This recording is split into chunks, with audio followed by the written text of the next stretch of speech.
Hey, everyone! If you enjoy my quantum audiobooks, you can support me by becoming a Patreon member. Your support helps me keep creating, and you'll get exclusive perks. You can also access my audiobooks directly through Google Drive. Check out the link in the description. Now, let's get started. Just then, Bill shook off his surprise and came closer. Looking at the Jibble, he took out some paper and a pen, quickly analyzing as he spoke. Shiny Jibble, with a notch on its dorsal fin. It's a male, about 1/3 larger than the average Jibble. Healthy development. Before he could finish, Jibble's eyes lit up as it noticed Bill's constantly moving hand.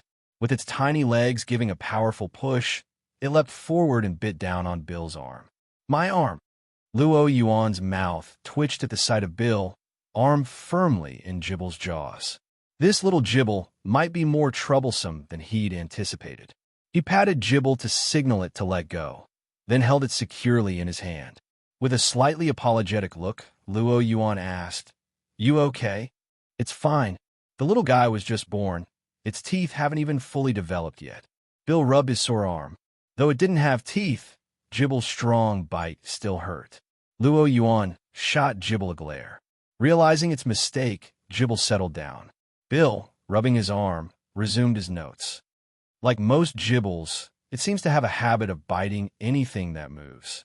After jotting that down, he stepped forward again to feel Jibble's skin. The characteristic seems to be rough skin, which is relatively rare among Jibbles. Once he was done, Bill handed over the notes along with an earlier chart to Luo Yuan. Luo Yuan reviewed Jibble's data. "Thanks for your help. Don't mention it," Bill replied with a wave. Compared to the assistance Luo Yuan had given him before, this was a minor favor. However, noticing Jibble's gaze fixating on his moving hand again, Bill quickly withdrew it. Seeing Jibble's look of disappointment, Luo Yuan tapped it lightly on the head. "Gabba!" Jibble looked pitiful, as if to say it was only thinking about it and hadn't even made a move yet. Luo Yuan ignored it. "So, what research are you planning next, Bill?" Luo Yuan asked, glancing at the consciousness transfer device nearby. With this project a success, Bill would likely start something new, possibly requiring funding. Given that Jibble had just taken a bite out of Bill's arm, Luo Yuan decided he'd make it up to him somehow. Bill blinked, thinking for a moment. "I haven't given it serious thought yet, but I do have a vague idea. I'm considering research into Mega Evolution in the Kalos region." Mega Evolution? Yes, it's the process that allows fully evolved Pokemon to evolve once more. I'm quite curious about it. Sounds promising. Luo Yuan nodded thoughtfully. This project had excellent potential. Due to the rarity of Megastones and Keystones, Mega Evolution had only been studied on a limited scale. After acquiring a batch of Megastones during a previous conflict with Team Rocket, Giovanni had mobilized the organization's research team to study them. Although some progress had been made, the explosion at New Island's base had wiped out nearly all equipment and research data, sparing only what had been backed up on the main server. The development of Mutwo's Megastone had also been forced to halt.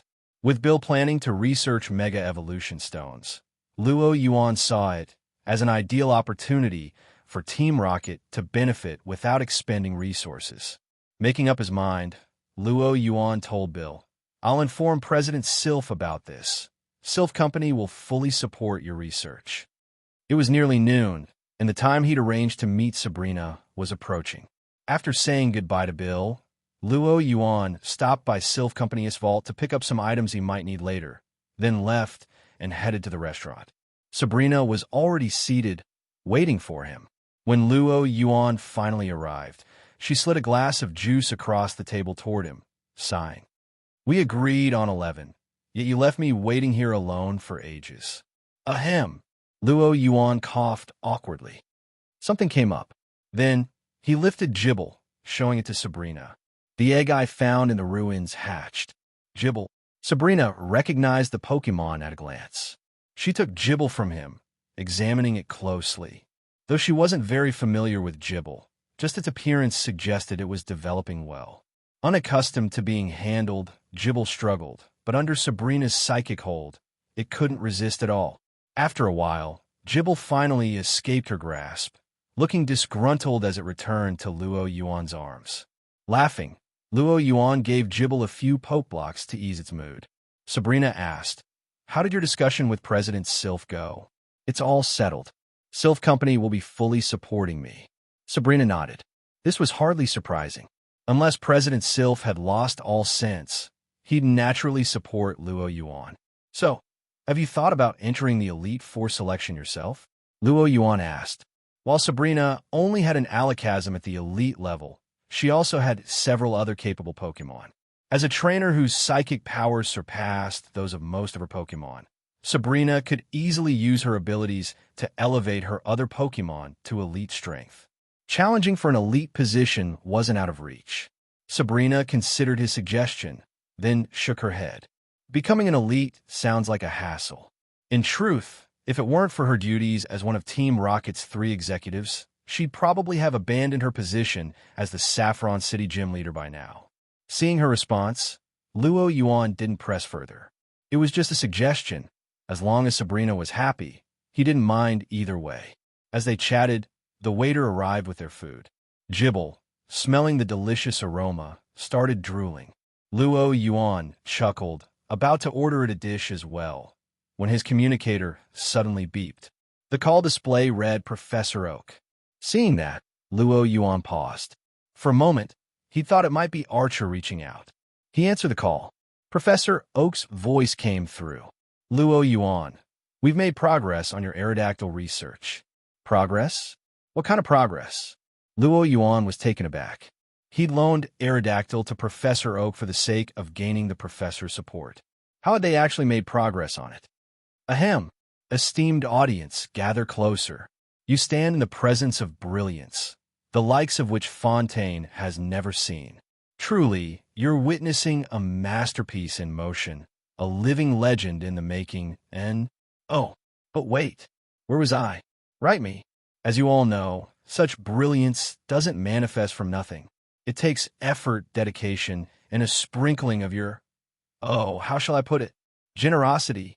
If you desire to be immortalized alongside my unparalleled splendor, do step forward here. /YSTL. And yet, I must ask, why do mortals so often hesitate to seize an opportunity like this? I mean, really, supporting me is tantamount to, imagine if I personally rewrote every law in Fontaine. The brilliance, the upheaval, the dramatic courtroom soliloquies. And naturally Farina, enough. The audience is here for the translations, not your Fontaine fantasy chronicles. Wait, Wise, I wasn't done captivating them. You've captivated them plenty. Now, mortals, if you wish to contribute to something truly extraordinary, the link is there. Support and bask in the glory of my... Hearing Professor Oak's words, Luo Yuan couldn't quite fathom what kind of progress he was referring to. Noticing Luo Yuan's confusion, Professor Oak quickly provided an answer.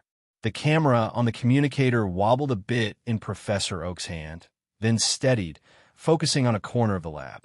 In that corner stood a fierce-looking Pokemon with sharp, black rocky protrusions along its body, an Aerodactyl, but one that looked unusually intimidating.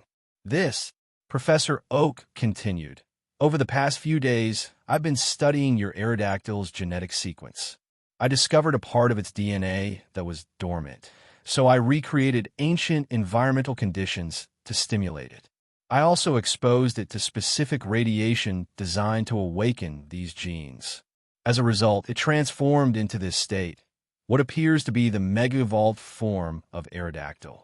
As he spoke, Professor Oak pointed to the Mega Aerodactyl. Exclamation point. That's why I called. I want to know when you could come by in person. There's a lot of research data I can't explain over the phone. Plus, it seems like Aerodactyl is eager to see you. As Professor Oak spoke, the Aerodactyl in the corner spotted Luo Yuan through the screen and let out an excited screech. Listening to Aerodactyl's cry, Luo Yuan had a feeling it wasn't longing to see him so much as it was eager to challenge him, hoping to assert its dominance now that its power had increased. Nodding, Luo Yuan replied, "Understood."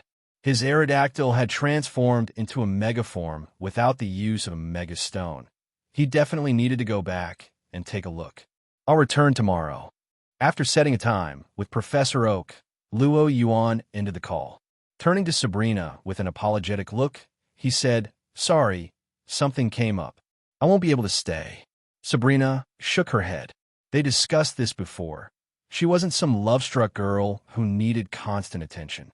She wouldn't be upset just because Luo Yuan couldn't spend the whole day with her. "Go on then. I'll cheer you on at the Indigo League." Sabrina gave him a warm smile. "All right." Luo Yuan paused, then managed to keep his expression steady as he replied. He had a nagging sense that a storm was brewing, and as the center of that storm, he found himself unable to find any excuse to stop both Sabrina and Misty from meeting at the Indigo League. "What do I do?" He spooned another mouthful of what had moments ago been delicious food, but now it tasted like ashes in his mouth. Though Luo Yuan felt an impending headache at the thought of both Sabrina and Misty cheering him on at the Indigo League, he wasn't overly anxious about it. Not because he'd thought of a solution. On the contrary, he wasn't anxious because he'd reached a point of resignation, accepting that he couldn't come up with one. If worst came to worst, he'd just have to rely on that famous line. He was confident it wouldn't be too disastrous, right? Pallet Town, Oaks Lab. This was Luo Yuan's third time visiting, and he'd grown accustomed to Pallet Town's unchanging scenery. Though peaceful and tranquil to Luo Yuan, life here seemed monotonous. No wonder Gary had decked out a car and gathered a harem to spice things up for himself. After ringing the doorbell, he entered the lab. To his surprise, not only was Professor Oak there, but Gary was as well. "Gary, are you just back? Or have you been here the whole time?" Luo Yuan asked. Before Gary could answer, Professor Oak chimed in. "Gary here has asked me to put him through some intense training so he can surpass you." Cough, cough. Professor Oak's sudden remark made Gary choke, his face flushing as he coughed. "Gramps, do we really need to bring that up?" Feeling the weight of Luo Yuan's amused gaze, Gary looked a little embarrassed. Professor Oak, well aware of his grandson's personality, smiled and turned back to Luo Yuan. "Come with me. I don't know if anyone else has encountered this phenomenon, but based on my knowledge, your Aerodactyl is the first recorded case of evolving into a megaform without a megastone." With that, Professor Oak pushed open a door. In the backyard sky, a terrifying, black-spiked Aerodactyl was swooping down, its presence alone scattering a herd of toros in all directions. Aerodactyl let out an exhilarated cry. Professor Oak sighed. Maybe it's because awakening certain dormant genes has made it more aggressive. It's been terrorizing some of the Pokemon on the mountainside. Meanwhile, after scaring off the toros, Aerodactyl set its sights on a Kingler. This guy, Luo Yuan's mouth twitched as he watched the Aerodactyl in the sky. He didn't think it was an issue of genes. It was more likely the result of him pushing Aerodactyl too hard in the past, and now, with its newfound strength, it wanted to assert itself. Ahem. Luo Yuan cleared his throat. Hearing him, Aerodactyl, who had been relentlessly flipping Kingler onto its back, paused, finally noticing Luo Yuan and Professor Oak. Upon seeing Professor Oak, Aerodactyl's fierce aura softened a bit. It still had some gratitude for the food Professor Oak had provided over the past few days. But when it saw Luo Yuan, it let out an excited screech. Through the power of Viridian, Luo Yuan immediately understood Aerodactyl's intent. You want to challenge me?" Luo Yuan eyed the newly emboldened Aerodactyl. It seemed Aerodactyl felt it was powerful enough to renegotiate its status. Fine by him. Luo Yuan decided it was time to remind Aerodactyl of what it meant to face his authority. "Professor Oak, may I borrow the field?" Seeing the sudden shift in atmosphere, Professor Oak quickly grasped what was happening. Without a word, he nodded, stepping aside to make space for Luo Yuan. Aerodactyl took its position across from him, letting out a fierce roar. Seeing the battle-ready Aerodactyl, Luo Yuan smirked. Though he couldn't use his Jengar with Professor Oak nearby, he still had other Pokemon he could rely on. His hand settled on a heavy ball at his waist. "This fight's all yours. Dragonite, show this guy some restraint with your fists." In Professor Oak and Gary's astonished gaze, a colossal Dragonite, easily 2 to 3 times the size of an average one, appeared on the battlefield. Roar! Dragonite's call whipped up a gust of wind across the field. The appearance of Luo Yuan's massive Dragonite was nothing short of breathtaking. Even though its size had been reduced by half, it was still an incredibly imposing sight.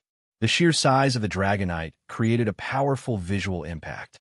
Whatever anyone else thought, Gary was stunned the moment he laid eyes on the gigantic Dragonite.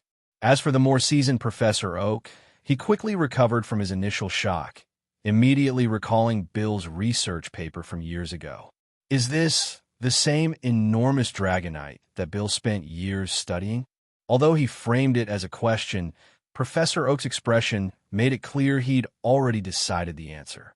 In this world, apart from the Galar region, there were very few oversized Pokemon, and Colossal Dragonite was even rarer. Luo Yuan nodded. I had a good connection with Dragonite, and since it's been a solitary dragon for too long, I decided to catch it and bring it along on my journey. Hearing this, Gary couldn't help but feel a pang of envy. From what he knew, Luo Yuan already had a Dragonair, and now he'd added a Dragonite. He was definitely living the dream. His Arcanine suddenly didn't seem quite as special. Of course, Gary's envy was short-lived. He knew that even if this enormous Dragonite had appeared before him, he wouldn't have had the power to capture it. During this conversation between Luo Yuan, Professor Oak, and Gary, Aerodactyl had started growing restless. The Mega Evolution had significantly enhanced Aerodactyl's strength, but it had also amplified its aggressive temperament. Hearing Aerodactyl's impatient growls, Luo Yuan raised an eyebrow. This guy was really getting too cocky, but that was fine by him. Luo Yuan was more than ready to deal with a little overconfidence. With a faint smile on his face, he glanced over at Aerodactyl. Gary, noticing the look on Luo Yuan's face, shuddered. That smile, it's that smile. Gary thought to himself. He knew that expression all too well. Every time he challenged Luo Yuan, just before getting thoroughly beaten, Luo Yuan would wear this exact smile. At this thought, Gary couldn't help but feel a pang of sympathy for Aerodactyl. And with that backdrop, the battle finally began. Goeo! Aerodactyl let out a roar, flapping its wings and soaring high into the sky, casting a taunting gaze down at Dragonite. Having been trained by Luo Yuan for so long, Aerodactyl had learned plenty of battle techniques. For instance, facing a large opponent, it naturally assumed speed would be its advantage, so it aimed to keep a distance, planning to wear Dragonite down with hit-and-run tactics. Circling in the air, the Mega-Evolved Aerodactyl, with its 150 speed stat, zipped through the sky, leaving afterimages in its wake. But Luo Yuan remained calm. After all, he'd trained Aerodactyl himself. It was easy for him to see through its tactics. He knew that this harassment strategy relied on unsettling the opponent, creating an opening for a decisive blow. From the air, Aerodactyl launched a barrage of rock slide. Massive rocks rained down, gaining momentum from gravity, each one packing considerable force. Luo Yuan instructed Dragonite, don't panic. Set up Reflect and watch its movement closely. Knowing Aerodactyl's quirks, Luo Yuan understood its patterns. In a limited battle area, Aerodactyl couldn't truly move freely, so its path had to be predictable. As for Reflect, it was a skill Luo Yuan had taught Dragonite, who also knew Light Screen. To compensate for its lower defenses, a large, translucent shield materialized above Dragonite, enveloping it in a protective barrier. The rocks clattered against the Reflect barrier, producing a sound like raindrops on a tin roof. After its first attempt failed, Aerodactyl wasn't discouraged. It opened its mouth and fired sound waves, bombarding Dragonite with supersonic to disorient it. But by then, Luo Yuan had already identified Aerodactyl's flight pattern. Dragonite moved to the 10 o'clock position and used Dragon Pulse. At Luo Yuan's command, Dragonite spread its wings. Despite its massive size, it surprised everyone, even Professor Oak, with its agility. As if its bulk were just for show, Dragonite darted forward with a single flap, soaring like an arrow from a bow. Evading the sonic waves, Dragonite opened its mouth and launched a mighty dragon pulse. Roar! The large purple beam tore through the sky like a spear, cutting straight toward Aerodactyl's path. Caught off guard by this perfectly timed attack, Aerodactyl hastily tried to stop and evade. But having only recently achieved its mega form, Aerodactyl was still struggling to control its increased speed. With a speed stat of 150, further boosted by its prior acceleration, Aerodactyl strained its wings, attempting to change direction, but couldn't fully dodge the powerful beam. Dragon Pulse grazed the tip of its wing. Screech! Pain coursed through Aerodactyl's body, causing it to wobble in the air, its flight path destabilized. Combined with its abrupt change of direction, its speed plummeted. Luo Yuan, who'd been watching closely, seized the opportunity. Dragonite, use agility. The large Dragonite moved with surprising grace, charging toward Aerodactyl like a chubby orange lightning bolt. In the blink of an eye, it was right beside Aerodactyl, whose eyes widened in shock. Use Thunder Wave. Luo Yuan opted for the move that most trainers dreaded. The antennae on Dragonite's head sparked as they brushed together, sending arcs of electricity towards Aerodactyl. Seeing the Thunder Wave closing in, Aerodactyl panicked. From Luo Yuan's training, it knew all too well the impact Thunder Wave could have on its speed. Thinking quickly, Aerodactyl pulled in its wings, letting its momentum carry it forward in a parabolic dive, narrowly avoiding the electric arcs. But in its desperate evasion, Aerodactyl overlooked one detail. Seeing Aerodactyl directly below Dragonite, Luo Yuan's expression grew amused. Is it offering me an opening?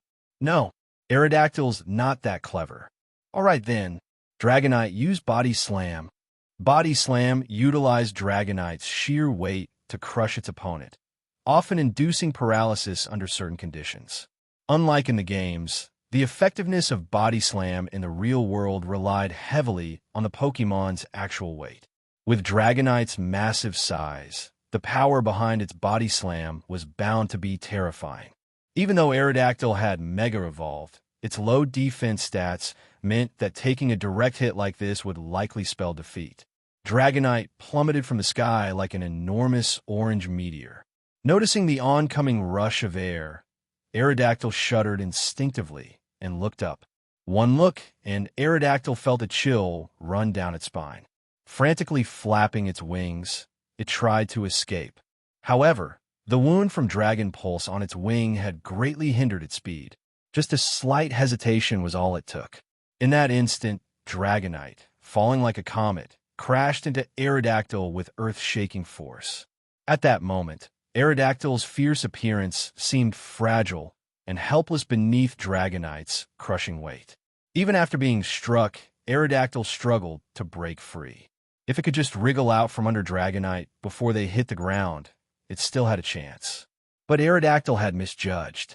With the air pressure pulling it down, Dragonite's weight bore down so forcefully that even a slight wing movement became difficult for Aerodactyl.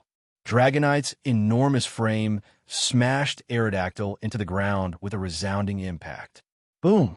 The deafening noise echoed across the mountainside. The ground shook. Aerodactyl had finally landed. Dust rose from the battlefield in thick clouds. How'd it go? Gary, who'd been watching the fight intently, asked. The battle had been brief, but Dragonite and Aerodactyl's clash was thrilling. It should be over, Professor Oak concluded from years of experience. Aerodactyl had Mega evolved right before his eyes, so he had a fair understanding of its stats. With the sheer mass of Dragonite's Body Slam, Mega Aerodactyl had little chance of enduring. Professor Oak's thoughts mirrored Luo Yuan's. Snap! Luo Yuan snapped his fingers. Using psychic power, he dispersed the dust cloud on the field. As the dust settled, they saw Dragonite sitting on the ground, rubbing its tail with a rather pitiful look. When it saw Luo Yuan looking over, it let out a whine. Through his Viridian powers, Luo Yuan understood Dragonite's meaning. Ow!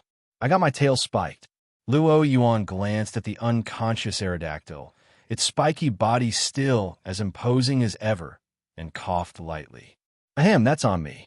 Although Dragonite had held back in the final blow due to their friendship, the spikes on Aerodactyl's body still caused it significant discomfort. Who could be blamed here? With Aerodactyl knocked out cold, only Luo Yuan was left at fault. After soothing Dragonite with a few poke blocks, Luo Yuan checked on Aerodactyl, using his Viridian powers to heal its wounds before returning it to its Ultra Ball. Professor Oak and Gary approached him. "That was spectacular," Professor Oak praised. For him, the highlight of the battle wasn't Dragonite's body slam. It was Luo Yuan's uncanny ability to predict Aerodactyl's movements, almost as though he had precognition. This kind of foresight was rare even among experienced trainers, let alone for someone new to the field. In short, Professor Oak felt confident that Luo Yuan could claim the Indigo League championship. Gary's perspective was simpler. He just felt that Luo Yuan had gotten even stronger. Just as Gary was about to say something, the doorbell at the lab rang unexpectedly. Who'd come to the lab at this hour? Could it be Ash? Gary wondered aloud. He walked over to the door and opened it, only to freeze in surprise. The visitor was an older woman, leaning on a cane and dressed in a lavender dress with an apron-like garment. Gary blinked at the visitor, his words catching in his throat. Standing at the entrance was Agatha, one of the Elite Four, her calm and steely gaze fixed on him. By her side stood a plump, smirking Jengar. The moment he recognized Agatha, Gary felt as if he'd been hit by a dark pulse, his whole body stiffening with a shiver. Agatha gave him a disdainful look and scoffed. "So, you're Oak's grandson? I'm here to see him." Just then, Professor Oak, noticing Gary hadn't returned, came over with a curious look. "Gary, what's taking you?" He stopped short when he saw Agatha. "Agatha, what brings you here?" Professor Oak's expression shifted. While he'd wondered who their visitor might be, he hadn't imagined it would be Agatha. Years ago, when he gave up his path as a Pokemon trainer to focus on research, Agatha had seen it as a betrayal of their shared ideals, leading to a bitter falling out. Since then, they'd cut ties. Yet here Agatha was standing in his lab. Professor Oak rubbed his eyes, as if double-checking that he wasn't hallucinating. Seeing this, Agatha's frown deepened. If it were up to her, she'd have gladly gone the rest of her life without seeing Professor Oak again. However, the current situation was too important. "I'm here for an urgent matter." Tap! She hobbled into the lab with her cane. It was only then that Agatha noticed there was a fourth person in the room. "And who might you be?" she asked, frowning at Luo Yuan. She had no idea this was the Team Rocket executive who'd previously defeated her and Lance in Celadon City. Luo Yuan smiled politely. A rookie trainer, Luo Yuan. Truth be told, Luo Yuan hadn't expected to encounter Agatha here either. I wonder what brought her to see Professor Oak, he thought. Hearing his name, Agatha muttered it to herself a few times. Luo Yuan, I think Lance may have mentioned him before, but as long as he's not with Team Rocket, it's fine. If, in the past, Agatha had only been wary of Team Rocket without dwelling on it too much, her recent defeat at their hands had made her wary of every shadow. Since Luo Yuan wasn't affiliated with Team Rocket and had even been mentioned by Lance, Agatha didn't ask him to leave. As a psychic, Luo Yuan could sense the subtle changes in Agatha's expression. He had a faint guess as to why she was here.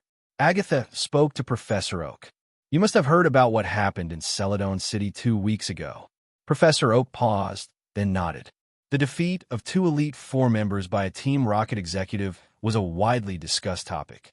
Although the League had tried to suppress the news to protect its image and maintain stability, anyone in Professor Oak's position was aware of the details. Noticing the puzzled looks on Gary and Luo Yuan, who was pretending, Professor Oak explained, 2 weeks ago, the League clashed with Team Rocket in Celadon City. 3 of the Elite Four were defeated by a single Team Rocket executive. Luo Yuan noticed Agatha, gripping her cane tighter as Professor Oak recounted the event, but she remained silent, as his words were factually correct. Gary, however, was visibly shaken by the revelation. The League's Elite Four lost to Team Rocket? I heard the League dismantled Team Rocket's Celadon City base, claiming a major victory. Professor Oak replied, While the league did take down the Celadon base, Team Rocket launched a counterattack. They defeated 3 of our Elite 4 members and managed to free all captured agents and retrieve valuable assets. Did you see any mention of captured Team Rocket trainers in the news? Gary thought back, realizing the reports had indeed omitted that detail. Luo Yuan glanced from Professor Oak and Gary to Agatha, whose knuckles were whitening as her grip tightened on her cane, her expression a terrifying mask of calm. He couldn't help but wince. Professor Oak, maybe it's time to stop talking, or Agatha might just tear this lab apart. Fortunately, Professor Oak, though not the most sensitive to social cues, did stop after his explanation to Gary. Even so, Professor Oak, Gary, and Agatha all seemed surprised that Luo Yuan wasn't showing any sign of shock.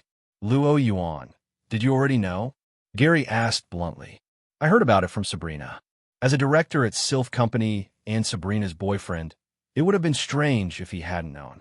Agatha merely glanced at Luo Yuan, her interest waning. She'd never suspect that the Team Rocket executive who'd humiliated her and Lance was now standing in front of her as an innocent rookie trainer. So, Agatha, what brings you here? Professor Oak asked, a sense of impending trouble washing over him. After all, anything that could bring Agatha, who'd severed ties with him years ago, to his lab couldn't be simple. Team Rocket's power has grown too strong. They're now a threat to the upcoming Indigo League. To prevent any possible attack on the league, I'm here to ask that you attend as an extra measure of defense against Team Rocket. Me? To defend against the Team Rocket attack. Professor Oak blinked, processing her words, then nodded slowly. Despite years in research, he hadn't lost his edge as a Pokemon trainer. His Pokemon, though lacking recent battle experience, still shared a strong bond and sharp instincts with him. Lance will be in touch with you about it, Agatha added, turning to leave. That's it? Why not just call me? Professor Oak asked, surprised she was leaving so abruptly. He'd assumed she had come in person for something more urgent. Hearing this, Agatha paused. Call? I forgot all about that. With those words, she stepped out of the lab. As Professor Oak and Gary watched her leave, Luo Yuan felt like he'd just witnessed a scene straight out of a romance drama. Professor Oak's renown in Pokemon research had only grown over the years, but his personality had drifted closer to that of a classic, oblivious scientist. It was clear Agatha had seized on this as a pretext to see him, and Professor Oak hadn't even noticed. Still, her request for him to join the Indigo League's security measures likely stemmed from Luo Yuan's last encounter with the League. His show of force with Mutwo Deoxys had left a lasting impression. If Team Rocket were to pull a similar stunt at the Indigo League, even the League's considerable influence might not be able to contain the fallout. That was why they'd called on Professor Oak. It's solid preparation, but they're aiming in the wrong direction. Team Rocket has no interest in the Indigo League.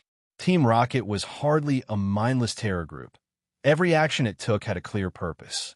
An attack on the Indigo League, an idea anyone would consider absurd, would never pass within Team Rocket.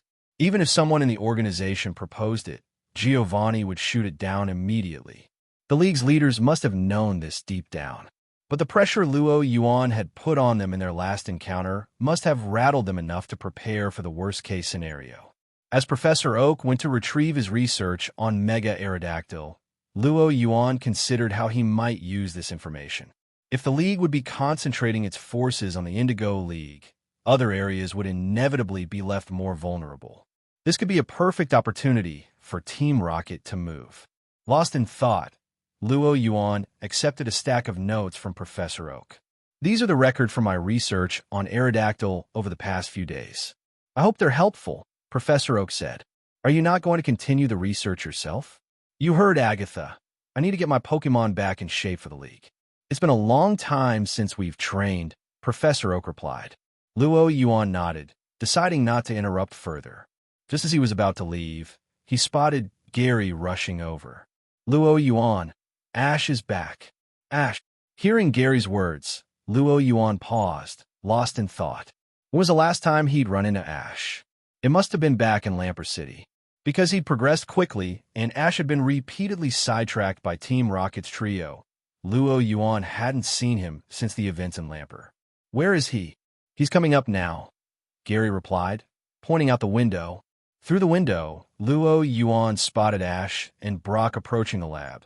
Pikachu perched on Ash's shoulder. Ding dong. The doorbell rang. Gary and Luo Yuan exchanged glances, and Gary finally went to open the door. As soon as it opened, Ash's voice rang out. Gary? You're here too. Gary frowned at Ash's words. What do you mean you're here too? Is it strange for me to be at the lab? Ash thought about it seriously for a moment, then nodded. In his memory, Gary had spent a lot of time at the lab when they were younger, but ever since getting his car and a swarm of girlfriends, his visits had become rare. Gary felt his anger flare at Ash's deadpan response. By the way, who was that strange old lady just now?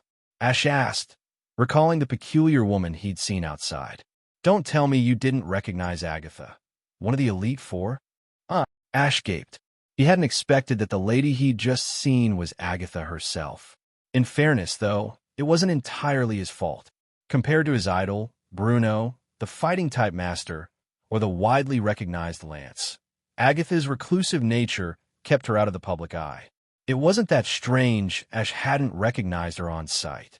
Brock had assumed Ash had shown respect to Agatha because he'd recognized her. Now, he realized Ash had just been respectful out of habit.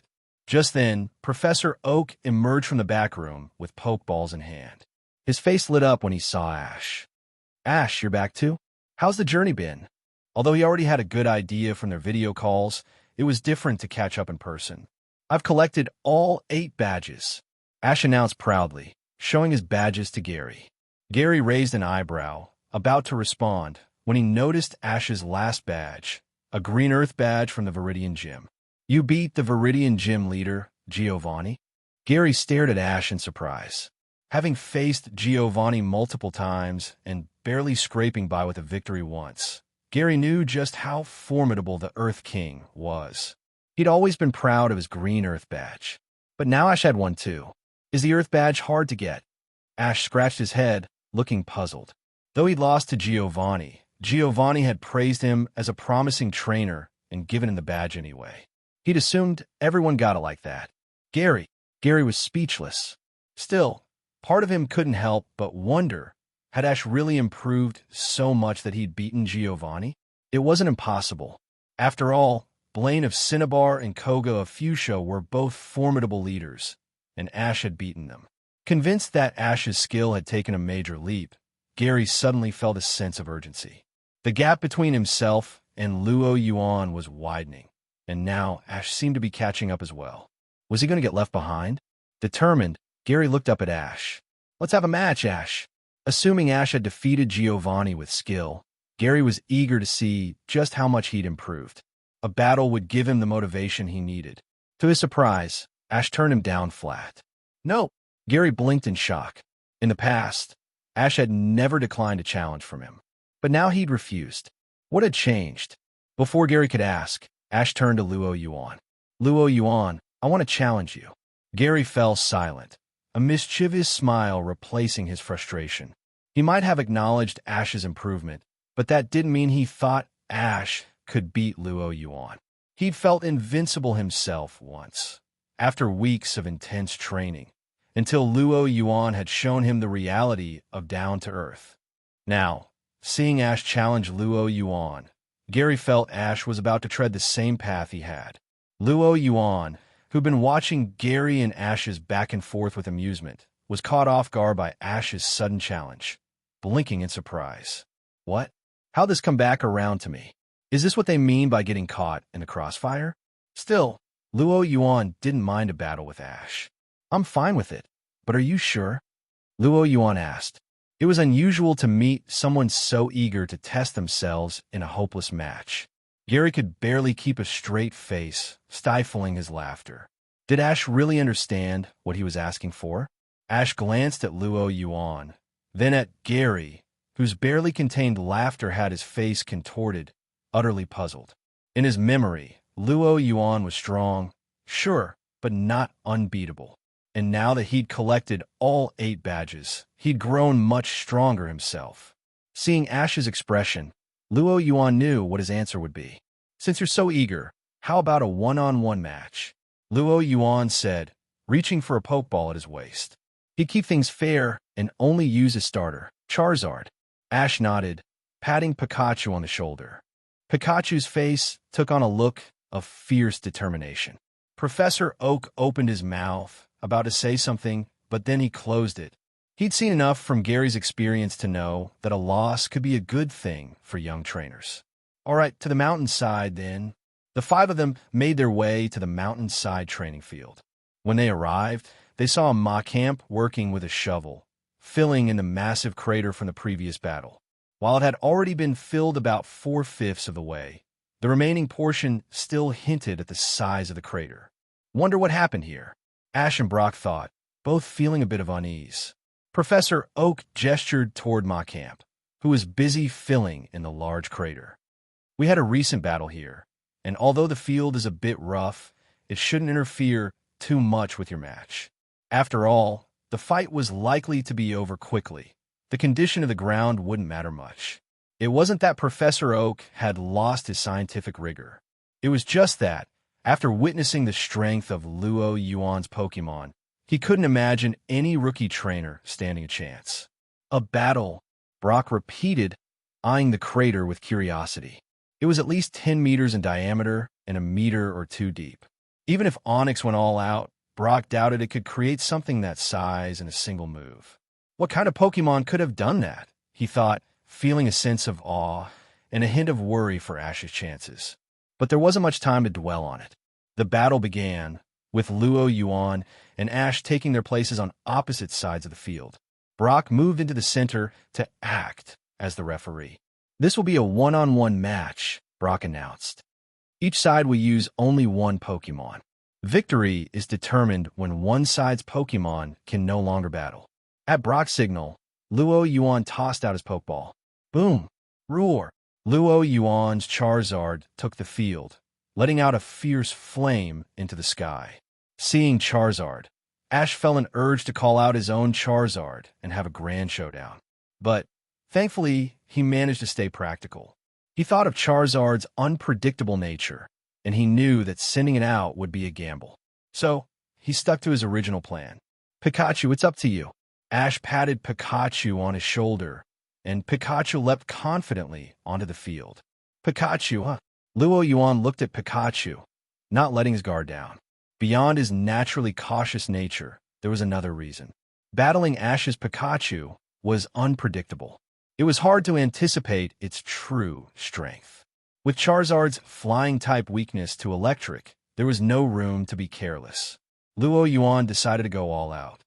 We'll attack first. Charizard, Flamethrower.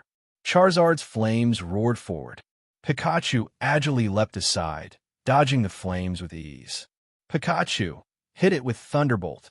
Ash commanded. Golden electricity shot from Pikachu's cheeks, slicing through the air toward Charizard. Gary, watching from the side, raised an eyebrow as he observed Pikachu's Thunderbolt. He'd fought Ash's Pikachu recently after being defeated by Luo Yuan and had noted Pikachu's power then. Yet, watching Pikachu now, Gary felt its improvement hadn't been as dramatic as he'd expected. With that level of power, how could it compete with that insane Beedrill? Gary thought, a sense of doubt creeping in. Was it him, or had the world just gone off balance? Meanwhile, Charizard gracefully dodged the incoming Thunderbolt, leaping upward with a powerful flap of its wings. Whoosh! With a sound of wind gusting, Charizard shot up into the sky like a blazing orange comet, evading the Thunderbolt. Charizard Fire Blast! At Luo Yuan's command, Charizard didn't hesitate. Before the command was even finished, Charizard had already begun gathering a powerful flame in its mouth.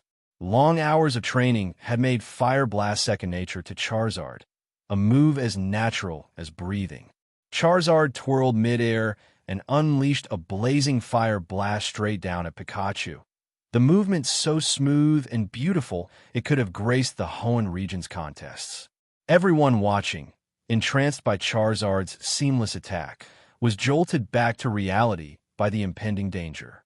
Ash snapped to attention and called to Pikachu, "Dodge it!" Ash knew Fire Blast well enough to recognize its power. Getting hit by it would spell serious trouble. Pikachu dashed aside with quick attack, streaking across the ground just in time to evade the flames. Boom! The Fire Blast hit the ground with an explosive impact, sending flames and debris soaring several meters high. The force of the blast made Ash's clothes whip in the air, and he wobbled on his feet. The shockwave kicked up loose earth, and the crater Ma camp had spent half an hour filling was blown open again. Luo Yuan didn't need to look to imagine Machamp's frustration. But, after all, that was the nature of battle. Charizard, keep the pressure on. Luo Yuan wasn't surprised that Pikachu had dodged Fire Blast. He'd never expected one attack to end things. Charizard, hearing Luo Yuan's command, knew exactly what to do. This was its favorite part of any battle. Ruhar, with a triumphant roar, the flame on Charizard's tail blazed even higher as it fired 3 consecutive Fire Blasts down at Pikachu, who was charging up a countering Thunderbolt. The 3 Fire Blasts formed a triangle, trapping Pikachu within their blast radius and cutting off its escape routes. In a normal situation, Pikachu would have had no way to dodge. But Pikachu wasn't called the Thunder God for nothing. It was known for defying the odds, especially when paired with Ash. In a flash of inspiration, Ash called out, "Pikachu, aim Thunderbolt at the Fire Blast." Pikachu. Pikachu unleashed a thick bolt of electricity, striking one of the incoming Fire Blasts and detonating it mid-air. The explosion from the first Fire Blast set off a chain reaction with the other 2, creating a massive explosion that lit up the sky. The shockwave rippled downward, bringing a wave of superheated air toward Pikachu. Just after releasing its Thunderbolt, Pikachu felt an overwhelming force crashing down from above, pinning it to the ground before it could escape. The heat washed over its body, singeing a tuft of fur on its tail. Pikachu cried out, quickly clutching its tail and blowing on it as the heat dissipated. Despite the intense battle, the sight of Pikachu nursing its burnt tail looked almost cute. "Pikachu, are you okay?" Ash called out anxiously, his worry for Pikachu clear in his voice. Pikachu reassured Ash with a soft response, though Luo Yuan couldn't shake the feeling that there was a hint of dejection in its tone. Pikachu, whose tail was slightly singed, spent a moment blowing on it to cool it down. Charizard hovered above, but it made no move to attack. It wasn't that Charizard underestimated Pikachu. Well, maybe a little, but mostly Luo Yuan had already conveyed to it telepathically that this was a friendly match. Gary, watching from the sidelines, felt a pang of indignation. Why didn't Luo Yuan ever hold back when battling me? Thinking back on the times he'd been soundly beaten by Luo Yuan, Gary could almost feel tears welling up. Whoosh! With a gust of wind, Charizard lowered its altitude, hovering about 3 or 4 meters above the ground. Then, it extended an arm and beckoned Pikachu forward with a casual flick of its claws. A clear provocation. While Charizard didn't know the move Taunt, the effect was much the same. Pikachu, who had been nursing its tail, glared fiercely up at Charizard. Seeing Pikachu's fighting spirit reignite, Ash felt a surge of confidence. Pikachu used Thunderbolt. Ash's options were limited. Thunderbolt remained Pikachu's most powerful move. As Pikachu unleashed Thunderbolt once again, Luo Yuan didn't instruct Charizard to dodge. He was ready to end this match. Charizard, protect. A blue barrier appeared in front of Charizard, neutralizing the electric attack into faint sparks that dissipated in the air. Luo Yuan then made a decisive gesture. Let's finish this. No sooner had he spoken than Charizard's chest puffed out. With a low growl, it released a stream of flames, which swirled into a fiery vortex around Pikachu. Before Pikachu could react, it was caught in the fire spin, the flames wrapping it in a swirling inferno. "Pikachu!" Ash called out urgently, his eyes fixed on the blazing vortex. But Charizard's fire spin wasn't about to fade under Ash's desperate pleas. Caught in the center, Pikachu tried to break through the flames. The only way to do that would be with an unmatched burst of speed, to escape the vortex before the fire could react. but few Pokemon could move at that level of speed. Pikachu was quick, but it was still just an ordinary electric-type mouse. After several failed attempts to escape the flames, Pikachu quickly realized its plan wasn't working. Pikachu thought hard, running through alternatives. Its next idea was to force its way out with Thunderbolt. A flurry of electric arcs surged through the fire spin, a few stray bolts piercing the flames momentarily, but the majority simply scattered, some even shooting skyward like lightning. But the tactic failed. The flames quickly closed back and around Pikachu. Its next idea was to dig. After countless journeys with Ash, Pikachu had often seen ground-type Pokemon use digging to avoid attacks. As the heat intensified, Pikachu decided to give it a try. But after scratching out a shallow hole, Pikachu realized it was a lost cause. Watching Charizard reshape the battlefield so effortlessly had made it look easy. Yet now, Pikachu found out just how hard it was. The field's surface, compacted after the battle with the giant Dragonite, was nearly impossible to dig through. And so, the fire spin gradually shrank, reducing Pikachu's space bit by bit. The fur on Pikachu's back started to curl from the heat, giving it an odd, frizzy appearance, almost like a perm. Although this all happened within a minute or two, Charizard had already compressed the fire spin to a third of its original size. The high temperatures took their toll, leaving Pikachu struggling to stay on its feet. Finally, thud! Pikachu collapsed. Luo Yuan, using his psychic powers to see through the flames, snapped his fingers at Charizard. The flames dispersed, revealing a fainted, overheated Pikachu lying on the ground. Gary's expression twisted with disbelief. Pikachu is unable to battle. Luo Yuan wins. Brock announced the result from the sidelines.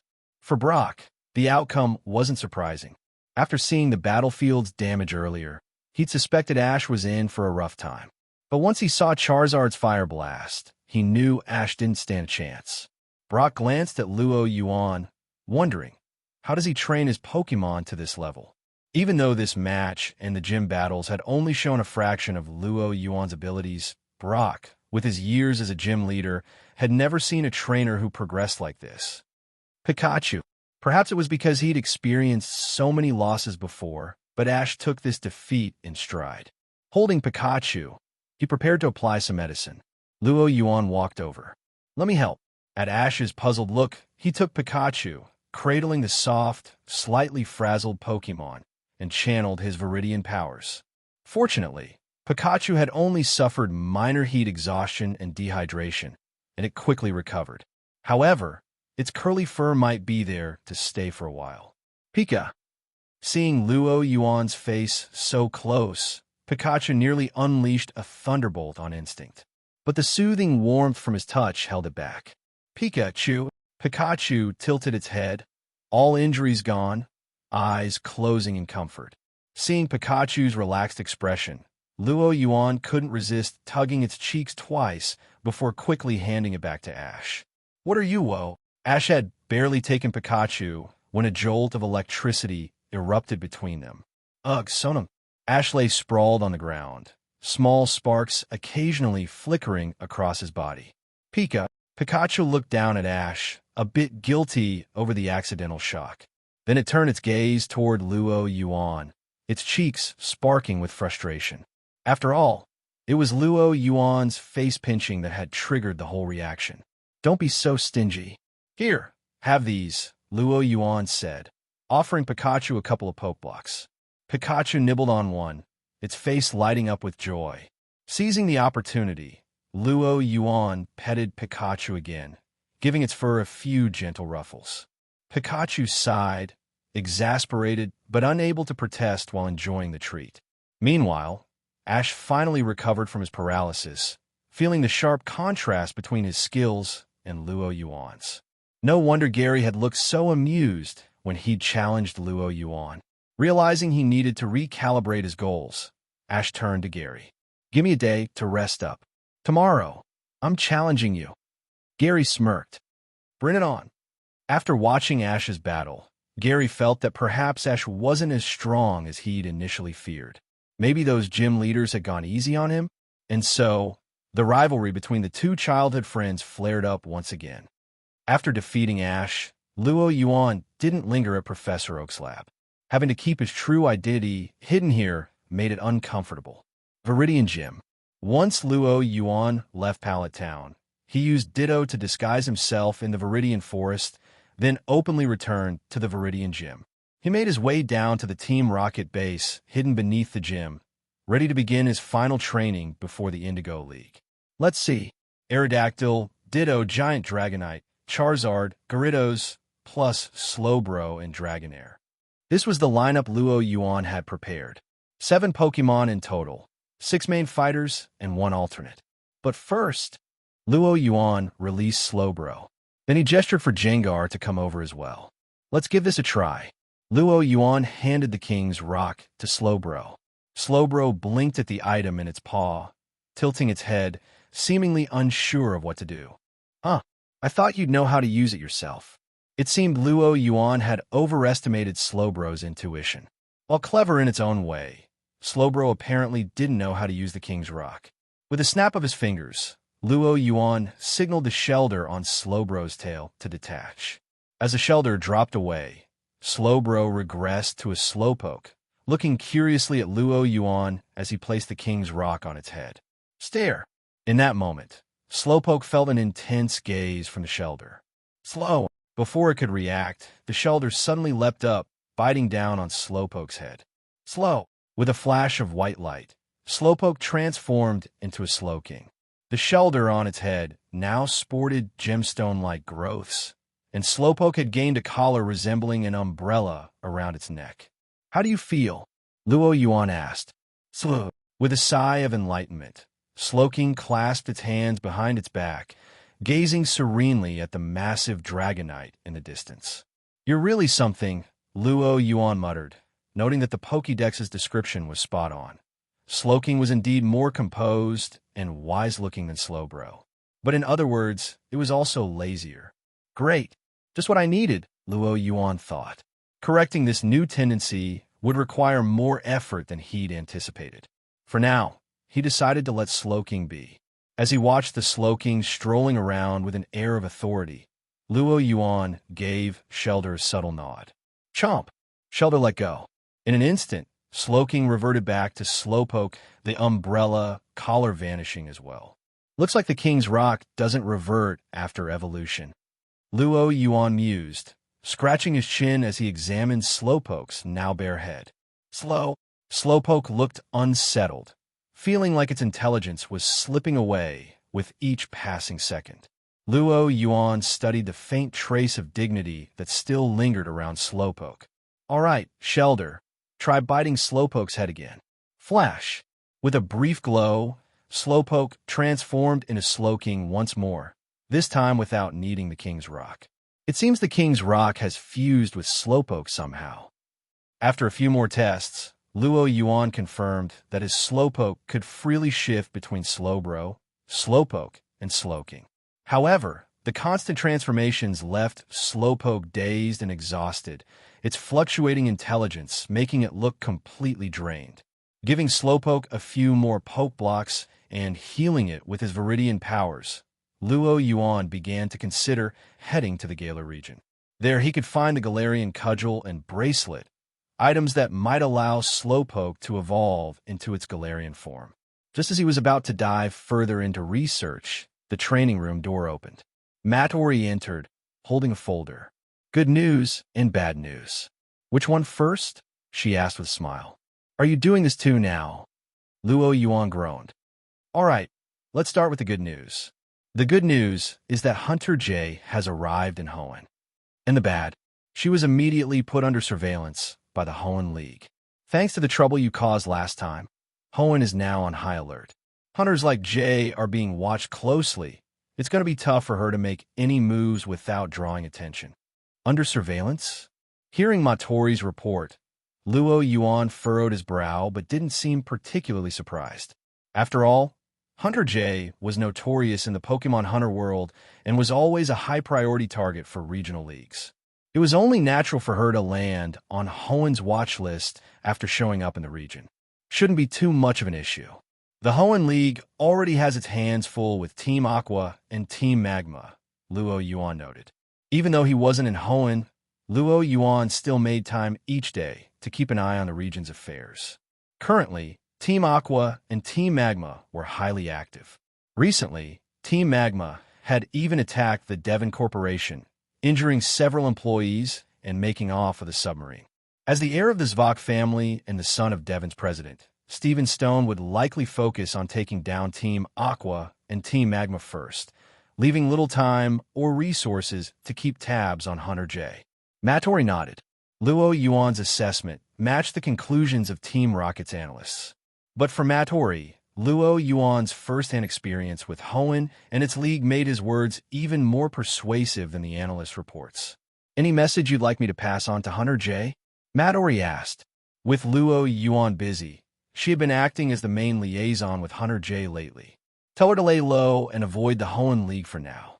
Once the coast is clear, she should quietly start operations in Malva City.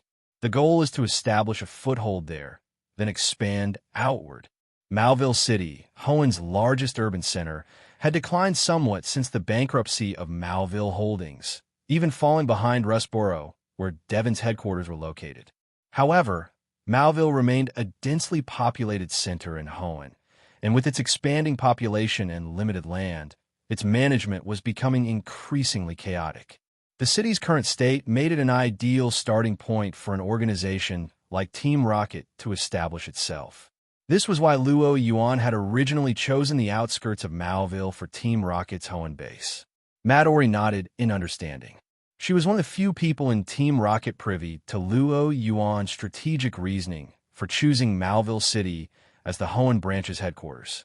After the discussion about Hunter J, Mattori seemed to recall something and turned back to Luo Yuan. Oh, by the way, that suggestion you proposed, Giovanni declined.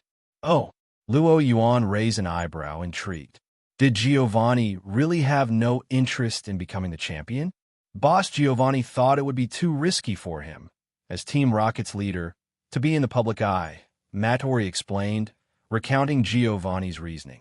Giovanni had taken Luo Yuan's proposal seriously. The idea of the Team Rocket leader running for champion was excellent, and the potential rewards were substantial if successful.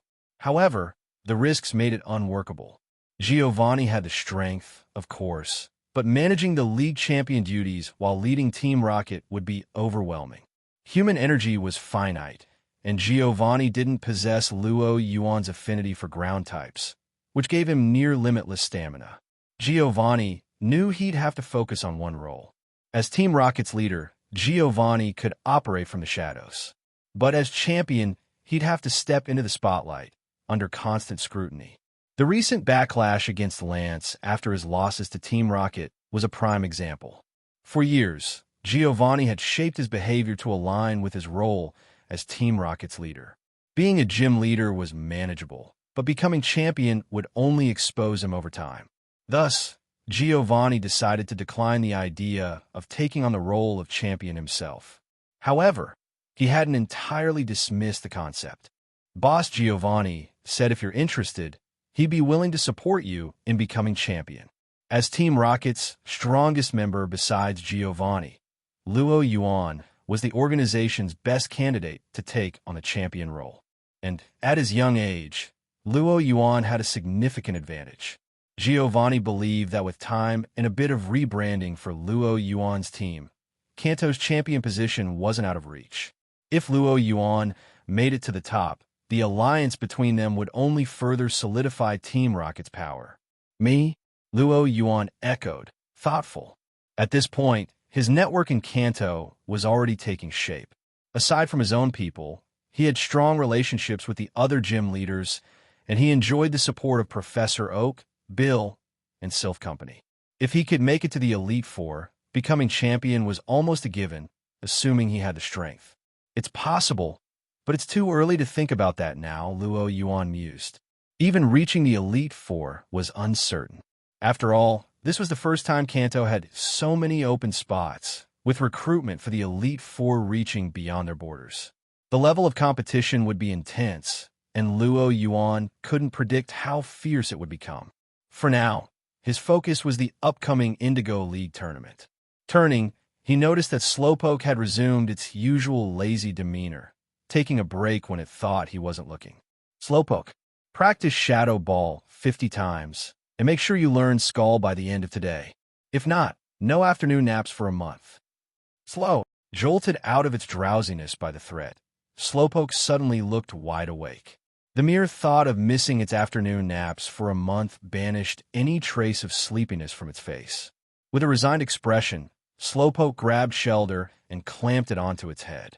With the boost in intelligence, Slowking began casting Shadow Ball at the nearby targets with one hand, while in the other, it held a disc for Scald training, attempting to absorb the technique with Shelder's help.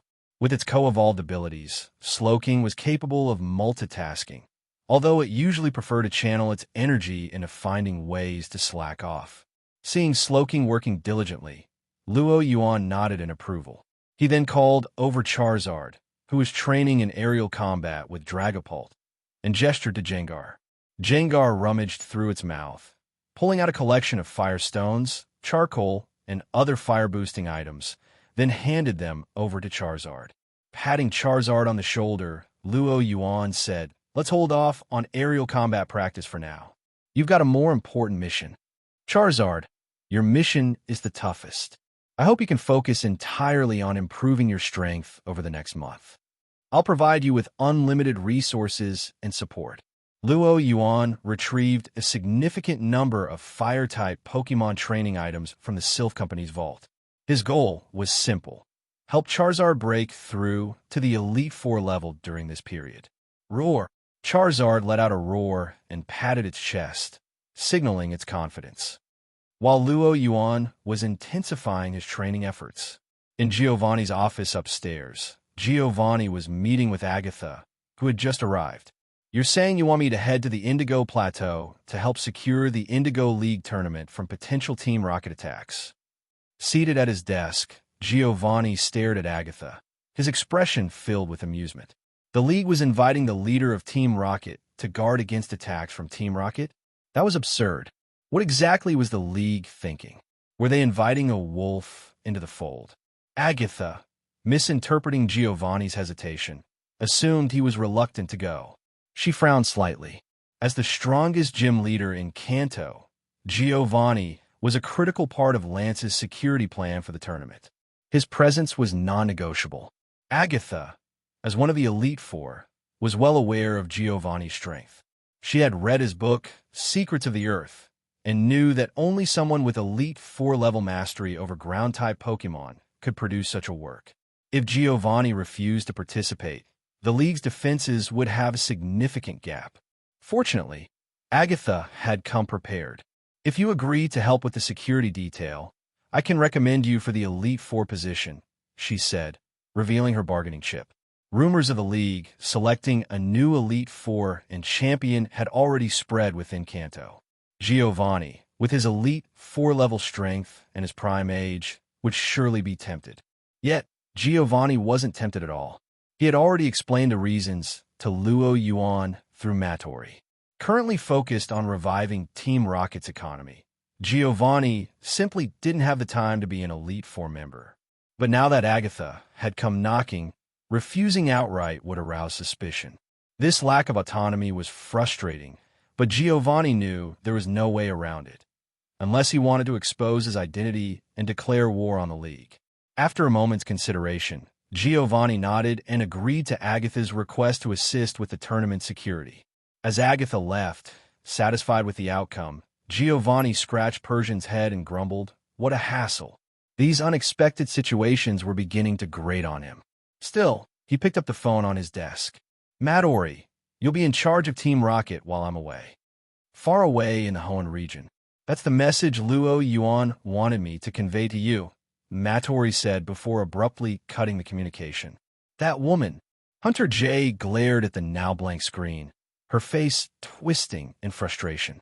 She had half a mind to cut ties with Team Rocket, but when she thought of Luo Yuan's Deoxys, which had utterly dominated her in battle, a shiver ran down her spine. The memory was like a bucket of ice water extinguishing her anger. "Fine. I'm not under her jurisdiction anyway. Let's just leave it at that, she muttered, using mental gymnastics to calm herself. In truth, even if Luo Yuan decided not to pursue her, leaving Team Rocket wasn't an option. The issue lay with her subordinates. Over the past month, they had grown accustomed to the perks of being part of Team Rocket. Compared to their previous unstable and precarious lifestyle as Pokemon hunters, their current situation, with regular pay and excellent benefits, was like heaven. Her once loyal subordinates were now utterly won over by Team Rocket's generosity. If she attempted to leave, they would be the first to object. And having grown used to their services, Hunter J found the idea of going it alone unthinkable. Just wait until I climb the ranks in Team Rocket. With this thought in mind, she turned to her subordinates. According to Lord Luo Yuan's instructions, we'll start expanding our operations in Malva City. Keep a low profile and don't expose our identities. Luo Yuan had emphasized caution, and she wasn't about to ignore it. Yes, ma'am. Her subordinates saluted in unison, their morale higher than ever, a stark contrast to their attitudes before joining Team Rocket. Their newfound loyalty to the organization and its ideals was evident in their dedication.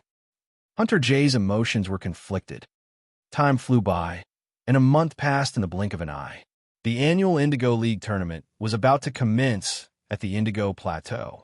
The league's extensive promotions had turned the event into a major festival. The Kanto region was abuzz with excitement, and the atmosphere was electric. After a month of intense training with his Pokemon, Luo Yuan appeared at the registration desk at the Indigo Plateau. "May I help you?" Nurse Joy, overseeing registrations, greeted Luo Yuan warmly. "I'm here to register," Luo Yuan said curtly. With a snap of his fingers, the EV in his arms nosed into his jacket and retrieved a badge case, which it handed to Nurse Joy. "What an adorable EV." Nurse Joy stroked EV's head gently before taking the badge case. She scanned each badge with a special machine. After verifying them, she handed Luo Yuan a printed card. "Mr. Luo Yuan, here is your participant number. This year's tournament will follow a preliminary round plus elimination format. 16 participants will advance to the elimination stage, and from there, the champion will be determined. The match schedule will be posted on the website and at the venue once registration is complete. Please make sure to check it so you don't miss your matches." She also handed him a tournament guidebook. The booklet included an aerial map of the Indigo Plateau, clearly marking the venue, hotels, and nearby shops. Perfect for first-time visitors. Although Luo Yuan had never been to the Indigo Plateau before, as a Team Rocket executive, he had thoroughly studied its layout. Still, he thanked Nurse Joy for her kindness. "Thanks. We'll chat next time." Luo Yuan left the registration counter. Behind him, a long line had already formed. "So many people," he muttered. Coming early was definitely the right choice.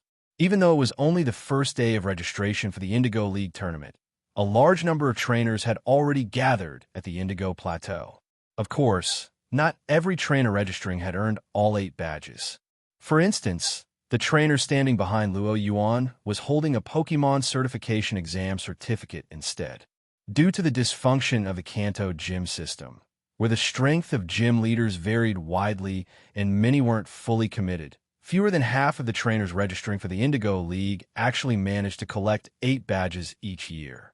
To ensure enough participants for the tournament, the Kanto League had reluctantly implemented the Pokemon certification exam system. Trainers didn't need to challenge gyms, nor did their Pokemon strength matter. As long as they passed a written test and a practical exam, they could qualify for the Indigo League. But this system had been controversial since its inception. While it gave busy office workers a chance to fulfill their dreams, it also faced criticism for evaluating trainers based solely on exams. It overlooked their ability to train Pokemon and their bond with their teams, violating the league's philosophy of fostering strong connections between trainers and Pokemon. Not that Luo Yuan cared about any of this. Strong or weak, it was all the same to him. Pushing the door open, Luo Yuan stepped outside. The sunlight was slightly blinding. The name Indigo Plateau wasn't given without reason. Being at a much higher altitude than the rest of Kanto, the sunlight here was harsher. Scanning his surroundings, Luo Yuan suddenly froze. Sabrina? If his eyes weren't deceiving him, he had just spotted Sabrina. Luo Yuan walked toward her. Sabrina, noticing Luo Yuan leaving the registration counter, stood up from the bench nearby. When he approached, she slipped her arm through his without hesitation. The scene stunned everyone around them. During the time Sabrina had been sitting there, some trainers had recognized her as the Saffron City Gym leader, a figure shrouded in legend. Known for her psychic prowess, she was said to turn challengers into dolls at will and had earned the nickname, the Nightmare of Gym Challengers. In the Pokemon world, forums for trainers also existed. Through various posts detailing challenges at the Saffron Gym, Sabrina had gained a reputation for being powerful, aloof, and mysterious. But now, that image shattered as Sabrina hugged Luo Yuan's arm. Is that really Sabrina? Could all those stories online be exaggerated to scare us away from challenging the Saffron Gym? Who's that guy? Whether they had met Sabrina before or only heard of her, the trainers nearby began doubting their understanding of her. Neither Luo Yuan nor Sabrina paid any attention to the shocked stares. You're here early. What? Luo Yuan asked curiously. They had agreed Sabrina would arrive on the day of the tournament, while he was supposed to meet Misty the day before. The timing was meant to avoid any overlap. Yet Sabrina's sudden appearance had disrupted his plans. Sabrina leaned closer to Luo Yuan. As a gym leader, I was invited to assist with tournament security. Through her explanation, Luo Yuan learned just how much effort the Kanto League was putting into ensuring the tournament went off without a hitch. In addition to Professor Oak, Giovanni, and Koga, the league had also invited Lieutenant Surge to oversee electrical safety at the venue and Sabrina to prevent any psychic Pokemon from causing chaos. Out of the 5 people for our hours, are you sure the league isn't planning to take this chance to wipe out Team Rocket? Luo Yuan asked Sabrina telepathically. With Kanto's 3 top officers and Giovanni all gathered at the Indigo Plateau and no subordinates nearby, it seemed like the perfect opportunity for the league to eliminate Team Rocket in one fell swoop. Sabrina had considered this possibility as well. She shook her head and replied telepathically. I've already asked Giovanni. He said there's no problem. Luo Yuan nodded, reassured. If Giovanni said there was no problem, there wouldn't be. Over the years, Giovanni had planted countless spies within the Kanto League. Even a casual mention of a plan against Team Rocket wouldn't escape Giovanni's notice. Jokingly, Luo Yuan said, if the league does make a move, I'll bring Deoxys to rescue you. Sabrina rolled her eyes at him. So what's next? Shopping? Or back to the hotel? With the tournament approaching, the Indigo Plateau was filled with vendors selling snacks and souvenirs. After a brief moment of thought, Luo Yuan said, let's head back to the hotel. No man particularly enjoys shopping, Luo Yuan included. Even though he could afford to buy anything he wanted, wandering through stalls held no appeal. Besides, for some reason, Sabrina seemed clingier than usual since arriving at the Indigo Plateau. While he wouldn't have minded under normal circumstances, the thought of Misty arriving in a couple of days gave him a headache. Hearing that they were heading to the hotel, Sabrina nodded. To the onlooking trainers, it appeared as though the two had exchanged a few words before heading straight to a hotel together. Seriously, watching Luo Yuan and Sabrina walk away, the trainers felt like they'd just been force-fed a massive dose of couple goals. And, judging by the fact that Luo Yuan had just come out of the registration counter, it seemed he was also participating in the tournament. But why was it that while they were all trainers registering for the same tournament, one of them had managed to charm a gym leader into being his girlfriend, while the rest of them were still single?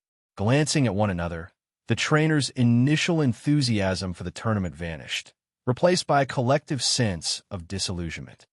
In the hotel, Luo Yuan reclined in a lounge chair after a shower. Opposite him, Sabrina was blow-drying her Eevee's fur. Eevee! As its damp fur fluffed back up, Eevee's face lit up with comfort and delight. Sabrina smiled gently as she patted Eevee's head. Watching her, Luo Yuan suddenly remembered something. He patted Jengar, reached into its belly, and pulled out a Pokemon egg.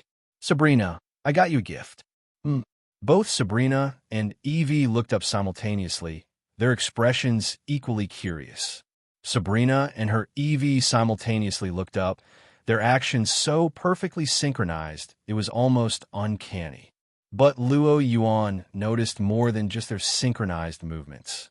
For them to sync up this well, their bond must be pretty strong. Evie is probably ready to evolve, he thought to himself. If it did evolve, Sabrina would have 3 Psychic-type Pokemon, Alakazam, Espion, and Kirlia. That lineup is still too meager, Luo Yuan mused. Trainers like Lieutenant Surge or Koga had fully developed teams with several backup Pokemon. By comparison, Sabrina's roster was quite limited.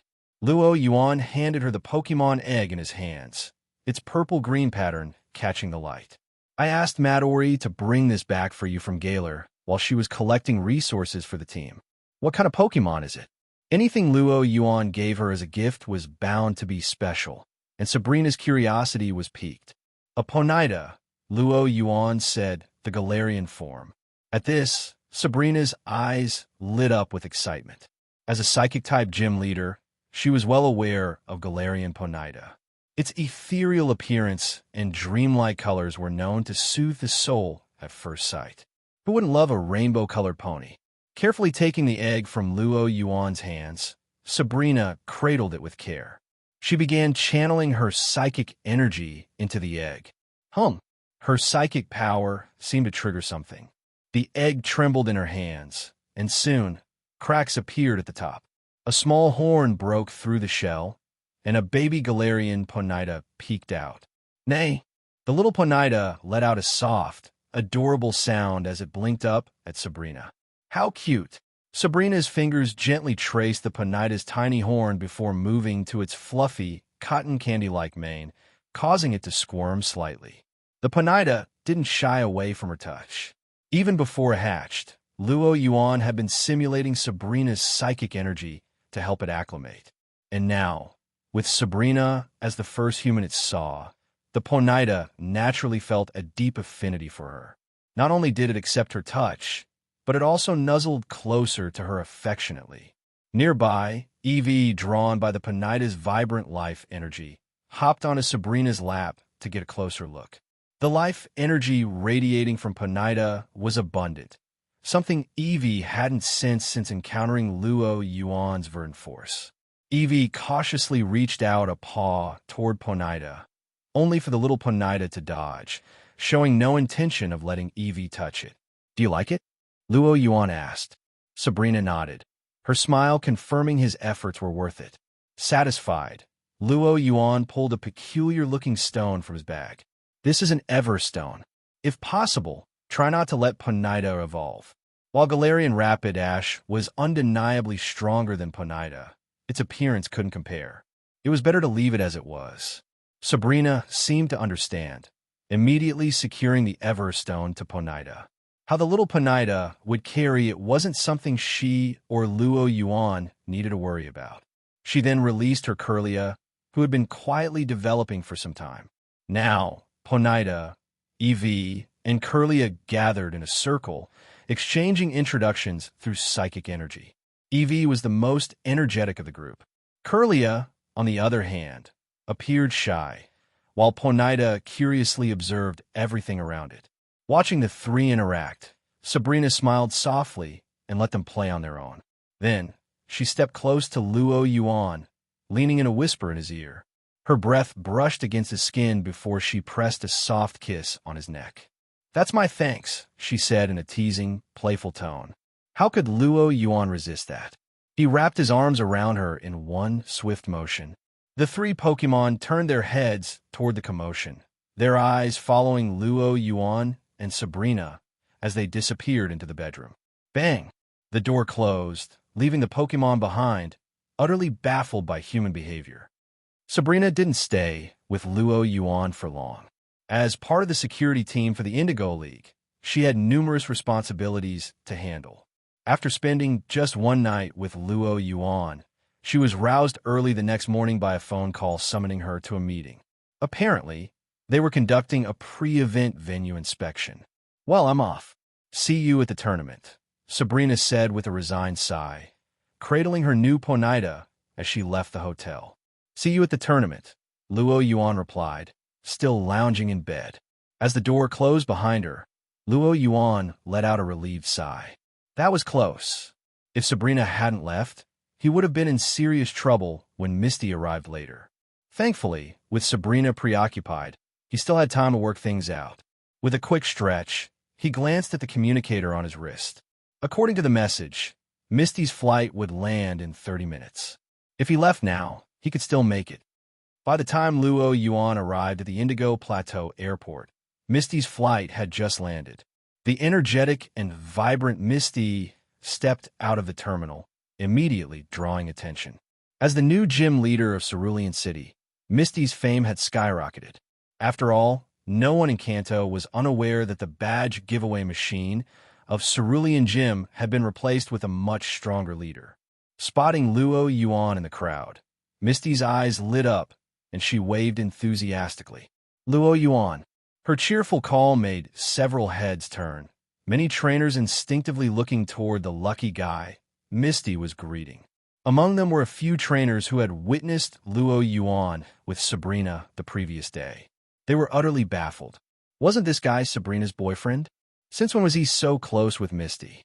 Luo Yuan, however, ignored the onlookers entirely. "So where to next?" Misty asked. She had asked the same question Sabrina had. "Let's head to the hotel first," Luo Yuan replied, giving the same answer. As the two made their way toward the hotel, Luo Yuan's communicator began to buzz at his waist. A sinking feeling rose in his chest. Taking it out, he glanced at the screen, and sure enough, his fears were confirmed. The caller ID displayed one word: Sabrina. Misty, walking beside him, curiously peeked over. Now came the real dilemma. Should he answer it or not? Luo Yuan stared at the caller ID on his phone, contemplating his decision. Should he answer or not? He paused briefly, weighing his options. But really, there wasn't much to think about. After all, he had never ignored a call from Sabrina before.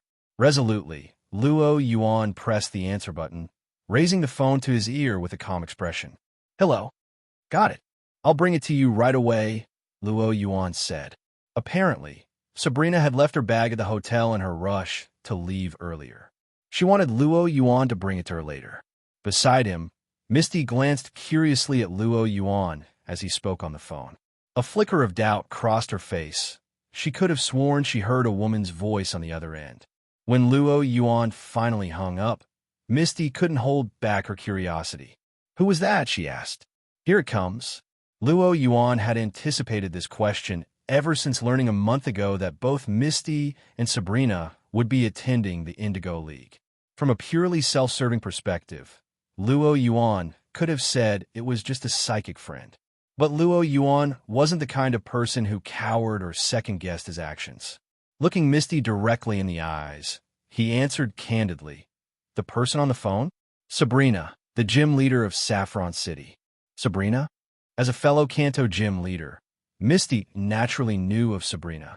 If Cerulean Gym was considered the bottom tier of Kanto's gyms, then Saffron Gym was undoubtedly at the top. Not only was Saffron Gym financially stronger and exempt from performance reviews, but Sabrina herself was also far more beautiful than Misty. A sudden sense of unease bubbled within Misty. She wanted to ask about Luo Yuan's relationship with Sabrina, but seeing his composed demeanor made her question whether she was overthinking things. If she asked outright, it might come across as distrustful, and she didn't want that. Noticing Misty's hesitation, Luo Yuan felt a sense of relief. While he had managed to deflect this time, he knew the issue wasn't truly resolved. This was like a ticking time bomb. If I don't deal with this, it's only a matter of time before it blows up in my face. The Indigo Plateau wasn't that big. Sabrina and Misty were bound to cross paths sooner or later. As Luo Yuan mulled over his predicament, his communicator buzzed with an incoming message. When he checked it, his heart sank. The message was from Sabrina. "I know everything." Attached was a photo of Luo Yuan and Misty at the airport. Crap, Sabrina was at the airport too. Realizing he'd been caught, Luo Yuan froze in place. He immediately used his psychic powers to scan for Sabrina's location, but found nothing. Another message came through. Don't bother looking. I saw you through the security cameras. Cheating on me, are you? We'll have a proper talk later, smiling face with smiling eyes. Reading this, Luo Yuan finally understood how she had found out. As part of the Indigo League security team, it was perfectly normal for Sabrina to have access to the surveillance feeds. To be honest, Luo Yuan was a bit nervous. He had no idea what Sabrina's talk would entail. But on the bright side, her tone didn't suggest she was completely furious. Based on his understanding of Sabrina, if she were truly angry beyond reconciliation, her message wouldn't have sounded so playful. This was likely due to Sabrina already being aware of Misty's existence through Matori. In any case, Sabrina's attitude gave Luo Yuan a glimmer of hope. It also served as a wake-up call.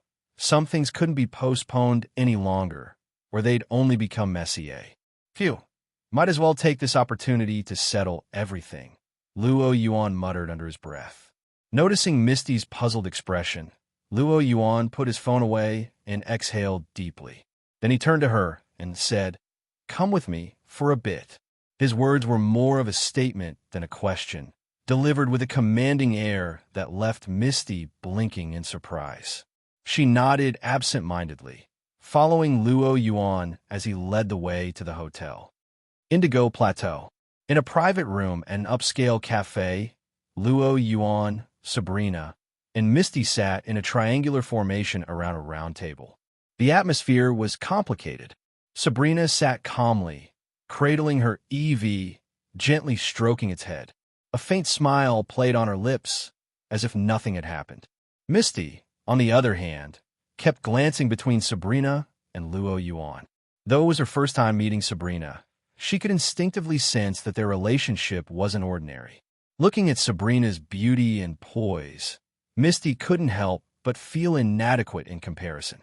The room remained silent for over 10 minutes, the tension palpable. Finally, Luo Yuan broke the silence. After taking a sip of coffee, he set his cup down and looked at both women.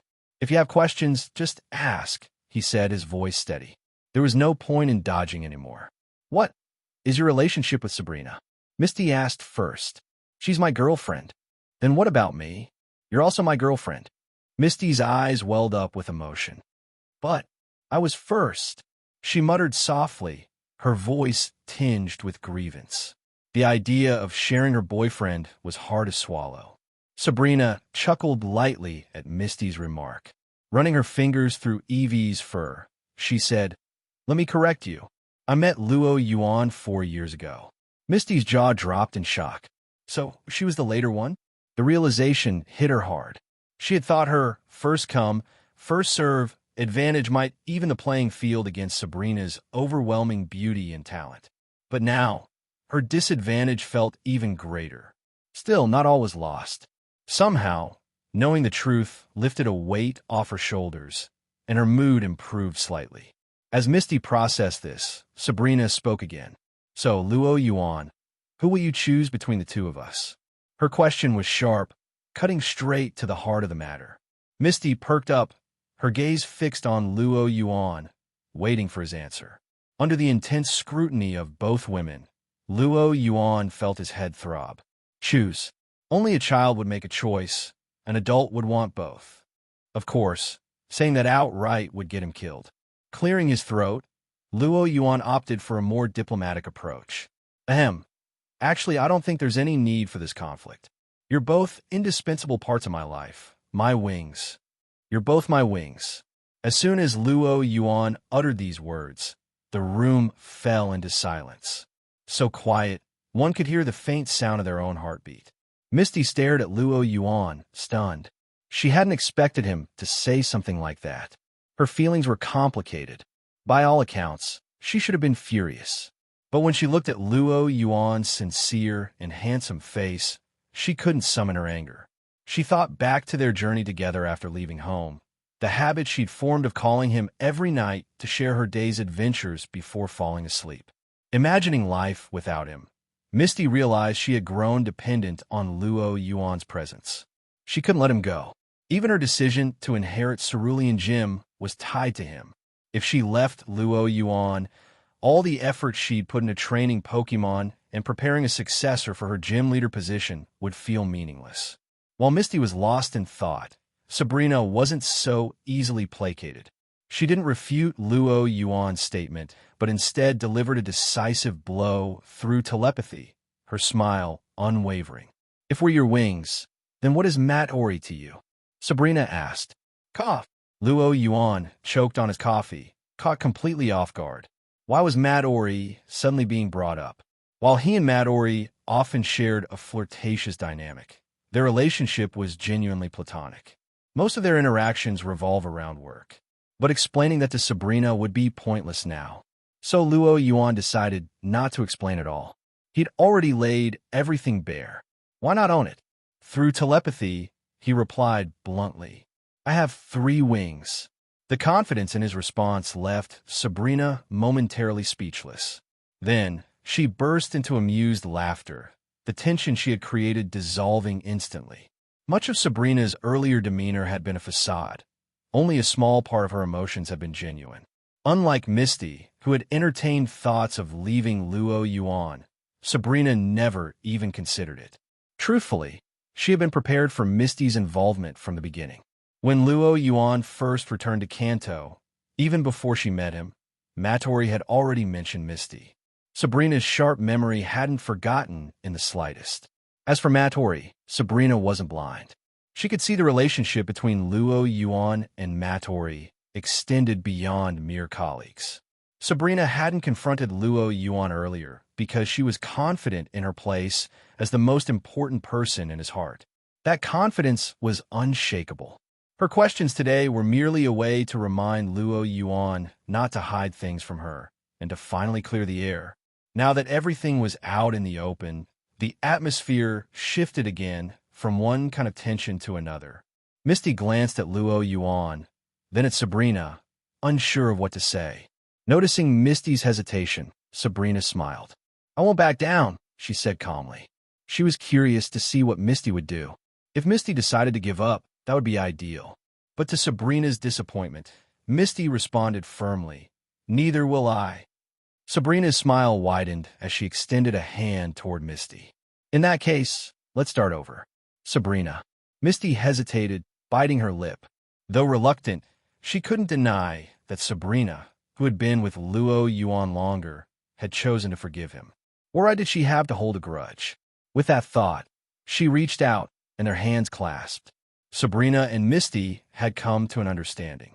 Watching the room settle into a more harmonious atmosphere, Luo Yuan let out a long sigh of relief.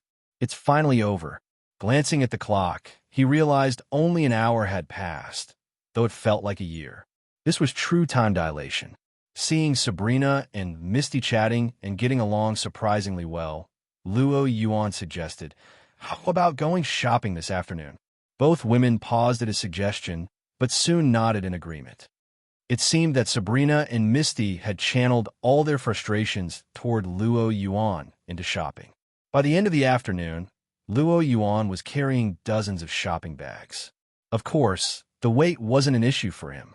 The real problem was that despite his grand declaration of, "You're both my wings," he hadn't earned the privilege of sharing a room with them. Instead, he was forced to book a separate room for himself. Sabrina and Misty, in a rare moment of teamwork, justified it by saying, "You need to save your energy for the tournament." "Misty doesn't know my strength, but you do," Luo Yuan complained to Sabrina. "Why would I need to conserve energy? Do you think anyone here can beat me?" Sabrina merely chuckled before replying seriously. "Don't underestimate the competition. This year, the tournament isn't just Kanto trainers. There are many from other regions as well." "Oh, trainers from other regions?" Luo Yuan was intrigued. If Sabrina said there were many, then there must truly be a significant number. In previous years, the Indigo League hadn't attracted this many outside participants. Could it be because of the rumors about Kanto recruiting new Elite Four members and a champion? It seemed likely. Becoming an Elite Four member through traditional selection processes was far more complex.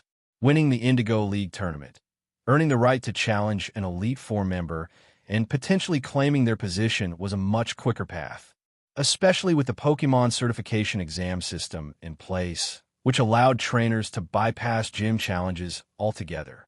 This could get messy. Trainers confident enough to vie for an Elite Four position weren't going to be pushovers. Luo Yuan figured this might make things slightly challenging for him, though not overwhelmingly so. He was confident in his own strength. But the ordinary trainers caught in the crossfire of these contenders were in for a rough time. Poor participants. This year's trainers are in for a tough tournament. With a brief moment of sympathy for them, Luo Yuan dismissed the thought. Instead, he began wondering about Gary and Ash. He hadn't gone out much lately and wasn't sure if the two had arrived at the Indigo Plateau yet. Just as he considered reaching out to them, his phone rang. Giovanni. Luo Yuan looked at the caller ID before answering. Got it. I understand. Leave it to me. Luo Yuan hung up the phone, his expression oddly complex. Beside him, Sabrina noticed his demeanor and raised an eyebrow. What did Giovanni say to you? Sabrina couldn't fathom what could cause Luo Yuan to make such a peculiar face. Hearing her question, Luo Yuan organized his thoughts and replied, What do you know about Jesse, James, and Meowth? Luo Yuan found James at an abandoned warehouse on the edge of the Indigo Plateau. The warehouse was filled with a chaotic jumble of parts and components. Wearing work overalls, James was holding a welding torch in one hand and a piece of metal in the other, fixing a steel plate onto a massive metal frame. Hearing someone approach, James assumed it was Meowth and called out without turning around, Meowth, pass me the wrench. A wrench was handed to him from behind, but James immediately felt something was off. Meowth didn't have arms this long.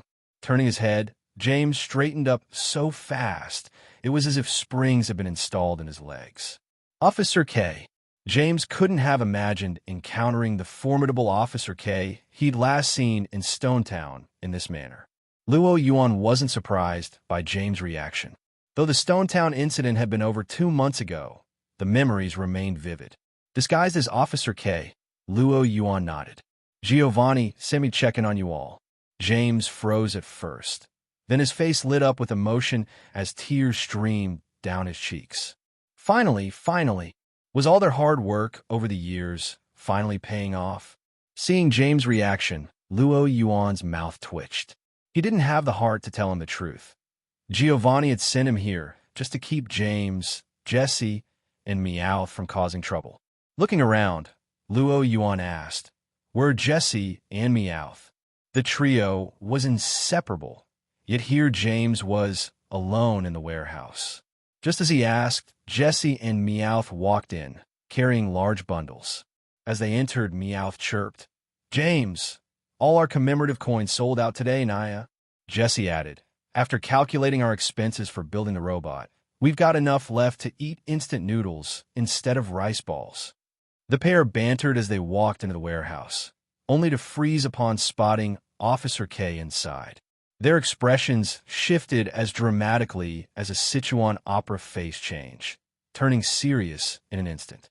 Both straightened up. Officer K. The last mission had left a deep impression on both Jesse and Meowth. The Deoxys Luo Yuan had commanded, capable of thrashing even Pokemon Hunter J, seemed invincible. Afterward, they discreetly inquired about Officer K within Team Rocket's ranks. The information was vague and inconsistent. Few seemed to know much about K. But from piecing together what they heard from Giovanni and Mattori, one thing was clear. The Officer K before them was a high-ranking, direct subordinate of Giovanni himself. In other words, a big shot. Seeing their salutes, Luo Yuan nodded. His gaze shifted to the half-built giant robot in the warehouse. Giovanni asked me to check on you, and I must say, you've given me quite the surprise. When Giovanni had called, it was to ensure Luo Yuan kept an eye on the trio, preventing them from stirring up trouble during the Indigo conference. Now, seeing this scene, Giovanni's concerns weren't unfounded. These three certainly had plans for trouble. However, Jesse, James, and Meowth assumed Luo Yuan was here to inspect their work and felt a surge of excitement. Was this their chance for a promotion, a raise, and becoming executives? Eagerly, they started explaining their grand plan.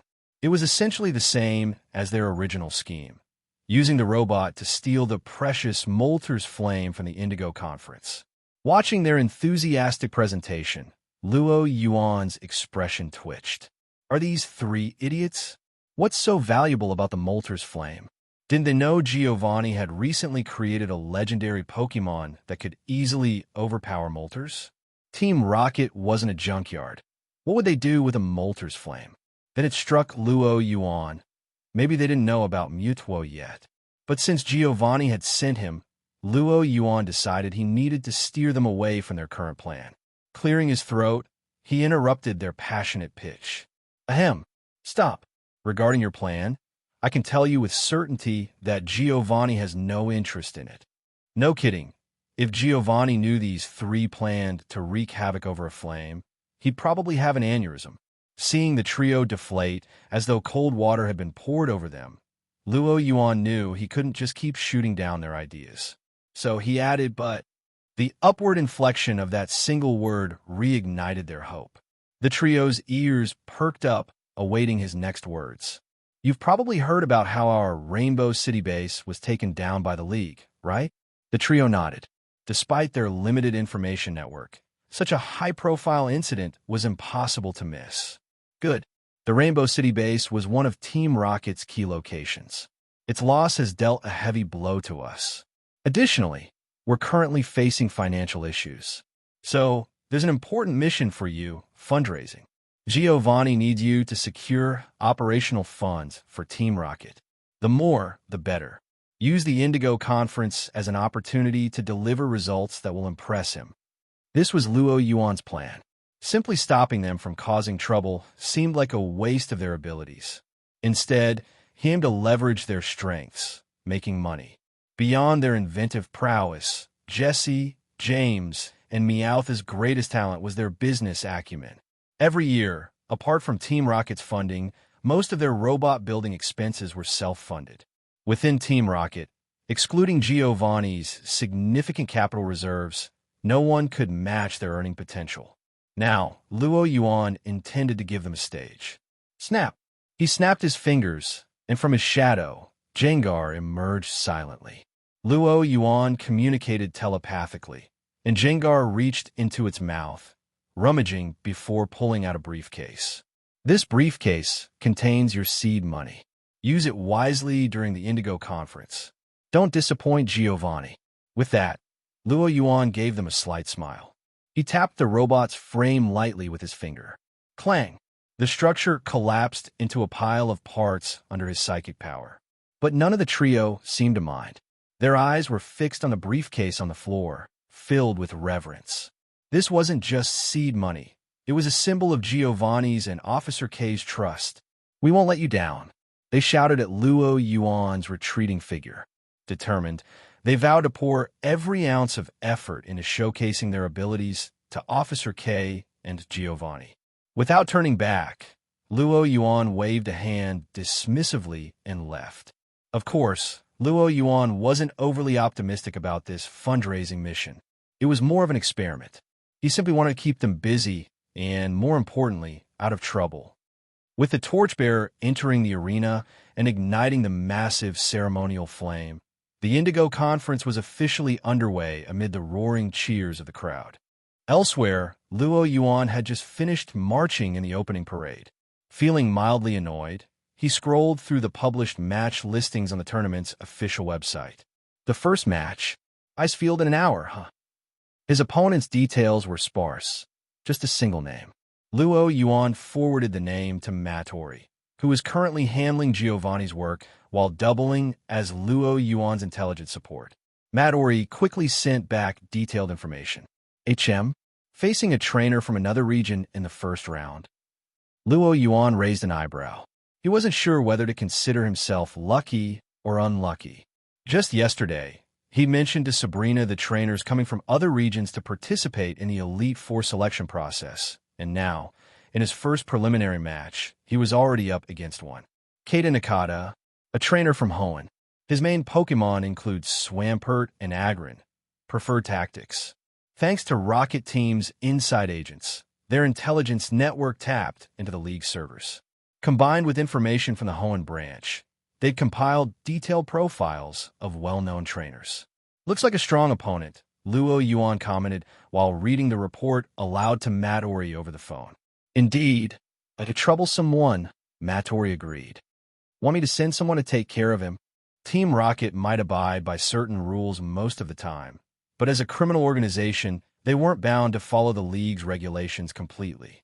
Eliminating a competitor could be done in countless ways, spiking their food or drink, staging an accident to delay their arrival at the match, or even orchestrating a mishap that would force their withdrawal.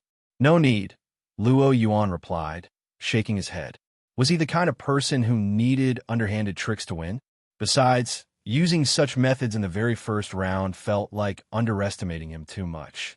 I'm curious to see what kind of strength a trainer aiming for Elite Four selection brings to the table, he said, grabbing his number tag and heading to the battlefield. While Luo Yuan was preparing to gauge his opponent's capabilities, on the other side, Keita Nakata was also reviewing Luo Yuan's profile. Compared to Luo Yuan's access to detailed intel from within the league, Keita's information was far more basic, cobbled together from online sources and the league's public announcements. A director at Sylph Company? Keita frowned. Though he hailed from Hoenn, he was well acquainted with Sylph Company, a corporation that rivaled Devon Manufacturing in prominence. He hadn't expected to face a representative from such a company right in the first round. This could be a bit troublesome, Keita thought to himself. Not that he was worried about Luo Yuan's skills. As someone who had been traveling for a long time, working towards Elite Four qualification, Keita didn't consider a rookie trainer who had only started their journey a year ago as a real threat, no matter how much the media hyped him up. In fact, Keita believed it was all a publicity stunt by Sylph Company, an effort to groom Luo Yuan as the next Steven Stone. It wasn't a bad assumption. Keita had already guessed Sylph Company's motives, but due to limited information, he severely underestimated Luo Yuan's strength. Keita wasn't concerned about Luo Yuan's actual abilities. What worried him was the possibility of Luo Yuan relying on Pokemon that didn't rightfully belong to him, leveraging Sylph Company's vast resources. Keita had faced trainers like this before. Even so, he didn't see Luo Yuan as a threat. What had concerned him was something else entirely. Like Luo Yuan, Keita had noticed the unusual atmosphere surrounding this year's Indigo conference. During the opening parade alone, Keita spotted many familiar faces, well-known, skilled trainers from various other regions. The sheer number of strong competitors made it clear just how intense the competition would be this year. In such a competitive environment, Keita knew he didn't hold a clear advantage. To stand out, information warfare would be crucial. In Pokemon battles, this meant minimizing the exposure of one's own team and strategies while gathering as much intel on opponents' Pokemon and tactics as possible to plan countermeasures. Avoiding unnecessary exposure of his Pokemon was particularly important. However, facing someone like Luo Yuan in the first round meant revealing far more of his hand than he would against an average trainer. The thought of his battle footage being scrutinized endlessly by others left Keita feeling exceptionally unlucky.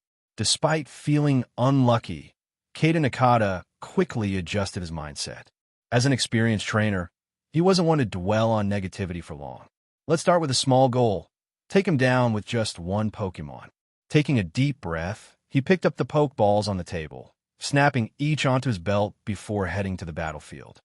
The Indigo Conference followed a preliminary plus elimination format. After 3 rounds of preliminaries, 32 trainers will be selected from the massive pool of participants. Due to the sheer number of contestants and the need to complete the preliminaries quickly, these matches were held in smaller side arenas.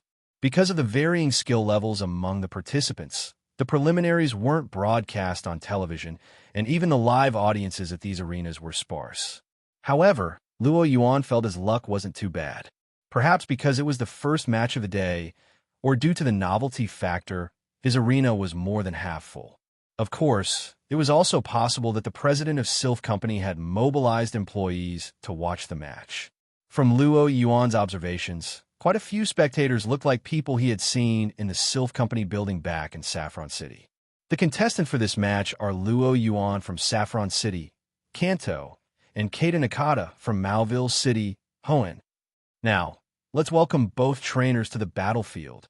The announcer's voice boomed through the loudspeakers, sparking a flurry of discussion in the crowd. In the Pokemon world, trainers who, like Ash, traveled far and wide to compete in tournaments were still relatively rare. Thus, seeing a trainer from Hoenn in the preliminaries of the Indigo Conference was a surprise to many. Keita paid no mind to the chatter. Confident in his qualifications for the Elite Four selection, he had nerves of steel. External factors hardly fazed him. What did catch his attention, however, were a few familiar faces in the audience, trainers he considered rivals. Their blatant presence for reconnaissance gave his expression a momentary grimness. I need to finish this Luo Yuan guy quickly. He glanced at his opponent, spotting Luo Yuan smiling at him, as though oblivious to the situation. Keita allowed himself to relax slightly. The preliminaries follow a 3v3 format. Trainers may switch Pokemon during the match. Victory is achieved when all three of one side's Pokemon are unable to battle. If there are no objections, please confirm your readiness. Keita placed his hand on his belt and nodded to the referee. The referee turned to Luo Yuan, who also nodded. Raising his flag, the referee announced, "Since both trainers are ready, let the match begin." At the referee's signal, 2 Pokeballs flew into the arena, one from each trainer. Luo Yuan's Pokeball hit the ground first. That was fast. Keita's eyes flashed with surprise. It wasn't an overreaction. Even something as simple as throwing a Pokeball required a level of skill. In battles like this, the trainer who released their Pokemon first often gained a tactical advantage. Keita had once suffered a loss due to a slow throw. His Pokemon had barely entered the field when his opponent's was already poised for an attack. That single misstep had snowballed into a loss, despite his Pokemon being stronger overall. Since then, he had trained specifically to improve his throw speed. Yet Luo Yuan's throw was still a fraction faster. Was it a coincidence, or? Keita couldn't help but speculate. Perhaps this guy wasn't just an ordinary rich kid, but there was no time to dwell on it. His focus shifted to Luo Yuan's Pokemon. To conceal his strength, Keita had opted not to use his ace, Swampert, instead sending out Agron, one of his less critical Pokemon. Agron wasn't quite at Elite Four level, but Keita deemed it sufficient to handle Luo Yuan. The goal was to minimize the exposure of his tactics and strategies. However, as Luo Yuan's Pokemon materialized, Keita instantly regretted his decision. Ruer, a massive Dragonite, appeared, its sheer size taking up nearly half the arena. Boom! As Dragonite landed, the ice beneath its feet cracked into a web of fractures. What is that thing? Keita's face twisted in disbelief as he stared at the 6 to 7 meter tall Dragonite. The audience, initially silent, erupted into cheers. If one were to rank Pokemon by popularity in Kanto, Dragonite would undoubtedly sit at the top. Its colossal size didn't intimidate the crowd, it only heightened their excitement. Even the announcer froze for a moment before quickly recovering. Luo Yuan has sent out a massive Dragonite. Judging by Keita's expression, he clearly wasn't expecting this. So, how will Keita respond? Respond, my ass. Were it not for the match rules, Keita might have shouted his frustration. If he could turn back time, he would slap himself and tell himself not to make snap judgments. An ordinary rich kid, my foot. The mere presence of this overwhelming Dragonite was enough to crush any illusions of an easy win. Looking at his Agron, usually intimidating but now dwarfed like a little brother, Keita couldn't help but wonder. Would it be too late to recall Agron and send out Palipper instead? The answer, of course, was no. Luo Yuan had already launched his first attack. Dragonite Dragon Pulse. Roar. A deafening roar reverberated through the side arena as Dragonite inhaled sharply, its chest swelling. A swirling purple dragon pulse began to form in its mouth, crackling with power. The terrifying energy emanating from the attack sent a chill down Keita's spine. I can't let Agron take that hit head-on. Realizing the danger, Kata hastily shouted, "Agron dodge." But before he could finish his command, Dragonite released the fully charged Dragon Pulse. The purple blast tore through the air, slamming into Agron before it had time to react. Boom!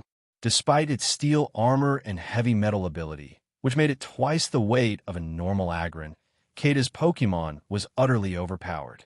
The sheer force of Dragonite's attack sent it flying across the battlefield. Agron was sent flying by Dragon Pulse. The impact drove its heavy, steel-clad body across the battlefield. Its head spike carved a deep groove into the ice as it slid, finally crashing into the ground outside the arena. Motionless, Agron lay unconscious. For a moment, the entire stadium fell silent. Then, an eruption of deafening cheers followed. What incredible power from Dragonite! It only took one move to knock out Kata's Agron, the announcer exclaimed, his voice filled with amazement. With years of experience hosting battles, he could easily tell that Kata's Agron wasn't weak. In fact, compared to past Indigo Conference participants, this Agron could have easily made it to the quarterfinals, possibly even the semifinals. Yet it had been taken down in a single hit by Luo Yuan's Dragonite. Just how strong was this Dragonite? The announcer left the question hanging, inviting the audience to ponder it. Meanwhile, a few trainers who had only come to observe Kata's skills quietly added Luo Yuan's name to their watch list. Owning a Dragonite of this caliber was enough to make him a serious rival.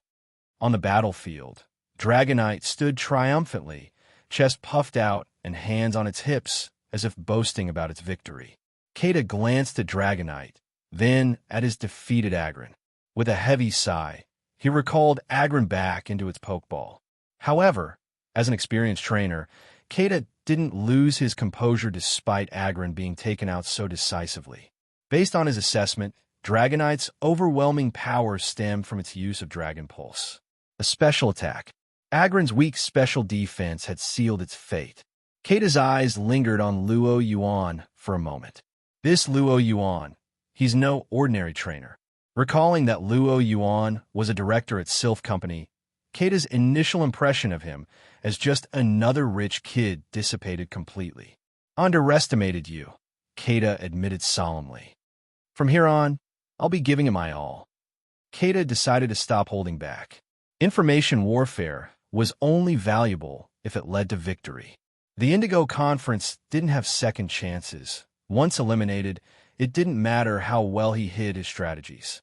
Luo Yuan noticed Kata's shift in demeanor and realized he might have overdone it. They say you boil a frog slowly in warm water. I just tossed him straight into a boiling pot. Kata grabbed his second Pokeball and threw it. "My next Pokemon is this one." Boom! A burst of light revealed a Pelipper with blue, white, and yellow tones. Hovering just above the ground, Pelipper flapped its wings steadily. As it entered the battlefield, dark clouds gathered overhead, and a light drizzle began to fall. Watching the capable-looking Pelipper, Luo Yuan quickly pieced things together. Coupled with the intel about Kata's Swampert, he could already guess Kata's strategy. "A rain team, huh?" Luo Yuan murmured. As expected, any trainer competing in the Elite Four selection had serious skills. Kata sends out his second Pokemon, Pelipper. "It's starting to rain. This must be Pelipper's drizzle." Ability, the announcer explained. Safely sheltered in a booth, the announcer was unaffected by the rain. The audience, however, wasn't so lucky. Unlike the main stadium, the side arenas lacked comprehensive facilities, leaving the unprepared spectators drenched. Using his psychic abilities, Luo Yuan created an invisible barrier around himself, keeping the rain at bay.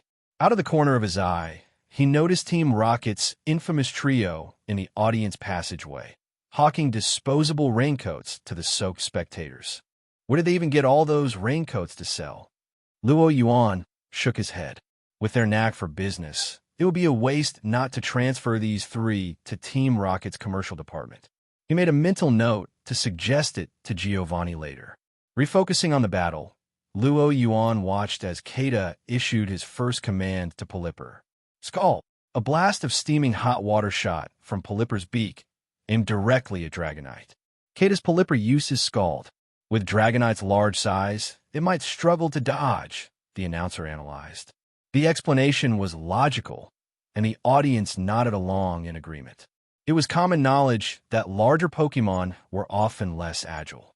To them, it seemed inevitable that Dragonite would have to rely on moves like Protect or Light Screen to defend itself. But instead, Dragonite flapped its massive wings once.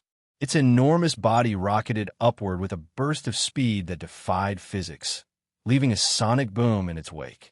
The entire crowd, including Kata, stared in disbelief as Dragonite shot into the air, effortlessly dodging Scald.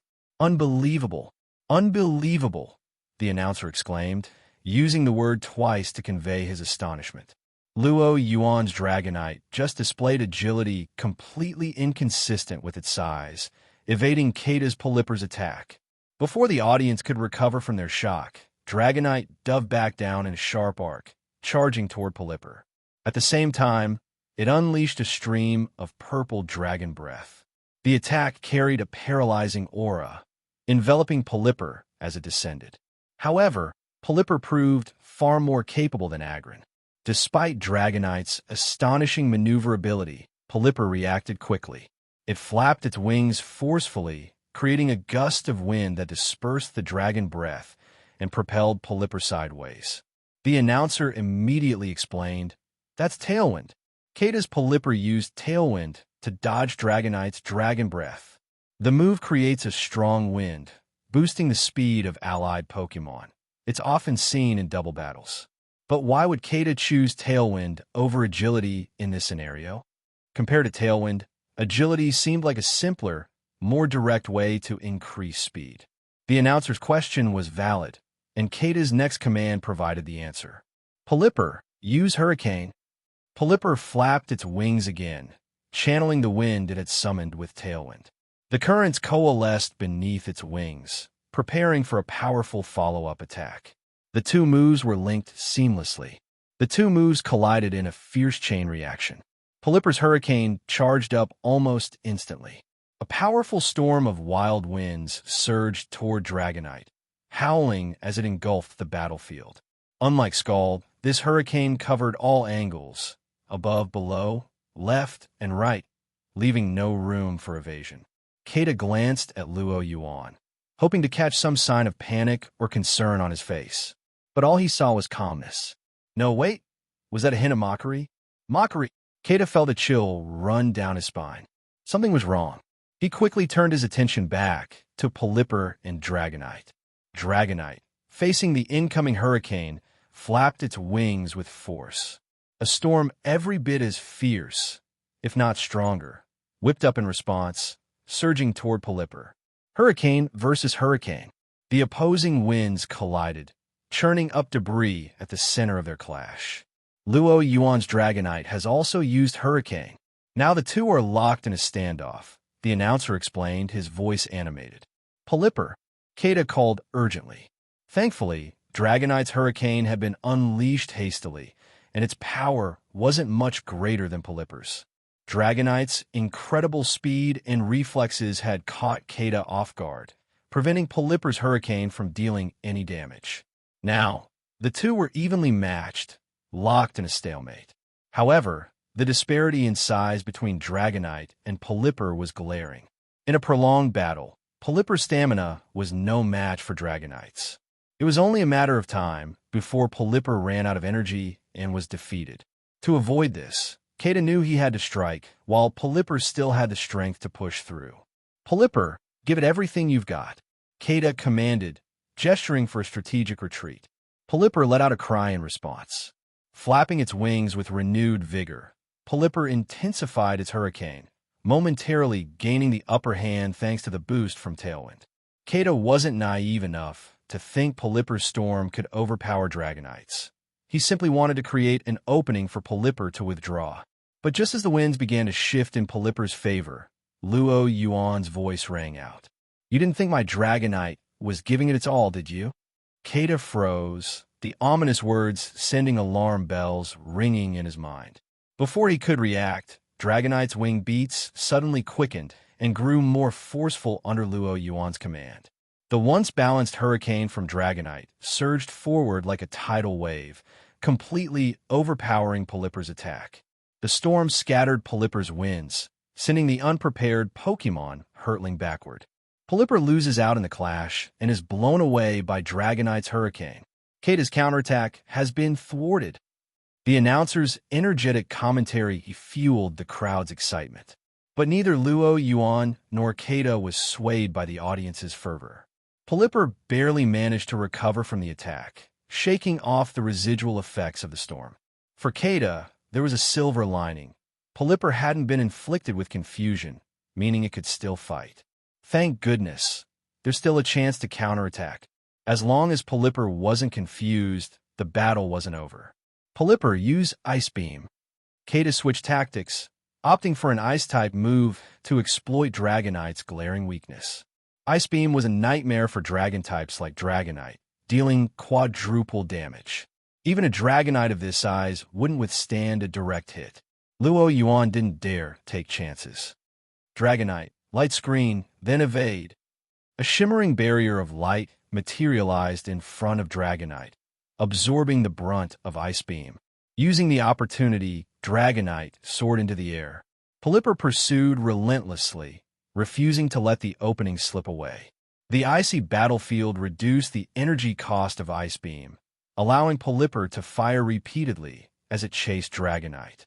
From above, it rained beams of icy energy, forcing Dragonite into evasive maneuvers.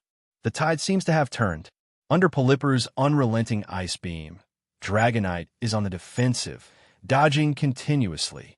The announcer's rapid commentary heightened the tension, keeping the audience on edge. Luo Yuan raised an eyebrow as he observed Polyper's pursuit. It seemed Kata had misinterpreted Dragonite's evasive maneuvers as a sign of vulnerability.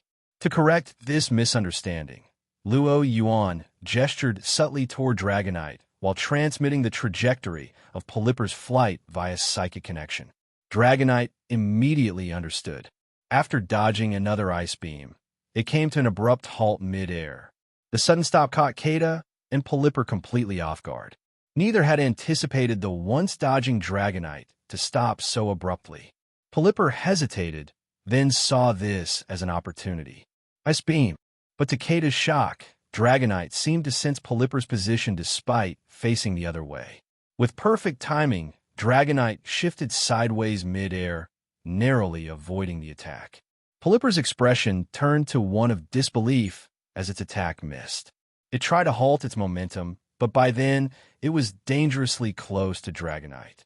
In desperation, Polyper prepared another Ice Beam. But with Luo Yuan feeding Dragonite live updates of Polyper's movements, it was as if Dragonite had eyes in the back of its head. Anticipating Polyper's actions, Dragonite spun around without hesitation, its massive fist crackling with golden electricity. Thunder Punch. Sparks danced across Dragonite's fist as it roared and swung with all its might. Boom! The punch connected squarely with Polyper's jaw.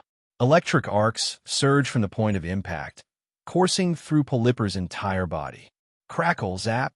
Polyper convulsed violently, its attempt at another Ice Beam dissipating as the electricity overwhelmed it.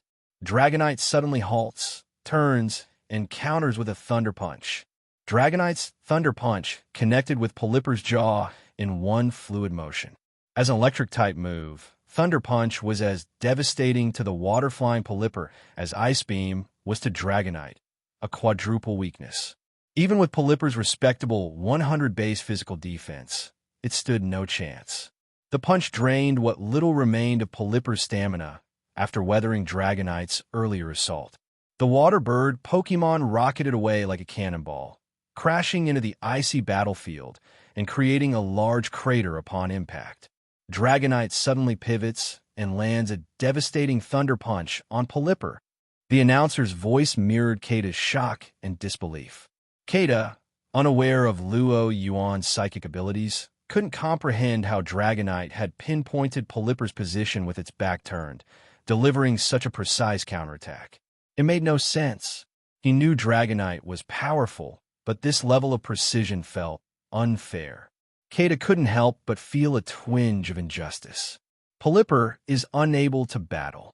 The referee raised a flag to signal Palipper's defeat. Kata was now down to his final Pokemon. Roar! Dragonite raised its arms triumphantly, its crescent-shaped eyes narrowing in a victorious grin. The crowd, momentarily stunned, erupted into thunderous applause and cheers. There is nothing more satisfying to Kanto fans than seeing their beloved Dragonite dominate on the battlefield. While the general audience reveled in the spectacle, the mood among the observing trainers was far from jubilant. Defeating two of Kata's Pokemon with just one Dragonite, and it's still virtually unscathed, ready to fight. This got the trainers exchanged uneasy glances, each seeing the same heavy realization in the other's eyes. They had underestimated Luo Yuan. This wasn't just a trainer worthy of being their rival. Luo Yuan might very well be a significant threat. Having witnessed Dragonite's performance, they placed themselves in Kata's shoes and doubted their ability to handle a Dragonite with such overwhelming strength, stamina, agility, and uncanny awareness. But the battle wasn't over yet. Despite losing two Pokemon, Kata took a deep breath to steady himself, refusing to give in to despair. Still, an air of defeat lingered around him. He had come to Kanto with dreams of becoming an Elite Four member, yet here he was, on the verge of elimination in the first round of preliminaries. Two of his Pokemon were down, and he still didn't even know what Luo Yuan's second Pokemon was. For a moment, Kata couldn't help but feel like he was playing the wrong role in this story. But I won't give up, Kata declared to Luo Yuan. His strategy was designed to shine in moments like this. Still, his thoughts strayed to his earlier choices, particularly the ill-fated decision to lead with Agron. If I hadn't started with Agron, I'd have had much more room for error. Choosing Agron to hide his true strategy had been a critical mistake, one that snowballed into his current predicament. But regrets were meaningless now. Resolving to fight to the end, Kata threw his third Pokeball. Let's go, my partner. Boom. A flash of light revealed a Pokemon with a yellow-green body and a dopey expression. Ludicolo. Not Swampert, but Ludicolo. Luo Yuan raised an eyebrow in surprise. Kata caught the expression on Luo Yuan's face, one of genuine surprise. For the first time, Kata felt oddly content, even if he lost. His strategy now fully exposed, Kata didn't bother hiding the truth. Swampert is just a decoy to mislead others. Ludicolo is my true ace. Hearing this, Luo Yuan nodded, a realization dawning on him. He had subconsciously approached the situation as if it were a game, forgetting that Mega Evolution Stones weren't yet widely available in Hoenn. Without Mega Evolution, Swampert was simply a strong water type, not the centerpiece of a rain team. On the battlefield, Ludicolo began clapping its hands and swaying side to side in a peculiar dance. Its rhythmic movements had an almost hypnotic effect, even causing Dragonite to sway slightly in sync. Sensing Dragonite's guard slipping, Ludicolo's eyes gleamed.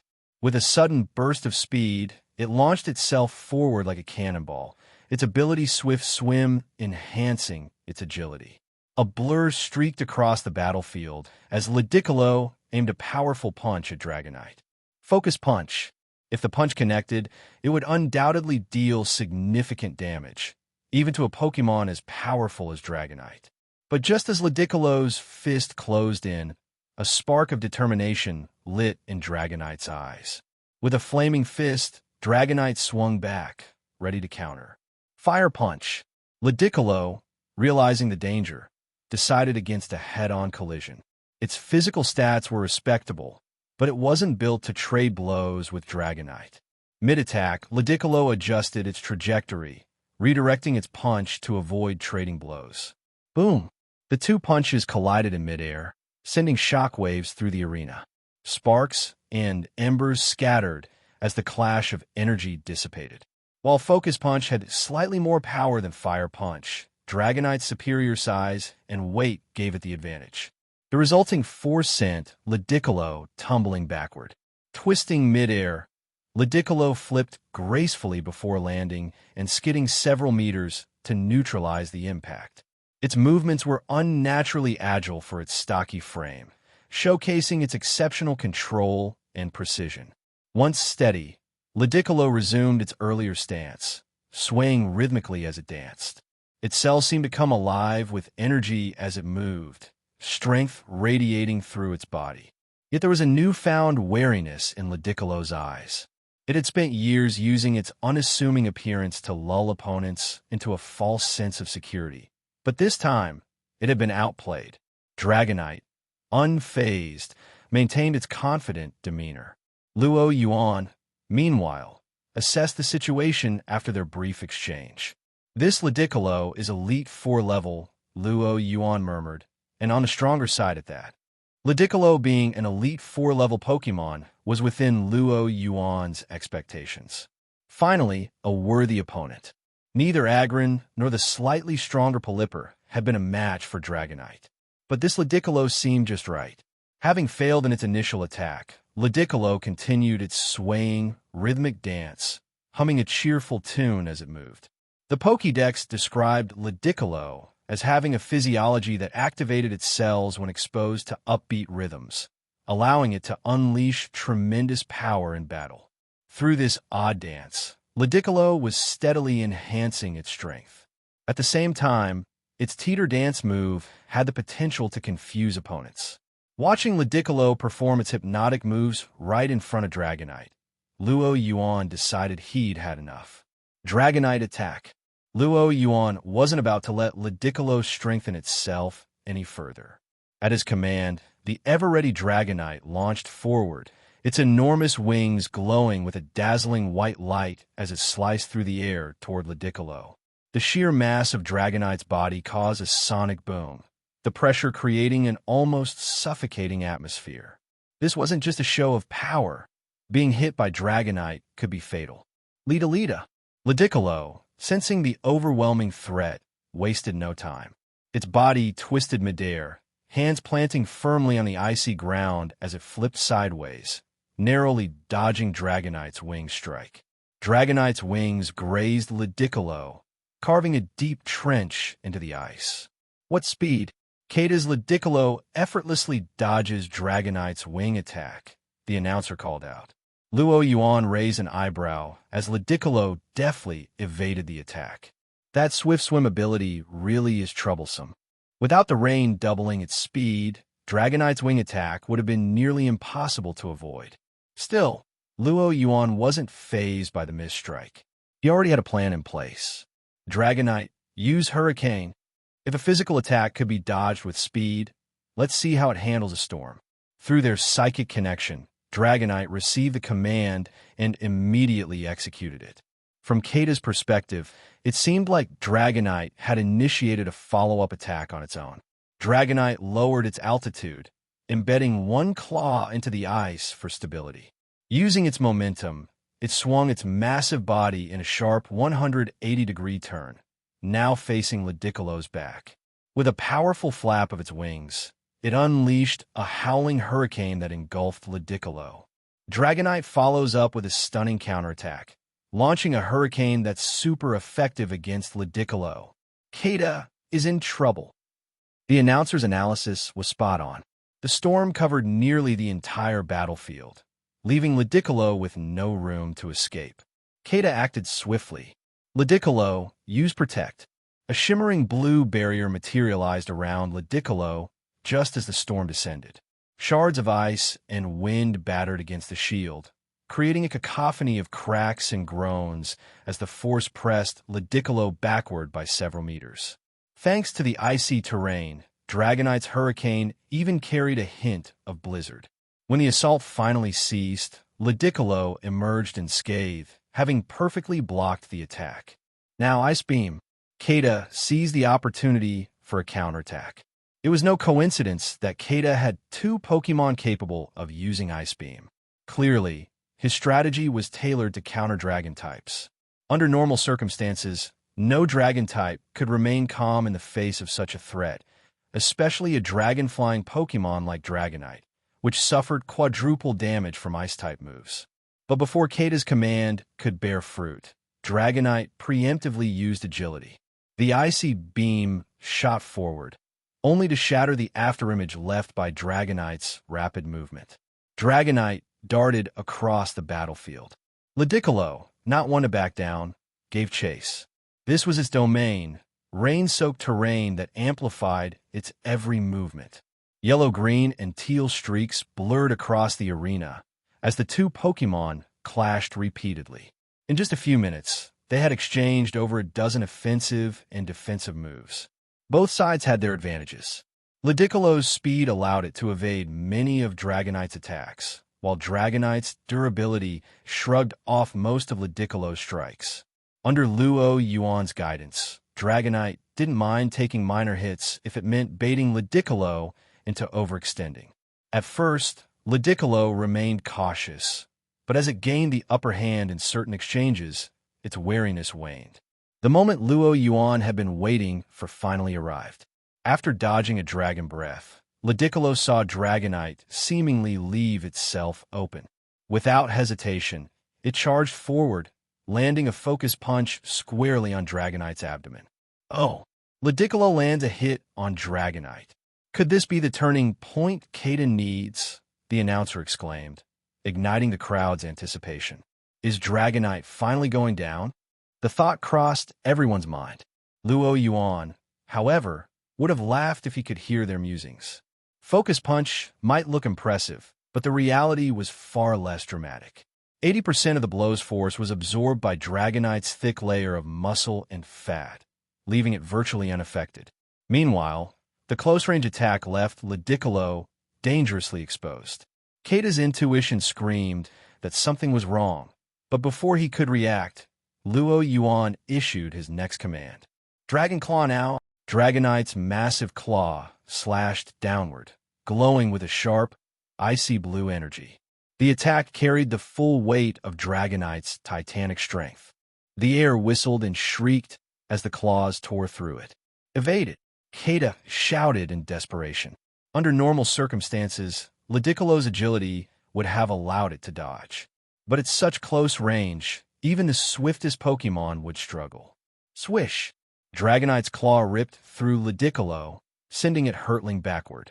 The watergrass Pokémon skidded across the icy field, leaving a long trail behind it before coming to a stop. Dragonite's sudden counterattack sends Ludicolo flying with a single Dragon Claw. What a turnaround! The audience was stunned, unable to process the sudden shift in momentum. Ludicolo struggled to rise, revealing 3 deep gashes across its body. Its iconic sombrero-like hat bore a massive tear. Despite its injuries, Ludicolo refused to give up. It raised its hands and unleashed Giga Drain, green tendrils of energy latching onto Dragonite to siphon its vitality.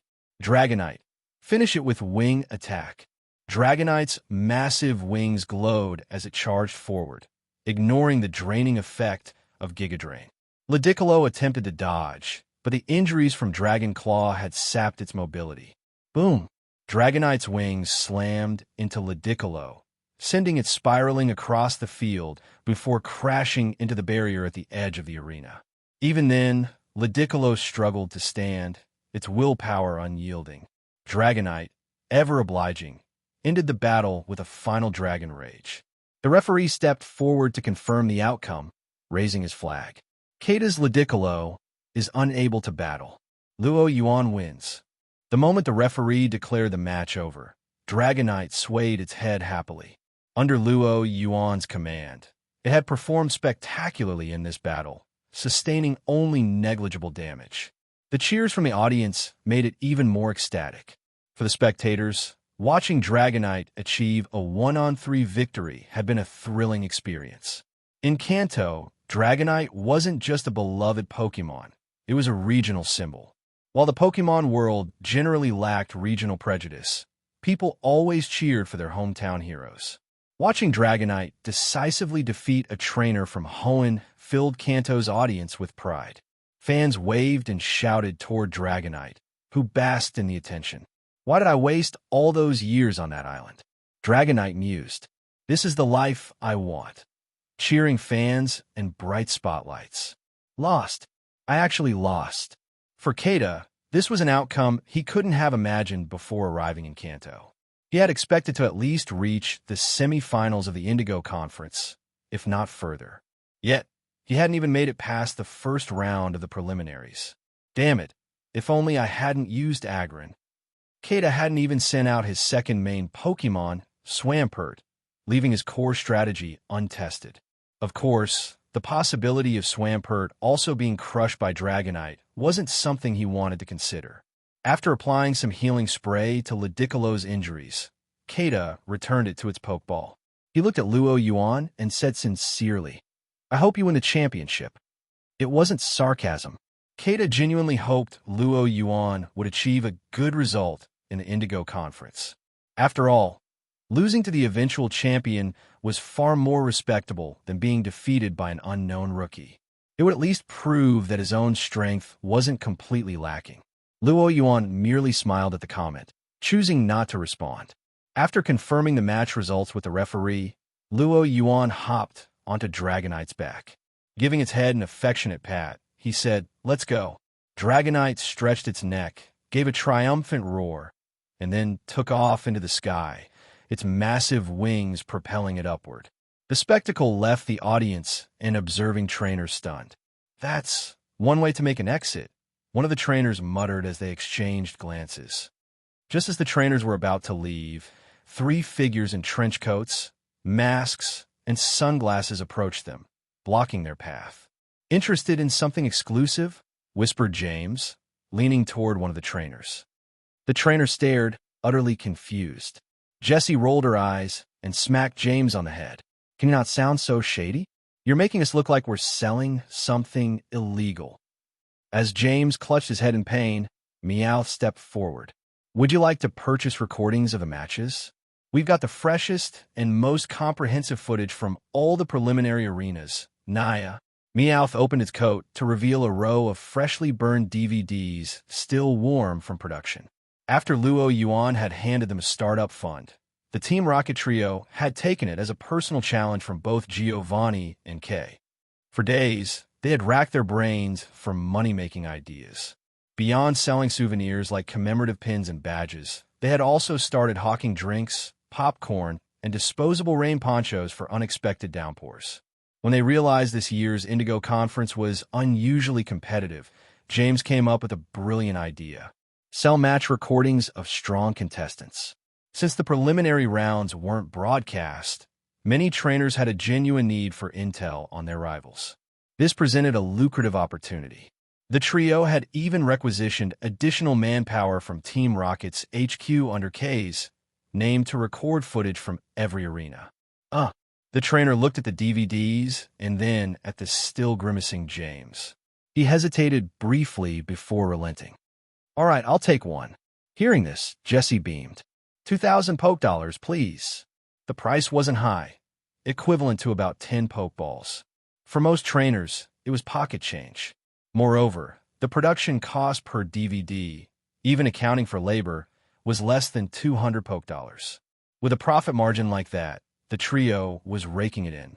The trainer reached for his wallet, but Jessie, impatient, snatched it, pulled out 2,000 poke dollars, and handed back the wallet along with the DVD. Then she moved on to the next trainer. This time, the sale went much smoother. Humans are naturally competitive creatures.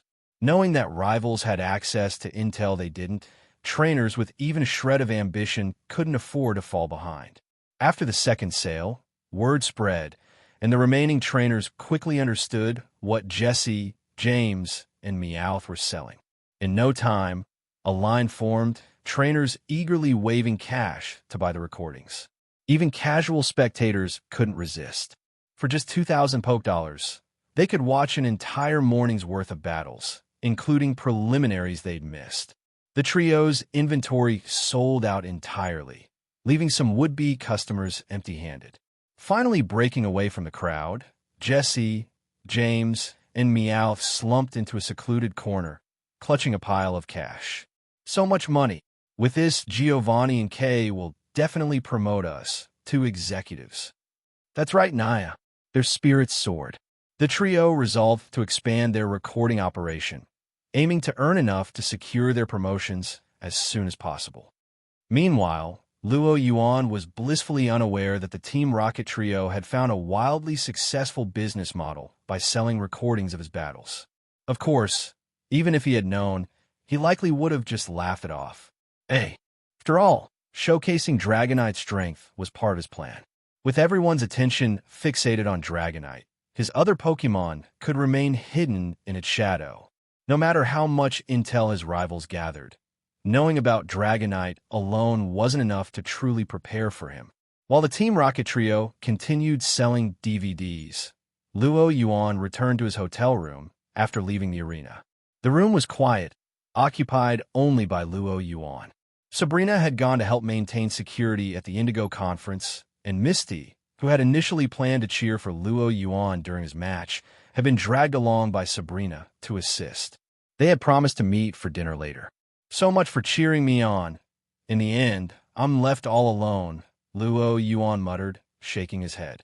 He patted the head of the Eevee nestled in his arms. Vooey! Eevee stuck out its tiny pink tongue and licked Luo Yuan's palm as if to console him. A soft cackle echoed from the shadows.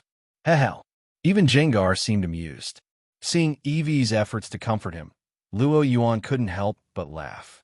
All right, I was just joking. I'm not so fragile that I need comforting over something this trivial. Let's go grab some lunch. Luo Yuan, carrying Eevee, headed toward the hotel's restaurant.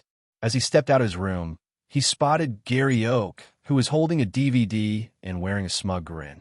Gary, Luo Yuan hadn't expected to bump into him here. Luo Yuan.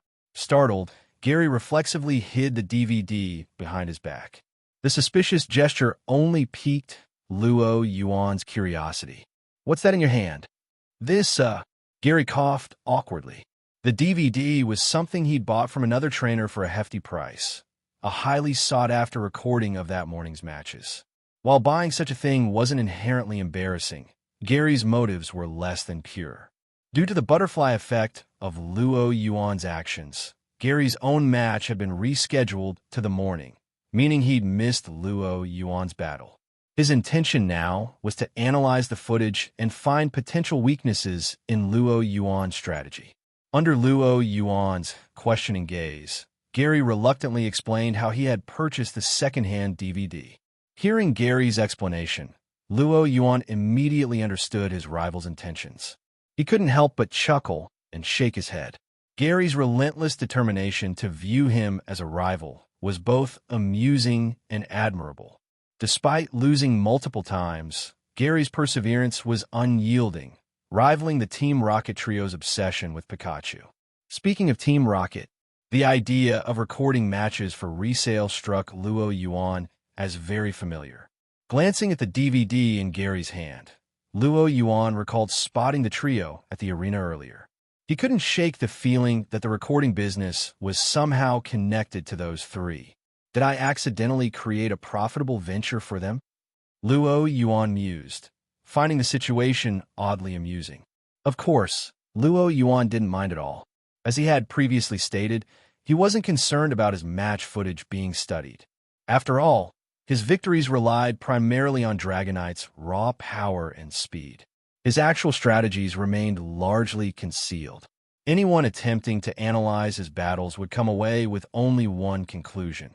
Dragonite was enormous and overwhelmingly strong. Let's grab some lunch together, Luo Yuan offered. Afterward, let's go find Ash. Doesn't he have a match this afternoon? We can watch it. Gary, who had been considering the same thing, nodded eagerly. During their last battle at Professor Oak's lab, Gary had defeated Ash with relative ease. However, Ash's rapid growth had left Gary both impressed and slightly pressured. He wasn't about to miss the chance to watch Ash in action. Ash's battle took place at the water field. The arena consisted of a massive pool with 5 small platforms serving as footholds. This setup heavily favored water-type Pokemon while restricting the use of larger Pokemon that couldn't fit on the 2-meter-wide circular platforms. At the moment, Ash was just wrapping up a bizarre battle with his Krabby. Can battles even be fought like this? Gary was dumbfounded as he watched Krabby defeat an Exeggutor using a combination of Harden, Endure, Leer, and Stomp. As a trainer with his own executor, Gary couldn't fathom how one could lose to such a strategy. Has Ash's Krabby become that powerful? Luo Yuan, having scanned executor with his psychic abilities, shook his head. It's not that Ash's Krabby is strong. It's that the opponent is too weak. Huh? What do you mean? The other trainer doesn't look like a pushover, Gary replied, glancing at Ash's opponent, a trainer named Dewey. Though Dewey's demeanor was obnoxious, he appeared to have some degree of skill, purely for show. The fact that Executor panicked after its leaves were grabbed and couldn't counter is all the proof you need of Dewey's incompetence. With his extensive battle experience, Luo Yuan wasn't easily fooled by appearances. Gary nodded thoughtfully, feeling as though he'd learned something new. As they spoke, Krabby suddenly evolved mid-battle into a fearsome Kingler. Standing firmly on Newton's grave, it executed a bubble beam that sent Dewey's second Pokémon, Seadra, sliding across the water in a bizarre maneuver before Kingler finished it off with a powerful crab hammer. Luo Yuan, was that because the opponent was weak too? Gary asked, his tone skeptical. Luo Yuan shook his head. No, that's the power of plot armor. If Luo Yuan had been in Ash's place, he could have one as well, but never in such an absurd manner.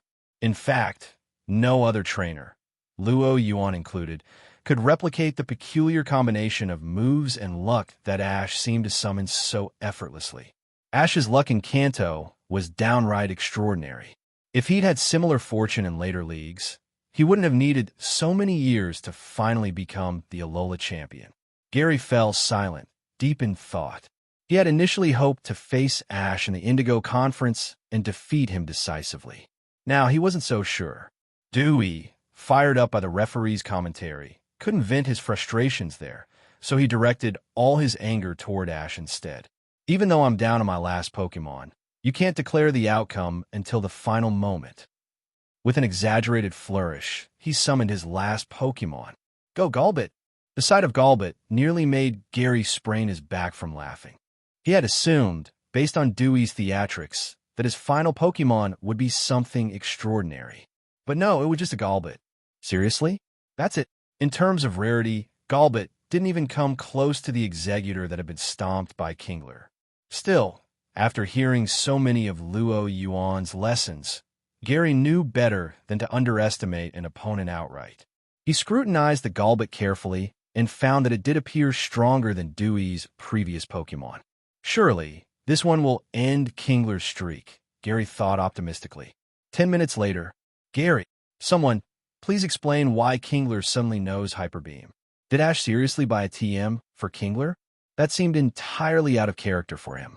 And if Kingler knew Hyper Beam, why hadn't it used it earlier? Turning to Luo Yuan for answers, Gary asked, "What's going on here?" Luo Yuan shrugged. "Don't ask me. Just accept that it's one of those inexplicable things that happen." He paused before adding, "Let's just say Kingler's a prodigy and learned Hyper Beam upon evolving." Of course, there was another possibility. Perhaps Professor Oak had used a TM on Kingler while taking care of it. But that raised a new question. Why would Professor Oak train Kingler for Ash? The arena fell into brief silence after Kingler's Hyper Beam. Even the announcer paused for 2 seconds before recovering and exclaiming, "Ash Ketchum's Kingler has defeated Dewey's 3 Pokémon without switching out, securing victory in this match." The referee officially announced the result. Ash froze for a moment before erupting into cheers, running around the battlefield in excitement, and flailing his arms when reporters tried to photograph him. Gary quickly turned away, hoping Ash wouldn't notice him. This is so embarrassing. But the more he wanted to avoid being seen, the more likely it was to happen. Ash, as if guided by some uncanny sense, spotted Gary in the stands. "Gary, I'm over here. What do you think? Pretty strong, huh?" he shouted, waving enthusiastically. Gary immediately covered his face, wishing he could disappear. Peeking through his fingers, he glanced at Luo Yuan, baffled. "How come Ash didn't call your name when you're sitting right here, too?" Luo Yuan smirked and snapped his fingers. An invisible barrier of psychic energy shimmered briefly around him. This psychic barrier bends light. In simpler terms, Ash can't see me from down there. Gary's face contorted with envy as Luo Yuan, entirely unbothered, grabbed some popcorn and soda to enjoy the next match. The first round of preliminaries spanned 2 full days. Of the 256 participating trainers, half were eliminated after intense battles. Many strong contenders emerged, proving their mettle. Having tasted the profits from selling match recordings, the Team Rocket trio decided to take their operations to the next level. Using the footage they'd gathered and their extensive Pokémon knowledge, they created a guidebook. The guide highlighted this year's certified seeded players. Unsurprisingly, Luo Yuan topped the list, thanks to his unstoppable Dragonite. Ash, meanwhile, ranked 9th, primarily due to his Kingler's one Pokémon sweep of Dewey. The trio had intentionally boosted his rank for amusement, eager to see him targeted by others. I don't buy this. Gary slammed the guide onto the table. How is Ash in the top 10, and I'm not even on the list? The guide only included the top 20 trainers. Because Gary's first match had been overly cautious and drawn out, he failed to attract attention despite his superior skill compared to Ash. Luo Yuan chuckled at Gary's frustration. Privately, though, he admired the trio's ingenuity. The guide was a stroke of genius. A single sheet of paper with minimal production costs sold for 500 poke dollars, a massive profit margin. Moreover, by controlling the content of the guide, the trio had inadvertently gained influence. If they wanted to target a specific trainer, they could easily release insider information about them under the guise of analysis. Honestly, I'm surprised they didn't rank Ash as number 1 to make him a bigger target, Luo Yuan mused. The truth was, the trio had shifted their focus entirely to making money since receiving their task from Officer K. Ash and his Pikachu were no longer even on their radar. My next match is on the grass field, the afternoon after tomorrow. What about you, Luo Yuan? Gary asked. Now that the first round had ended, the matchups for the second round were posted. I'm on the water field. Morning of the same day, Luo Yuan replied. This time, his opponent wasn't one of the trainers competing for an Elite Four spot, so he wasn't too concerned. Hearing that their matches didn't overlap, Gary brightened. This meant he could watch Luo Yuan's battle live. Recordings were one thing, but nothing compared to seeing a match in person. Just as Gary was about to say something, Ash and Brock approached from a distance. Hey, Gary. Luo Yuan, Ash called out, waving energetically. Gary, recalling the earlier incident, immediately considered pretending not to know Ash. Unfortunately, Ash and Brock reached them before he could act. What are you guys talking about? Ash asked cheerfully. His eyes landed on the guidebook on the table. Oh, the Indigo Conference seeded player list. To Gary's dismay, Ash began reading aloud. Wow, Luo Yuan is ranked 1st, and I'm 9th. Then, he frowned in mock confusion. But, Gary, where are you? Gary couldn't shake the feeling that Ash was doing this on purpose. Still, he wouldn't let it show. It's just a silly list, he said dismissively. Gary tried to act like he didn't care at all. But to Ash, Brock, and Luo Yuan, Gary's expression said otherwise. Their laughter was good-natured, but only served to make Gary more flustered. Just as Gary was about to retort, a soft beep interrupted him. The communicator on Luo Yuan's belt lit up. Luo Yuan glanced at the screen and slipped the device back into his pocket. You guys keep chatting. I've got something to take care of, he said, releasing his Charizard. Hopping onto its back, Luo Yuan took off into the sky. Where's he off to in such a hurry? Ash asked, tilting his head in curiosity. Luo Yuan's always like that, Gary replied, shrugging. But deep down, Gary had his suspicions. Yesterday, while out shopping with his girlfriend, he had spotted Luo Yuan having dinner with Sabrina and Misty. He'd previously seen Luo Yuan with Sabrina in Fuchsia City and thought maybe Luo Yuan and Misty had broken up. Now it seemed Luo Yuan was juggling 2 gym leaders at once. In Gary's eyes, Luo Yuan's skills in romance were on par with his skills as a trainer, completely unattainable. Of course, Gary wasn't about to share that observation with Ash. Contrary to Gary's assumptions, Luo Yuan's urgent summons had nothing to do with Sabrina or Misty. What's going on, Matt Ori? Luo Yuan asked as he dialed her number back at the hotel. She had sent him an urgent message, but hadn't explained the details. "There's a problem," Matori replied, her expression unusually serious. "Do you remember Team Flare's executive Aliana?" "Of course I do." Aliana had been the first real enemy Luo Yuan encountered after returning to Kanto. Her intel had led him to acquire a full set of Mega Evolution Stones. If Matori was bringing her up now, it had to be important. "What happened?" Luo Yuan asked. "After we captured Aliana, I followed Giovanni's orders to monitor Team Flare's movements in Kalos. 3 days ago, our contacts in Kalos reported that Team Flare had dispatched a significant number of personnel to Kanto." Luo Yuan raised an eyebrow. Are they seriously coming into Rocket territory to break her out? If Team Flare had the audacity to try, Luo Yuan almost felt like he owed them an apology for underestimating Lysandra. "We're not certain yet. Giovanni instructed that we avoid contacting him during his stay at Indigo Plateau unless it's absolutely necessary. That's why I'm reaching out to you for instructions." Luo Yuan nodded. Giovanni's presence at the Indigo League headquarters surrounded him with League officials. While Luo Yuan could contact him without issue, since Luo Yuan was publicly a regular trainer, Matori couldn't risk exposing Giovanni's identity. Giovanni's precautions were understandable, and the fact that he had left such decisions to Luo Yuan only underscored Luo Yuan's growing authority within Team Rocket. "Keep monitoring the situation," Luo Yuan instructed. "Increase surveillance on all Kanto border crossings." There wasn't much else they could do for now. Team Rocket had deep roots in Kanto and Johto, but Team Flare was equally entrenched in Kalos.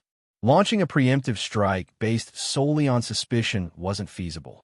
"Also, have our operatives in Kalos find out what Team Flare's objective is," Luo Yuan added. He couldn't believe that Team Flare would waltz into Kanto just to provoke them. "Understood," Matori said, adjusting her glasses. "One more thing," she added. "James, Jesse, and Meowth have been using your name to requisition resources from headquarters." "I know," Luo Yuan interrupted. "Giovanni wanted me to give them something to do, and it seems their business is doing quite well," he said, holding up a copy of the Indigo Tournament Guide. Judging by the guide's popularity, the trio had likely already made a fortune. Luo Yuan estimated their earnings to be in the billions. Hearing this, Matori's surprise was evident, but she didn't comment further. Her previous disdain for the trio stemmed from their tendency to rack up expenses without producing results, which often left her exasperated as the one managing Team Rocket's finances. But now that they were turning a profit, she had no complaints. After discussing a few other matters, Luo Yuan ended the call. He turned to EV, who was sprawled on the couch, engrossed in an animated show featuring an EV protagonist. He patted its head, earning a series of disgruntled "vooey" noises when he switched the channel to the news. Ignoring EV's protests, Luo Yuan handed some poke blocks to Jibble, who had just emerged from its pokeball. The news anchor's voice filled the room. "Here are today's top stories. The first round of the Indigo League preliminaries has concluded, with the second round set to begin tomorrow. Sylph Company is nearing completion of its second Pokeball factory, which will create 500 jobs in Dark City. The Pokemon League has announced detailed plans for the division of Kanto and Johto, citing vacant champion and Elite Four positions. Officials are now recruiting capable and responsible trainers from the public. Finally, Kalos Elite Four-member Malva will arrive in Kanto in 5 days to attend the Indigo League tournament, aiming to strengthen trade relations between Kalos and Kanto. Hearing Malva's name, Luo Yuan paused. He knew all too well about her ties to Team Flare. The timing couldn't be a coincidence. Team Flare had just sent operatives to Kanto, and now Malva was planning a visit? There was no way this was innocent. "What are you up to?" Luo Yuan muttered. Was Lysandra really trying to challenge Team Rocket on its home turf? If so, Kanto wasn't Kalos. No matter how many operatives Team Flare sent, Luo Yuan was confident he could ensure their total annihilation. Perhaps it was time to make an example of Team Flare, solidifying Team Rocket's reputation and paving the way for their expansion into Hoenn. with Team Flare neatly arranged in his mind. Luo Yuan picked up the EV, which was still fighting his palm, and held it high. The action instantly made EV forget its earlier anger at Luo Yuan for forcibly changing the TV channel. Nearby, Jibble glanced at the cheerful EV, then lowered its head and continued working on the energy cube. It was determined to grow quickly and become a valuable Pokemon. A day passed in the blink of an eye. Since all matches for the day had concluded, Sabrina, responsible for security at Indigo Plateau, found herself with unexpected free time. Luo Yuan had dragged her and Misty into spending the entire day at the hotel. In the end, despite her numerous protests, Luo Yuan got his wish. The next day, after a full day of battling, Luo Yuan, thanks to his affinity for ground types and barely using any stamina, was refreshed and energetic as he arrived alone at the preliminary arena. The familiar water arena, shaped like a pool, was already packed with spectators filling the seats. Thanks to Team Rocket's recording and the widespread reports dubbing him the top-seeded trainer, Luo Yuan's match had attracted a massive audience eager to witness his skills firsthand. Among the crowd were Gary, Ash, and Brock. His opponent was a girl named Keiko, who stood across from him on the other side of the arena. Her face was filled with despair as she stared at Luo Yuan. With his sharp hearing, Luo Yuan could even make out her muttering. "Why me? Why does it have to be me?" It was clear Team Rocket's infamous reports had done their damage, instilling a deep psychological shadow in the girl, despite Luo Yuan's undeniably handsome appearance. Even the referee, having likely seen the same reports, cast a sympathetic look at the girl before announcing the rules. The second round of preliminaries will now begin. Both trainers may use 3 Pokemon each. A trainer wins when all of their opponent's Pokemon are unable to battle. Are there any objections? Wait. Keiko suddenly raised her hand and looked at Luo Yuan with pitiful eyes. Could you go easy on me? Her pleading tone, paired with her delicate features, made her look somewhat adorable. If Luo Yuan hadn't noticed the glint of cunning in her eyes through his psychic powers, he might have believed her act. Seeing Keiko's expression, Luo Yuan gave an understanding smile. Of course. Keiko's face lit up with surprise, this time genuinely. She had only asked on a whim, not expecting Luo Yuan to agree. Hurriedly nodding toward the referee to signal the match's start, she feared Luo Yuan might change his mind. The referee, satisfied that both sides were ready, wasted no time. Match start. As soon as the words were spoken, Luo Yuan threw out a pokeball. Thud! With a flash of white light, Gyarados emerged onto the field. Roar! Having been cooped up for a while, Gyarados let out a deafening roar the moment it appeared, sending ripples across the water surface and blowing Keiko's long hair into disarray. Her face turned pale. Gyarados, Keiko stammered, forcing a smile that looked more like a grimace. Her opponent was sparing her, sure, but not in the way she'd imagined. While Gyarados wasn't as overwhelming as Dragonite, the sheer presence of this Gyarados, especially one belonging to Luo Yuan, was daunting. The battle, however, had to go on. "My camp, please let me get through this. At least don't embarrass me too much," Keiko mumbled. Luo Yuan watched, expecting her to send out something like an EV or Jigglypuff. Instead, there was another flash of white light. With a loud, spirited cry, a muscular, gray-bodied Pokemon with 4 arms and granite-like muscles appeared. The Pokemon wore black-striped shorts and radiated an aura of sheer masculinity. "My camp." Luo Yuan couldn't help but give Keiko a second look. The contrast between this petite trainer and her Pokemon was striking. Had he not seen it for himself, he'd never have guessed such a delicate-looking girl would summon a Machamp. Next time, no matter who the opponent is, I need to do my homework beforehand, Luo Yuan noted to himself. Though this time the opponent wasn't particularly threatening, gathering intel was clearly important. Still, what intrigued Luo Yuan more was why Keiko chose a fighting type like Machamp against Gyarados, a Pokemon with flying-type attributes. Could it be she was gambling on Gyarados, not knowing any flying-type moves? Keiko, noticing Luo Yuan's puzzled expression, felt a pang of embarrassment. It's not like I had a choice. If she had an electric-type Pokemon, she wouldn't have chosen Machamp. But since the day she embarked on her journey as a trainer, Keiko had idolized Bruno. Most of her team consisted of fighting types as a result. As these thoughts whirled through her mind, Keiko sighed at the lack of diversity in her team. Nonetheless, she acted quickly. Machamp, use Mega Punch.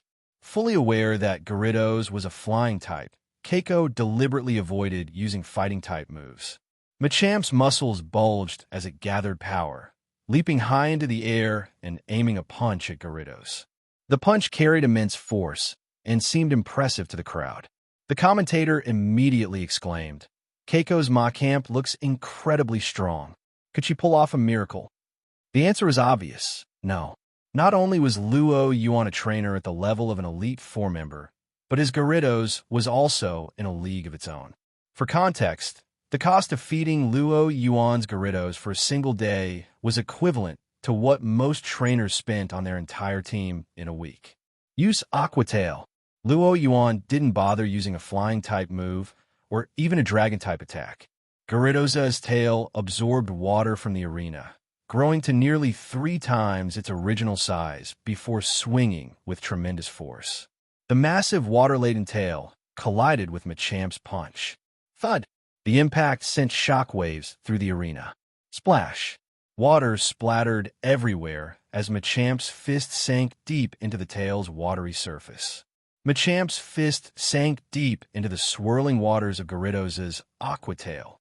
The water acted like a cushion, absorbing most of Machamp's punch's kinetic energy as ripples spread across the surface.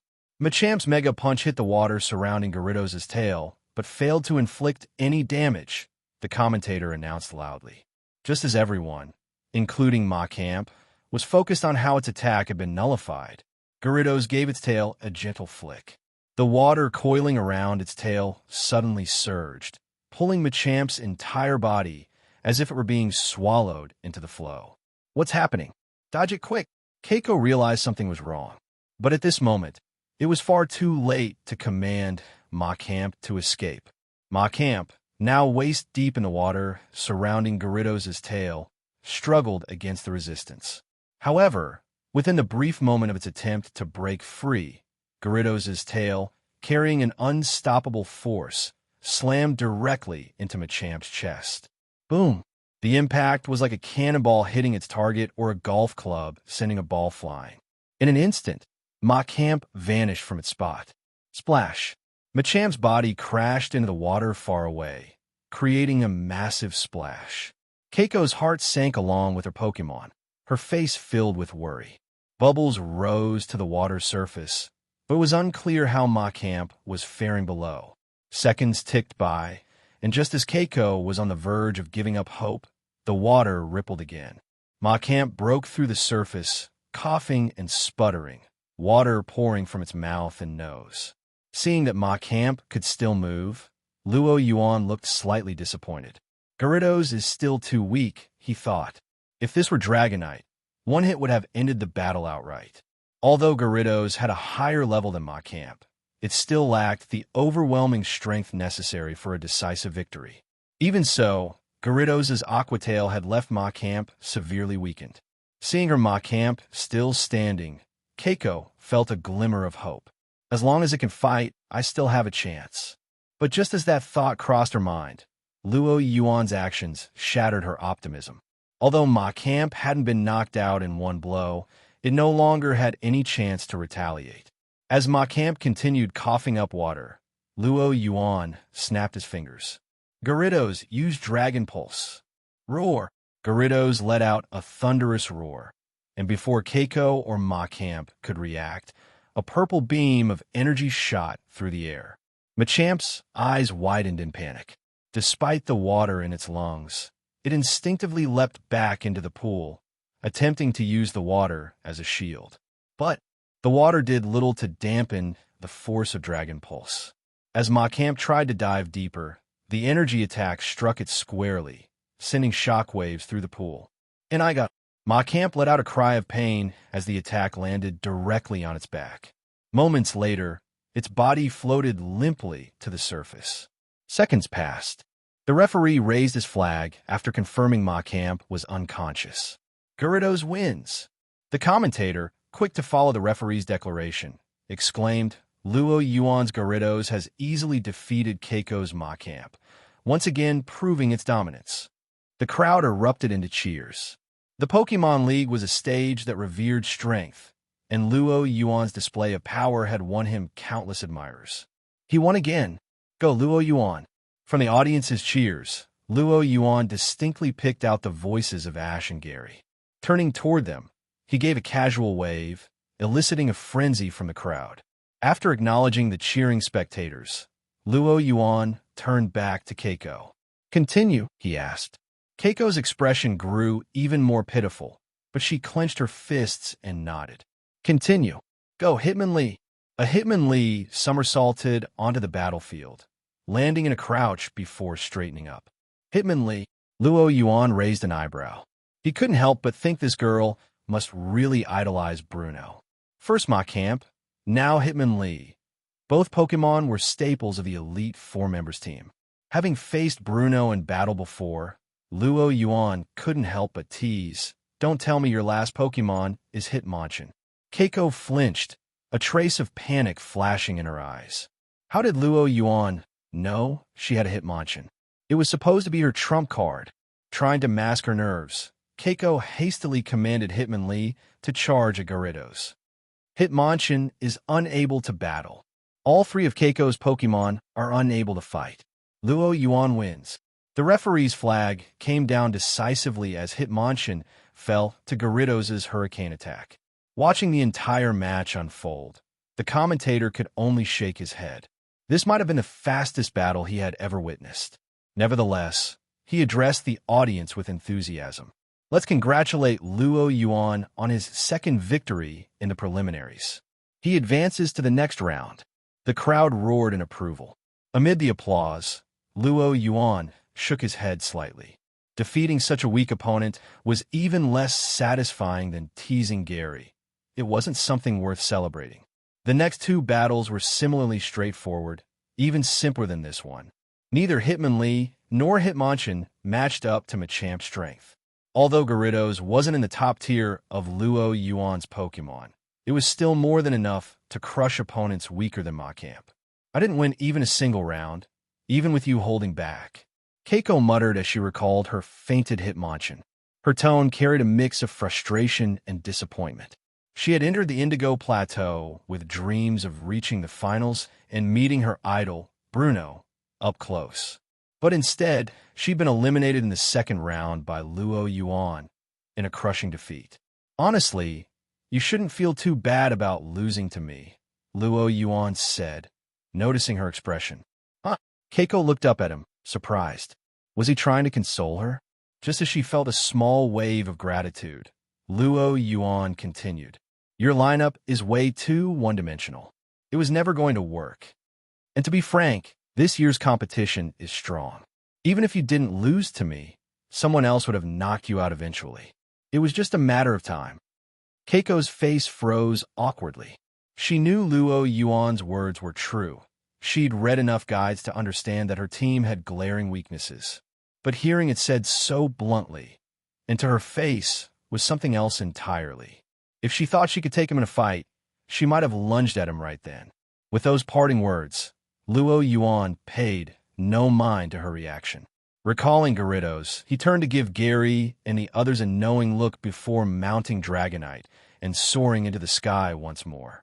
Luo Yuan opted to leave on Dragonite instead of waiting for Ash and the others, and for good reason.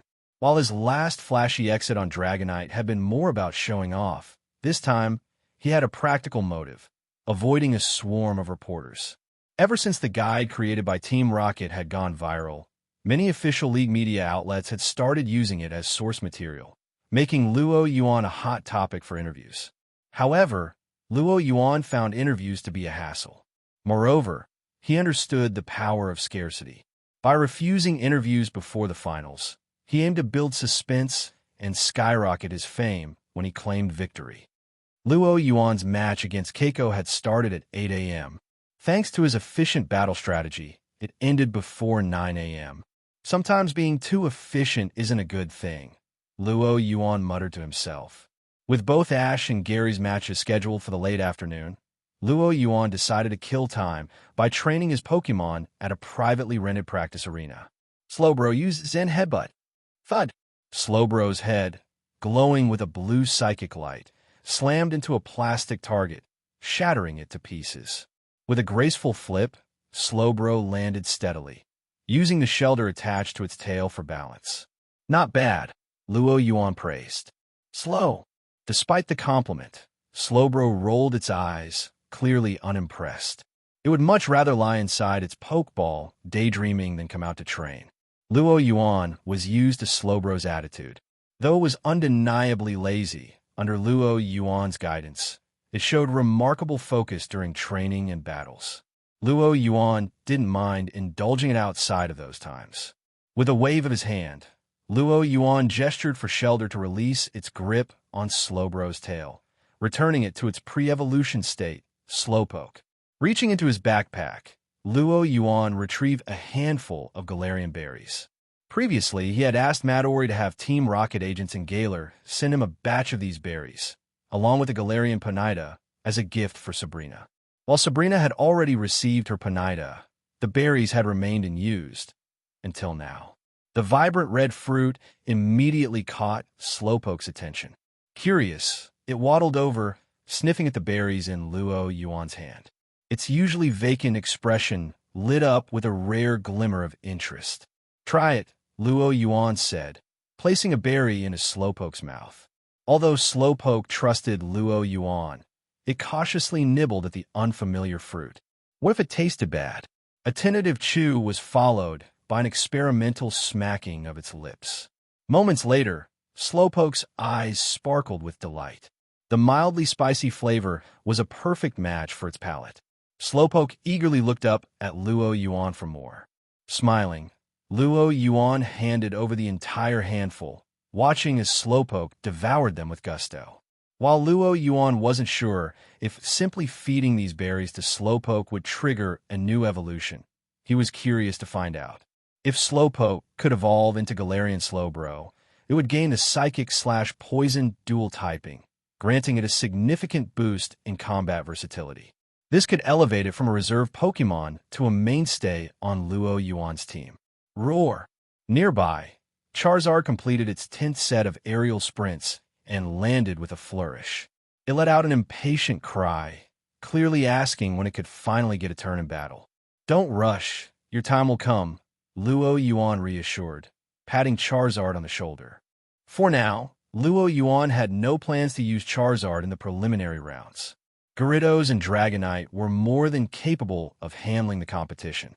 As for the single elimination rounds like the 32 to 16 or 16 to 8 battles, Luo Yuan still likely wouldn't deploy Charizard. Its moment to shine would come in the quarterfinals when the 6v6 format began. Of course, some might wonder if Luo Yuan might draw a strong opponent before the quarterfinals, necessitating his A-team Pokemon. To that, Luo Yuan could only scoff. Only children believe the league truly assigns matchups randomly. The first round had been an exception because the league hadn't yet gathered enough data on the competitors. That's why Luo Yuan had faced off against a top contender like Kata right from the start, eliminating a would-be seeded player early. But by the second round, his opponent was the much weaker Keiko. After all, for the sake of viewership and fairness, the league wouldn't risk strong competitors being eliminated too early, knocking out weaker trainers and saving intense battles for later rounds. That was the league's true goal. Otherwise, how could they justify the high ticket prices and broadcast fees for the finals? Patting Charizard once more, Luo Yuan sent it off to continue training with Aerodactyl.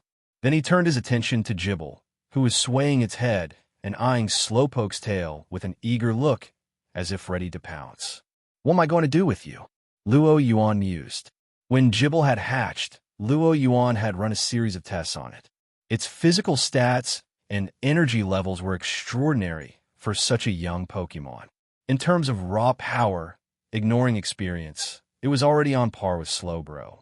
While Slowbro ranked in the middle to lower tier among Luo Yuan's Pokemon, This was still impressive for a newly hatched Jibble. Being the base form of Garchomp, a pseudo-legendary Pokemon, Jibble's potential was clear. Once fully evolved, it was almost guaranteed to reach elite 4-level strength. Logically, I should focus on developing your combat strategies, Luo Yuan said, running a hand over Jibble's rough scales. But for now, there's no rush. Much like Charmeleon before it evolved into Charizard, Jibble was in a rapid growth phase. Its capabilities changed so quickly that yesterday's training might no longer apply today. At the very least, we'll wait until you evolve into Gabite. With a body shape more similar to Garchomp, Gabite will be ready for more intensive battle training. As for learning new moves, Jibble had inherited plenty already, so there was no immediate need. Instead, Luo Yuan retrieved the altar and Dragonstone tablet he had prepared earlier. Placing the stone on the altar, he adjusted its energy output until it released just the right amount of Dragon-type energy for Jibble to absorb. Store up that energy, and when the time comes, take to the skies, Luo Yuan encouraged. Once again, Luo Yuan employed his no-side-effects, stuff them full of energy training method. Watching Jibble, Luo Yuan considered his options. If his next opponent wasn't too strong, he could let Jibble battle and take a gamble on mid-battle evolution.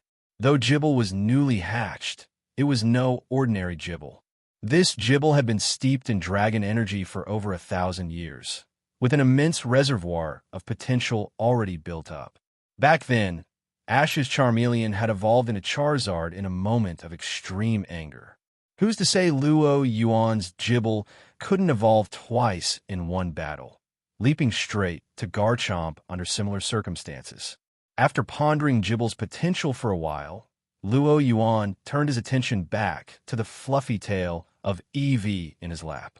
Giving it an absent-minded stroke, he moved to oversee Dragonair's training. Although Luo Yuan used Dragonair less frequently in battle now that he had more Pokemon, Dragonair hadn't lowered its standards. With Luo Yuan's resources and its natural growth, Dragonair had even surpassed Gyarados in strength. Whoosh! In midair, Dragonair coiled its serpentine body. The blue orb on its neck glowed brilliantly as it unleashed an ice beam. Gyarados, unable to dodge in time, had half its body encased in ice.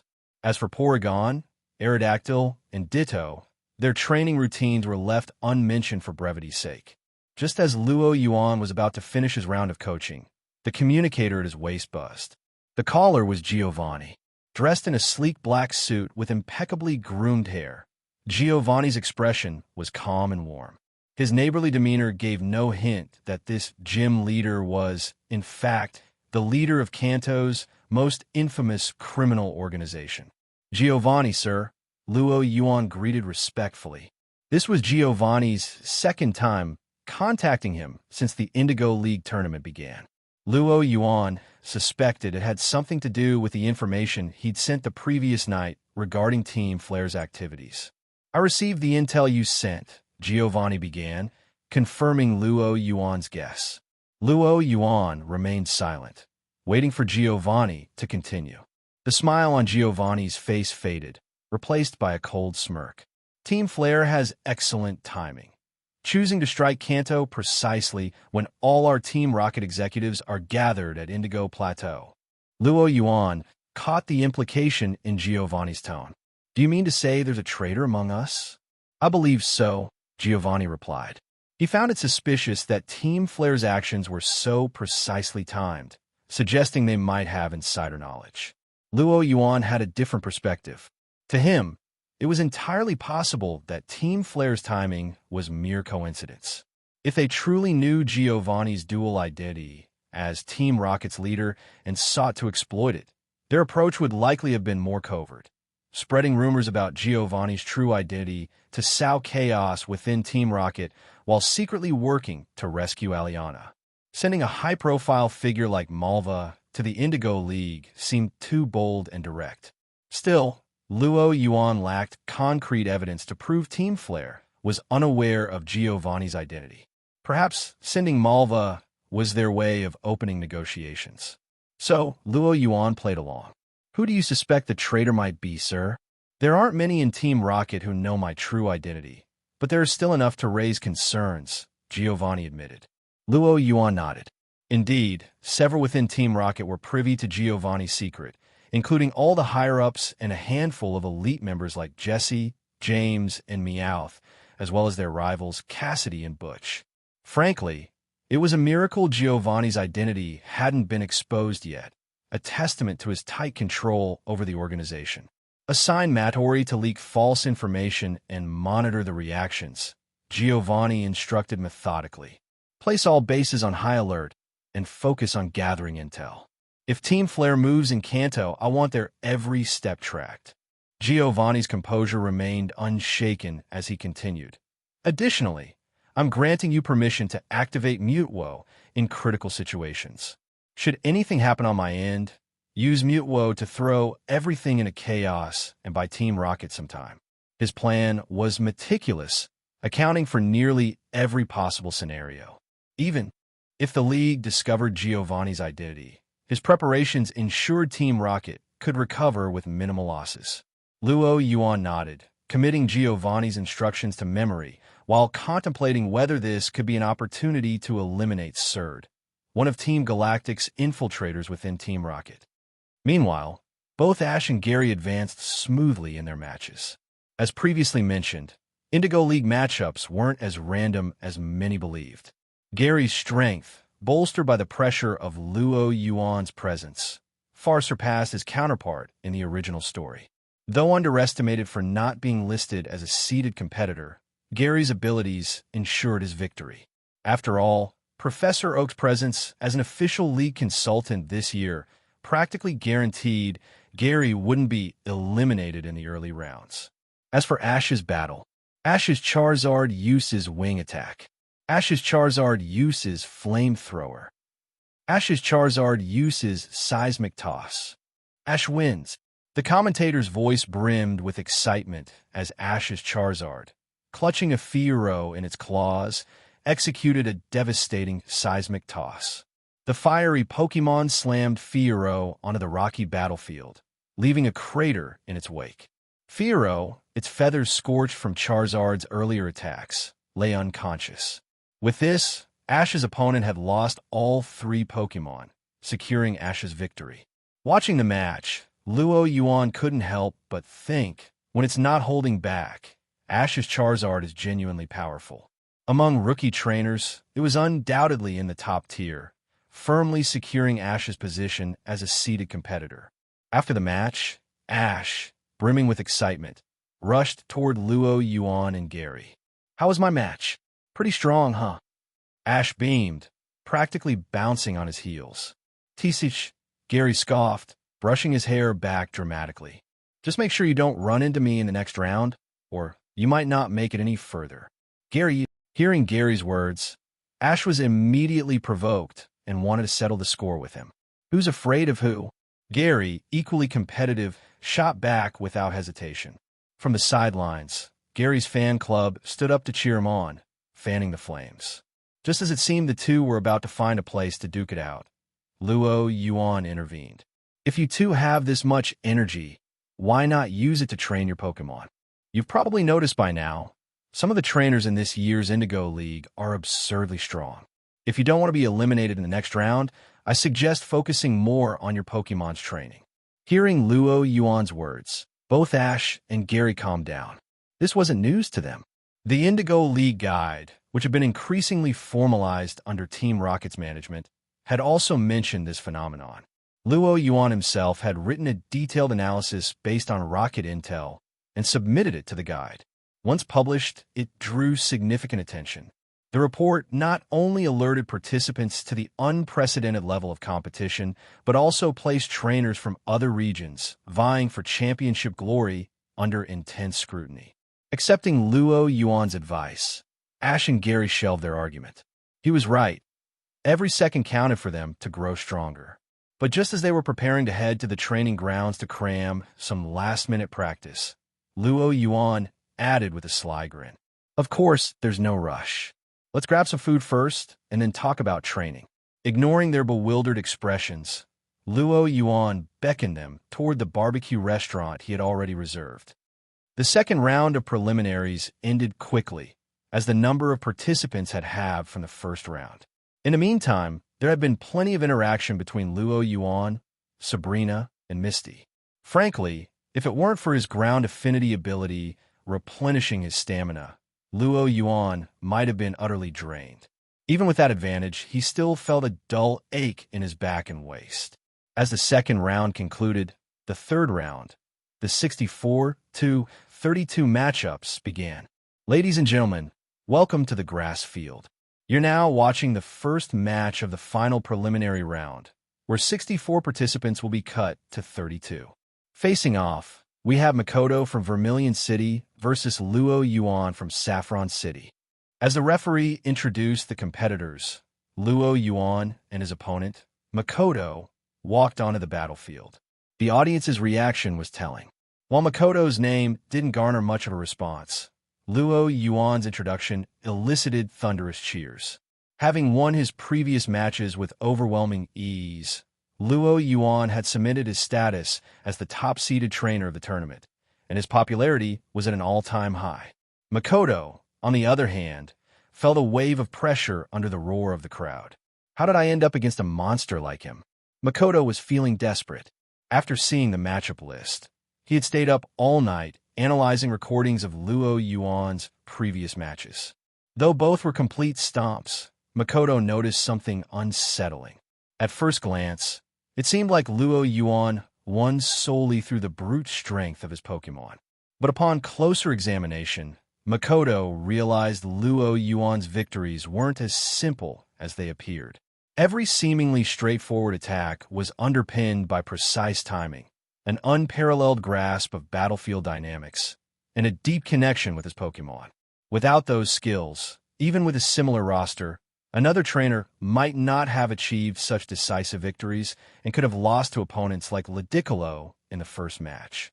Facing an opponent like that, how could one not feel hopeless? Still, Makoto had no intention of giving up. Both trainers are in position. The match will follow a 3v3 format. I now declare the battle open. I might learn something from facing Luo Yuan, Makoto thought, as he threw his first Pokeball. Go, Nidoking! Thud! A loud crash marked Nidoking's arrival. The towering purple Pokemon stomped onto the grassy field, its armored body and sharp spines exuding an air of danger. A poison and ground type? Looks like you came prepared, Luo Yuan remarked, assessing his opponent. Nidoking had 4 notable weaknesses: ground, water, ice, and psychic. Among Luo Yuan's revealed Pokemon, only Gyarados had water-type moves to counter it. Of course, there was another option. Go Slowbro. With a flick of his wrist, Luo Yuan sent out Slowbro in a flash of white light. Slowbro wasn't one of Luo Yuan's main Pokemon. It was more of a reserve team member, so using it here wouldn't reveal any of his core strategies for the finals. This match was an opportunity to give Slowbro some valuable battle experience. Appearing on such a grand stage for the first time, Slowbro froze for a moment, seemingly overwhelmed by the occasion. Makoto and Nidoking, however, showed no such hesitation. Nidoking used Poison Sting. Makoto's Nidoking launched a volley of glinting purple needles at Slowbro. The attack was quick, but Slowbro snapped out of its daze just in time. Psychic, Luo Yuan commanded. A blue glow emanated from Slowbro's eyes, and the air around it seemed to thicken, turning into an invisible swamp. The incoming poison stings slowed as if they were being dragged through molasses, eventually stopping mid-air. The sun reflected off the suspended needles, highlighting their toxic sheen. Send them back. Luo Yuan waved a hand. Slowbro mirrored his motion, raising one stubby arm. The poison stings reversed direction, shooting back toward Nidoking. The sound of needles striking Nidoking's hardened carapace echoed through the field. Most of the projectiles clattered harmlessly to the ground, but a few managed to find weak spots, embedding themselves in Nidoking's body. A handful even pierced through its armor into its flesh. Roar! Nidoking let out a pain howl. What did it feel like to be stabbed by needles? Nidoking now knew firsthand. Though its poison typing minimized the damage from the poison sting attack, the sensation of needles embedding into its flesh was far from pleasant. Luo Yuan's Slowbro cleverly used Psychic to turn Nidoking's poison sting against it. Nidoking's movements have slowed due to the pain. And Slowbro is moving. The commentator's excited voice carried over the field as Slowbro, unfazed by its earlier counterattack, launched into another assault. A surge of water hurtled toward Nidoking. It's Water Pulse. Slowbro used Water Pulse. Despite Luo Yuan not calling out a command, the commentator accurately identified the move. The Indigo League's commentators were top-notch. A less experienced analyst might have mistaken Water Pulse for Water Gun, or even a weaker Hydro Pump. But an expert I could distinguish between the vibration-based attack of Water Pulse and the sheer impact-driven nature of Water Gun. Unlike the commentator's technical analysis, Makoto's response was straightforward. No time for overthinking. Whether it was Water Pulse or Water Gun, Makoto didn't want his Nidoking taking a direct hit. Nidoking dodge it! Under Makoto's command, Nidoking halted its charge and sidestepped the attack. The Water Pulse struck the ground instead, its vibrations creating a small crater. The sheer force behind Slowbro's move was evident from the damage to the field. Makoto's ability to dodge such an attack demonstrated why he had made it to the third round. Fully aware of Luo Yuan's capabilities, Makoto had been giving it his all from start. So, it didn't surprise Luo Yuan when Nidoking avoided the Water Pulse. But, did you think that was it? Luo Yuan said with a smirk, watching as Makoto began planning his counterattack. He snapped his fingers. In the next moment, Makoto's expression turned to shock as Slowbro's eyes flashed with blue light. An immense wave of psychic energy, enhanced by Luo Yuan's psychic affinity, radiated outward from Slowbro, targeting Nidoking directly. Not good. Seeing the telltale glow in Slowbro's eyes, Makoto's heart sank. Excluding type advantages, Psychic was arguably the most formidable type in Pokemon battles. Psychic abilities combined offense and control, their invisible attacks making them nearly impossible to defend against. Without a move like Protect in Nidoking's arsenal, there was almost no way to avoid the attack. And with Nidoking's typing, trying to endure the hit could be disastrous. After a split second of deliberation, Makoto made his choice. He decided to counterattack instead of trying to evade. From the previous exchanges, Makoto had gauged that Luo Yuan's Slowbro wasn't as overwhelming as he had feared. It was significantly weaker than Dragonite, for instance. Although he had entered this match expecting defeat, Makoto now saw a sliver of hope to break Luo Yuan's winning streak and put up a respectable fight. Nidoking used Earthquake. At Makoto's command, Nidoking stomped the ground with immense force. The battlefield cracked and trembled as shockwaves radiated outward, racing toward Slowbro.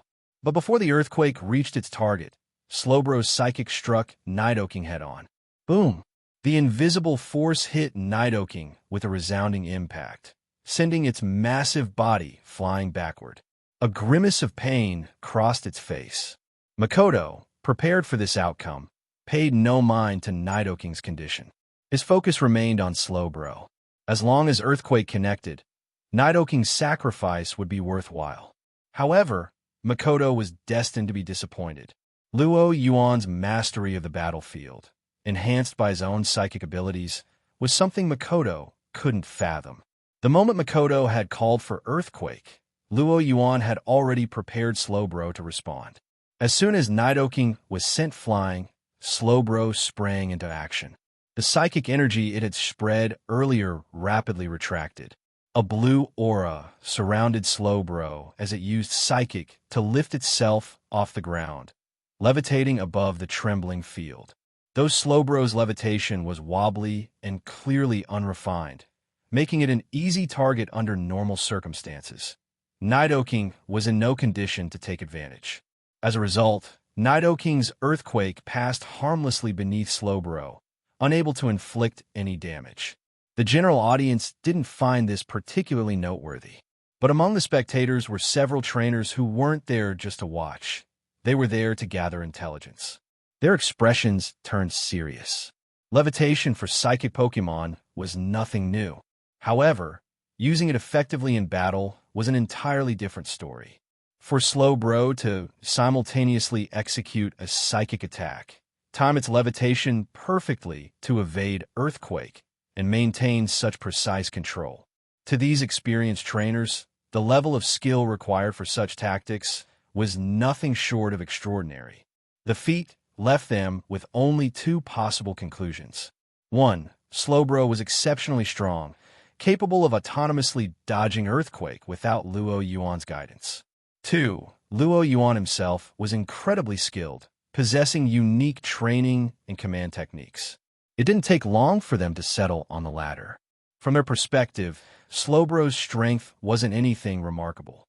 Without the advantage of type matchups, it was on par with Nidoking at best. For such a Pokemon to achieve this level of battle performance, the only explanation was Luo Yuan's unparalleled expertise. This realization made the trainers view Luo Yuan with even more caution. If he could train a reserve Pokemon like Slowbro to this extent, then the overwhelming power demonstrated by his Dragonite and Gyarados might only be the tip of the iceberg. Now, they weren't so sure if Luo Yuan had been showing his true strength in earlier battles. Had his decisive victories merely been a product of type advantages and overwhelming power? Or was he hiding even more terrifying potential? The uncertainty deepened their respect and wariness toward Luo Yuan. Most viewers had assumed that Luo Yuan's victories were due solely to his Pokemon strength, as if anyone could win with such power, so long as they didn't give blatantly bad commands. But now, in a closely matched battle, Luo Yuan's tactical prowess was beginning to shine. The crowd, some of whom thought they had stumbled upon one of Luo Yuan's hidden secrets, began to ponder in silence. On the field, Makoto snapped out of his initial shock after seeing Slowbro evade Earthquake. He quickly turned to the recently risen Nidoking. Nidoking used Rock Slide. Chunks of rock materialized, hurled towards Slowbro with great force. Seeing Nidoking still capable of launching attacks, Luo Yuan raised an eyebrow. You can still get up? Pretty durable, I'll give you that. As the boulders arced towards Slowbro, Luo Yuan remained calm. With a sweep of psychic energy, he analyzed the trajectory of each rock. Simultaneously, he transmitted the information to Slowbro and snapped his fingers. Slowbro dodge. The moment the command was issued, the shelter on Slowbro's tail detached, and Slowbro began to revert to its pre-evolution form, Slowpoke. Yet, despite losing its balance aid, Slowpoke did not collapse. Instead, it remained upright, grasping shelter in one hand. Agility. Shellblade. Slowpoke's eyes flashed sharply as it dashed forward, brandishing shelter like a weapon. Swish! A cold gleam sliced through the air. One of the boulders was split cleanly in half, the cut so smooth it gleamed like a mirror. W what? Slowbro. No. Slowpoke just used Shellblade to cut through the falling rocks. The commentator nearly bit his tongue in astonishment. What kind of godlike Slowpoke was this? Wasn't Slowpoke supposed to be a lazy, dopey Pokemon that preferred lying down to standing? Had this one undergone a genetic mutation? The audience, equally stunned, stared slack-jawed at the scene before them. This was the first time they'd seen a Slowpoke or Slowbro used like this. But above all, they were floored by Slowpoke's sheer strength, being able to wield a shelter that weighed dozens of pounds to slice through massive rocks. While the spectators marveled, one person remained unfazed, Gary. Having previously been crushed by Luo Yuan's split tactic during training, Gary simply smirked at the reactions around him. On the field, Slowpoke moved through the falling rocks effortlessly. With a swift motion, it reattached shelter to its tail, regaining its evolved form as Slowbro. The re-evolved Slowbro landed firmly on the ground. Not wasting a moment, it dashed toward the stunned Nidoking with renewed speed. Its eyes glowed blue as it concentrated all its psychic energy into its head. Zoom! Bang! The Zen headbutt struck Nidoking square in the abdomen. The attack, enhanced by Luo Yuan's psychic affinity, sent Nidoking flying backward, its face twisted in pain. The damage, combined with the earlier psychic attack, left Nidoking in a precarious state. Yet, despite its injuries, Nidoking managed to muster a counterattack. It retaliated with counter, doubling the damage it had taken and aiming to return it to Slowbro. If the move landed, it could potentially buy Makoto's Nidoking a precious moment to recover. But battles don't operate on what-ifs. Luo Yuan, anticipating Nidoking's desperate retaliation, had already prepared for this moment. With psychic synchronization guiding its movements, Slowbro sidestepped Nidoking's swipe with ease, evading the counterattack entirely. Seeing Nidoking left wide open, Luo Yuan smirked. "Finish it. Use Psychic one last time." Slowbro's eyes flashed once more, and the immense psychic energy it summoned resonated through the air.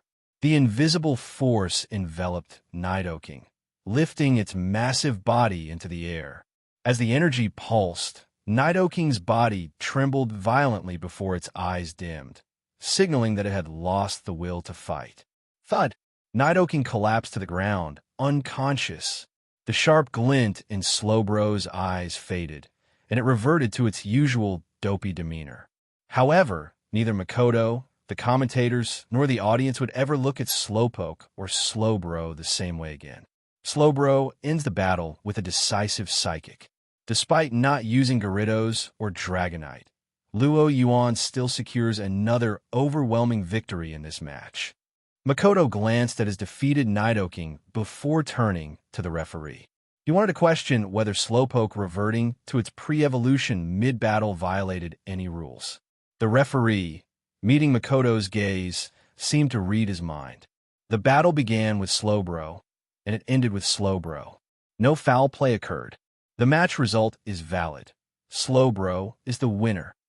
Makoto opened his mouth, as if to argue. But given the referee's discretion in such ambiguous cases, challenging the ruling would be futile.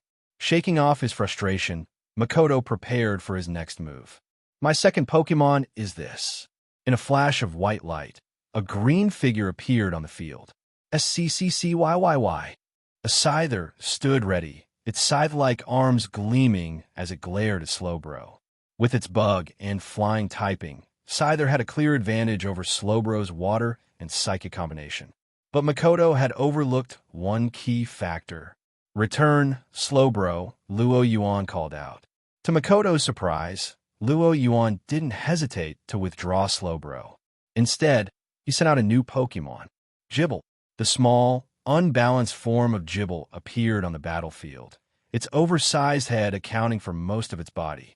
Neither Makoto nor the audience recognized the uncommon Pokemon. This was when the commentators stepped in. "It's Jibble. Luo Yuan has sent out Jibble." Jibble is the base form of Garchomp, a pseudo-legendary from the Sinnoh region. Extremely rare. However, choosing a dragon and ground type against a bug and flying type, like Scyther, seems like an odd decision. Could Luo Yuan be underestimating his opponent? The commentators' analysis echoed the thoughts of many in the crowd. They had expected Luo Yuan to choose a Pokemon that either countered or at least wasn't weak to Scyther. Instead, he had sent out a Pokemon with a glaring disadvantage. But Luo Yuan wasn't concerned. With Dragonite in his lineup, victory in this match was all but guaranteed. In the meantime, he wanted to use this opportunity to train Jibble. On paper, there was no contest. Scyther had the upper hand. With a base stat total of 500 compared to Jibble's 300, the gap in raw power was significant. Moreover, Scyther's flying type rendered ground type moves completely ineffective. The disparity seemed insurmountable. But Luo Yuan never fought battles he wasn't confident of winning. If ground type moves wouldn't work, then he simply wouldn't use them. Under Luo Yuan's command, Jibble launched the first attack. The little dragon opened its oversized mouth, a mouth that looked almost comically large on its round head, making it resemble a miniature Pac-Man. Roar! A bright yellow energy ball began forming in Jibble's maw. Makoto, observing from across the field, didn't immediately issue a command. He used a brief pause after the Pokémon switched to reflect on his earlier mistakes. In the first match, he'd lost control of the battle early when his Nidoking's Poison Sting was countered by Slowbro, allowing Luo Yuan to dictate the rest of the fight. This time, he planned to adopt Luo Yuan's strategy, observe first, then counterattack. Jibble tilted its head back slightly, and with a sharp motion, it hurled the glowing energy ball towards Scyther. Makoto reacted instantly. Scyther, use Air Slash. Whoosh! Scyther's blade-like arms glowed as it slashed through the air, creating two razor-sharp blades of compressed wind. The air slashes streaked toward the incoming energy ball, colliding in midair. Boom! The resulting explosion lit up the field, a burst of smoke and flames rising into the air and obscuring the battlefield. Blocked it. Makoto blinked, surprised. He had expected Scyther's air slash to slice through Jibble's Dragon Rage and continue toward its target. The fact that Jibble's attack could withstand such a powerful move caught him off guard. But Makoto quickly shook off his surprise. It didn't matter. Scyther, go in, he commanded. Scyther's wings began vibrating rapidly, the green mantis surging forward with incredible speed. It zipped through the smoke, its twin sides raised high, slashing toward Jibble. But as Scyther emerged from the smoke, it froze for a split second. Instead of panicking, Jibble sat calmly, its mouth open as if inviting Scyther to come closer. Something's wrong. The thought flashed through Scyther's mind, but it was already too late. Jibble's eyes glinted mischievously as a blast of purple dragon breath erupted from its mouth, engulfing Scyther. Scyther twisted its body midair, using its impressive speed to evade most of the attack. Only a portion of the dragon breath struck it, but the paralysis effect began creeping through Scyther's body. While it wasn't fully paralyzed, its movements were noticeably hindered. Luo Yuan seized the moment. Jibble, charge. The small dragon darted forward on its stubby legs, closing the distance between itself and Scyther in seconds. With a powerful leap, Jibble rocketed upward like a cannonball, slamming into Scyther's midsection. Takedown. Weighing nearly 30 kilograms, Jibble's body struck Scyther's slender frame with brutal force. The impact sent Scyther reeling, its body racked with pain as Jibble's rough skin ability activated, adding further damage. Saya, crying out in pain, Scyther instinctively retaliated with a powerful slash, knocking Jibble off and forcing it to retreat. The two Pokémon separated, each assessing the other. The exchange, while brief, was electrifying. From Scyther's charge to Jibble's ambush and subsequent counterattack, the entire sequence lasted mere seconds. The audience and commentators struggled to keep up. Makoto, however, felt the pressure more acutely than anyone else. How is this possible? He stared in disbelief. If not for Scyther's quick slash breaking Jibble's momentum, his Pokémon might already be down. Hovering in mid-air, Scyther panted lightly, but didn't waste time recovering. Instead, it lunged forward, aiming to capitalize on Jibble's momentary disorientation after being knocked down. A green blur streaked toward Jibble, scythes glinting dangerously. Scyther planned to end the battle quickly before Jibble could recover. But what Makoto didn't realize was that, with Luo Yuan's psychic link aiding Jibble, every one of Scyther's movements was being tracked. The same predictive advantage that had allowed Jibble to set its ambush earlier was now helping it evade Scyther's furious onslaught. As Scyther's size descended, Jibble rolled aside with surprising agility, narrowly avoiding the attack. Its round body, despite appearances, moved with deceptive speed. Makoto's jaw tightened. No matter how fast or precise Scyther's strikes were, Jibble dodged each one with uncanny precision. To the untrained eye, it almost seemed as if Jibble were toying with Scyther, its movements more reminiscent of an experienced Garchomp than a newly hatched Jibble. Scyther's frustration mounted with every failed attack. And Luo Yuan, sensing this through his psychic link, smirked. He waited for Scyther's emotions to affect its movements. The moment a minor hesitation crept into Scyther's form, Luo Yuan gave the command. Now, Jibble attack. The small dragon lunged forward, jaws wide open, aiming for Scyther's exposed flank. For Jibble, biting moving targets was an instinct as natural as breathing. Jibble charged in, teeth bared, ready to strike. Scyther, mid-swing, hadn't anticipated that Jibble would lunge at it despite being under attack. In its brief moment of hesitation, Jibble closed the gap and clamped its powerful jaws on Scyther's arm. The sharp pain coursing through Scyther's limb was immediate. Jibble's bite strength, developed as its primary attack method, was no joke. A regular Jibble could easily crush a solid wooden bat in one chomp. For Scyther, the pain of Jibble's teeth sinking into its blade arm was excruciating. Scyther thrashed, trying to shake Jibble off. But no matter how violently it swung its arm, Jibble refused to budge, its jaws locked tight. Scyther's design worked against it. With blade-like arms that couldn't bend, it struggled to use its free arm to dislodge Jibble. Makoto's Scyther seems to be in trouble. After Jibble landed a solid bite, Scyther looks completely unable to shake it off. Could this mean Makoto is about to lose the second match as well? The commentator's words fueled the audience's excitement, but piled immense pressure on Makoto. Few trainers, outside of those like Luo Yuan with nerves of steel, could entirely ignore external distractions.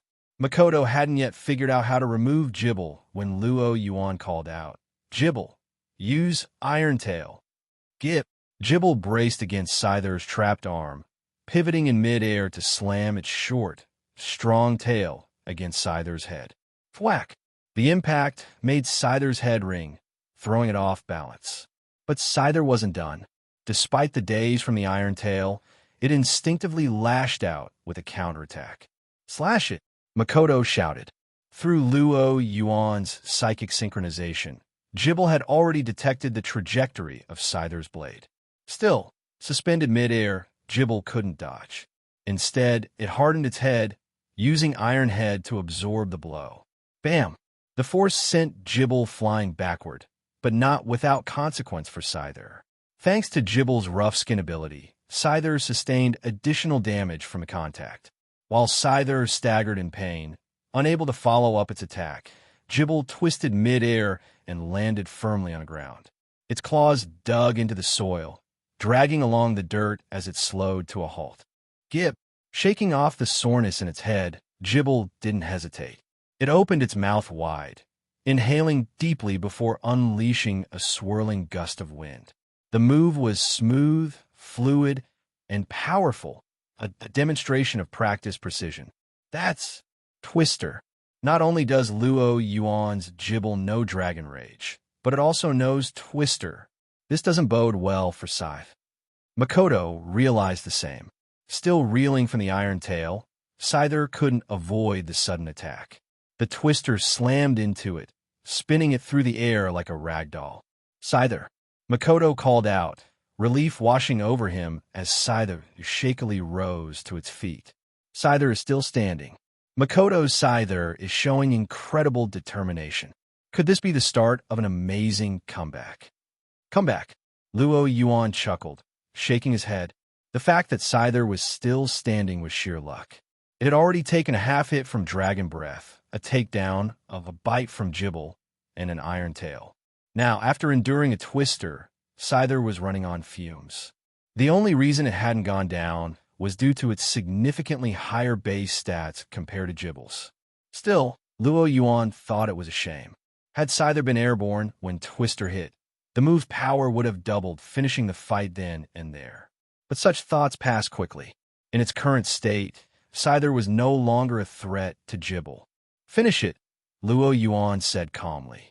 Understanding its trainer's intent, Jibble charged forward. After a brief struggle, Scyther finally fell to the ground, unable to continue. The referee raised a flag. Scyther is unable to battle. Jibble wins. Makoto stared at the victorious Jibble, standing triumphantly over Scyther, and began reflecting. Where had he gone wrong? Throughout the battle, he hadn't made any obvious mistakes. Every decision had seemed optimal at the time. Yet, he'd been led to defeat step by step. No, Makoto thought, clenching his fists. This isn't my fault. Luo Yuan's just too strong. Even if Scyther was stronger than Jibble, his commanding skills closed the gap entirely. Makoto had once believed Luo Yuan's win streak was mostly due to the overwhelming strength of his Pokémon. But now, he saw the truth. It was Luo Yuan's unparalleled skill as a trainer that made him unbeatable. As Makoto wrestled with his thoughts, a sudden burst of white light drew everyone's attention. What's that? The crowd watched intently as Jibble's body began to change. Its small, round form stretched and grew, its once stubby legs elongating, and its overall posture becoming sleek and powerful. In moments, Jibble had evolved into Gabite. It evolved. Luo Yuan's expression remained calm, as though he had anticipated this. Given Jibble's accumulated experience, the evolution was merely a matter of time. Gabite. The newly evolved Gabite turned to Luo Yuan with an excited roar, waving one of its claws as if to show off. Then, it turned back toward Makoto, its predatory eyes glinting with renewed vigor. Gabite was clearly eager to continue the fight. Makoto hesitated as he withdrew Scyther and reached for his final Pokeball. If he couldn't beat Jibble, how could he possibly handle Gabite?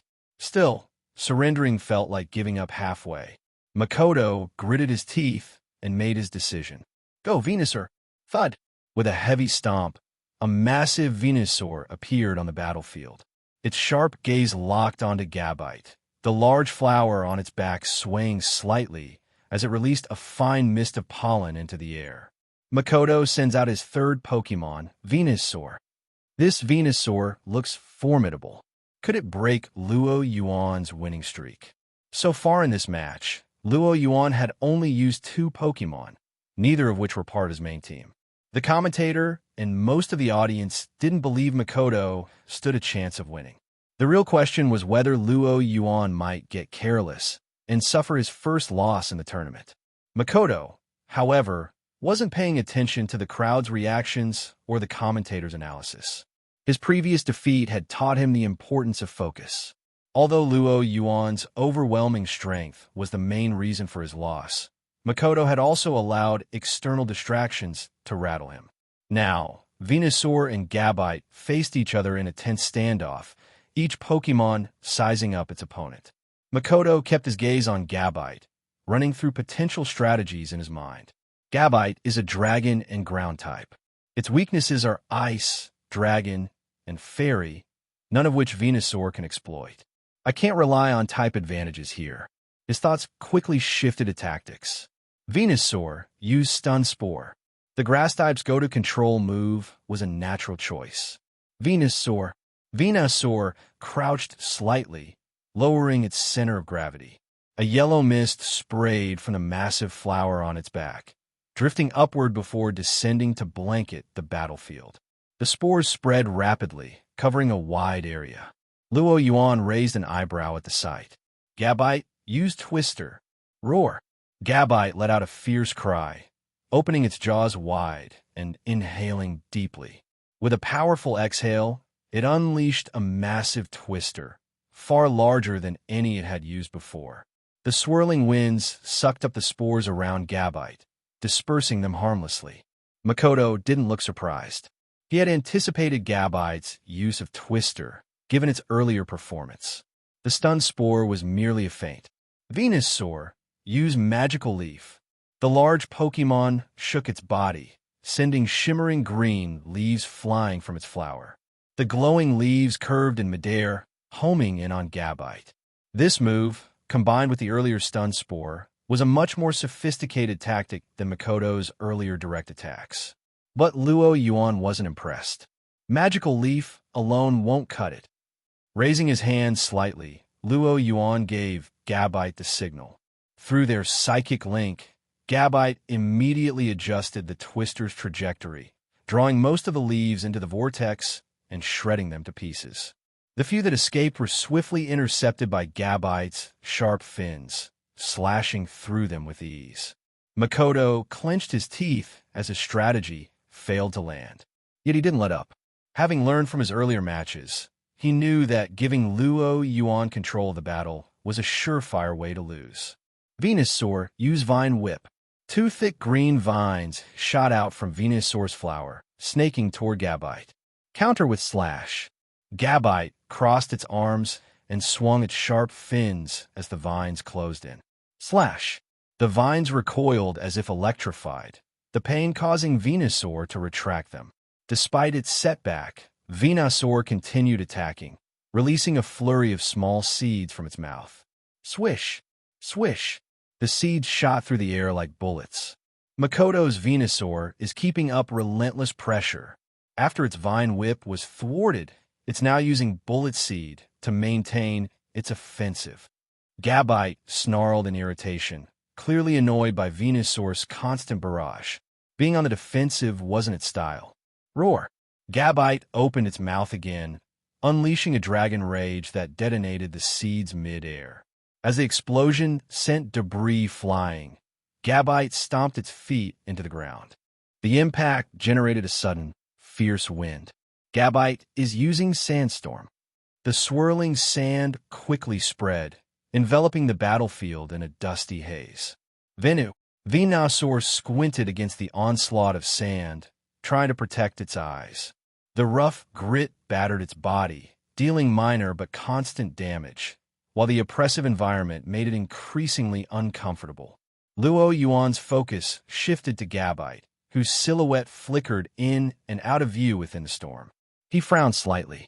If I remember correctly, when I got this Jibble's egg from Sylph Company, Professor Bill mentioned it had the rough skin ability. That trait was evident in its earlier fight against Scyther. But now, this Sand Veil effect is unmistakable. What's going on? Luo Yuan was genuinely puzzled. He had never conducted serious combat tests with Jibble before, so this was his first time noticing the phenomenon. Could it have two abilities at once? Considering the egg's heavily secured origins, it wasn't entirely implausible. But this wasn't the time to dwell on such mysteries. Whatever Gabite's abilities, they were clearly advantageous. Gabite used Sand Tomb. The sandstorm intensified as Gabite swung its arms, directing the swirling sand toward Venusaur. The grains coalesced, forming a vortex around Venusaur, trapping it. Venusaur struggled against the encroaching sand, its movements sluggish. The abrasive particles struck its body, dealing steady damage while encasing it further. Already slow, Venusaur had become a sitting duck. Feeling the danger, Venusaur thrashed its body, sending glowing magical leaves hurtling toward Gabite. But before the leaves could land, Gabite vanished. Makoto's eyes widened. What? Gabite's form reappeared momentarily before disappearing again, its Sand Veil ability allowing it to blend seamlessly into the storm. Contestant Makoto's Venusaur has used Magical Leaf. Contestant Luo Yuan's Gabite. Wait, Gabite has vanished. The commentator was stunned. Gabite had clearly been on the field just moments ago. How could it disappear in the blink of an eye? Makoto was just as bewildered. Unlike the commentator, who was watching from a distance, he was standing right across from Luo Yuan and still hadn't caught how Gabite vanished. However, Makoto didn't panic. Magical Leaf had a tracking property, homing in on its target automatically, as long as he followed the direction of the leaves. Makoto's eyes were fixed on the airborne Magical Leaf. Just as he expected, the leaves arced in midair, making a sharp 180-degree turn. Wait, a 180-degree turn? Alarm bells rang in Makoto's mind. He shouted urgently, Venusaur, watch your back. At the command, Venusaur's vines lashed out behind it without hesitation. But they hit nothing but air. Nothing there? Could it be? Makoto's eyes widened as he realized what might be happening. Just as he was about to warn Venusaur, the sound of earth splitting filled the air. Gabite erupted from underground, landing a powerful uppercut to Venusaur's chin. The blow sent the nearly 100-kilogram Venusaur reeling backward. At the same time, Gabite's rough skin ability activated, inflicting additional damage on Venusaur. What a fantastic dig attack! Contestant Luo Yuan's Gabite cleverly misled contestant Makoto's magical leaf and caught Venusaur off guard.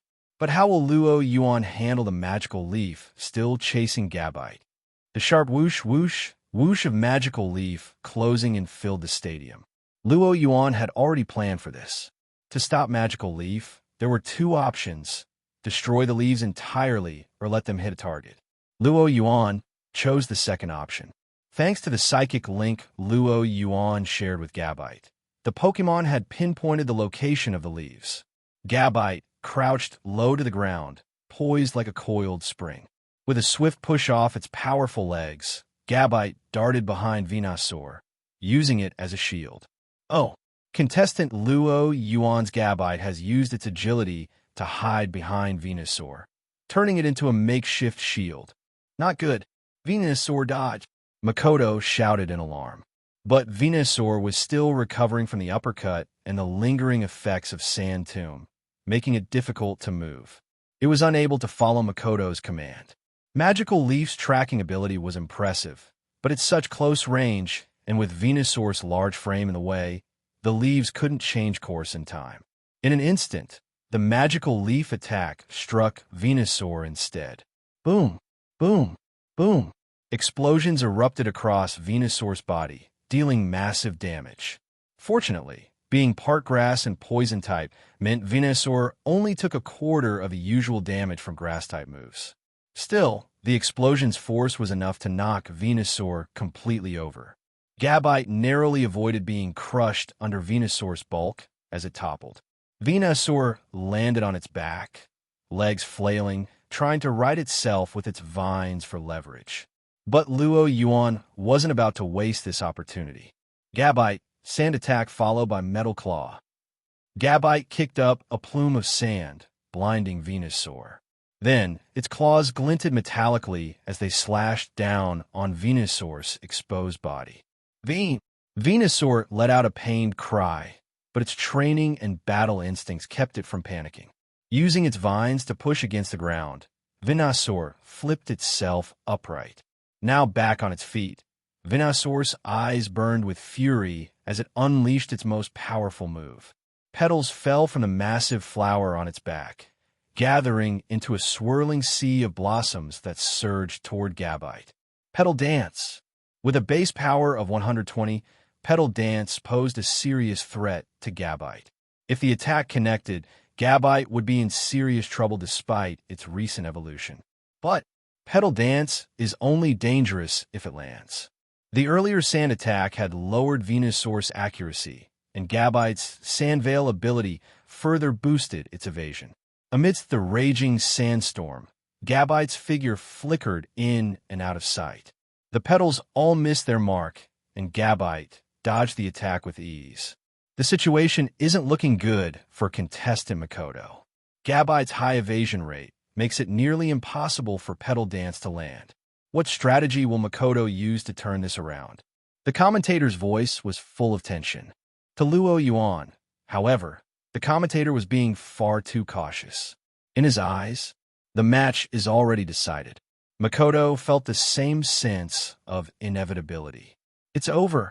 The moment Petal Dance missed, Makoto knew he was doomed. Using Petal Dance had been a gamble. While the move granted Venusaur incredible power for a short time, it came with steep drawbacks. Once initiated, Venusaur was locked into repeatedly using Petal Dance, and afterward, it would enter a confused state. Now that the attack had missed, Makoto could only feel a cold sweat trickle down his back. For now, Venusaur had not yet succumbed to confusion and continued its relentless assault with Petal Dance. Makoto held onto a sliver of hope for a miracle. On the field, petals and sand danced together, creating a chaotic yet strangely beautiful scene. Many spectators eagerly snapped photos, wanting to capture the moment.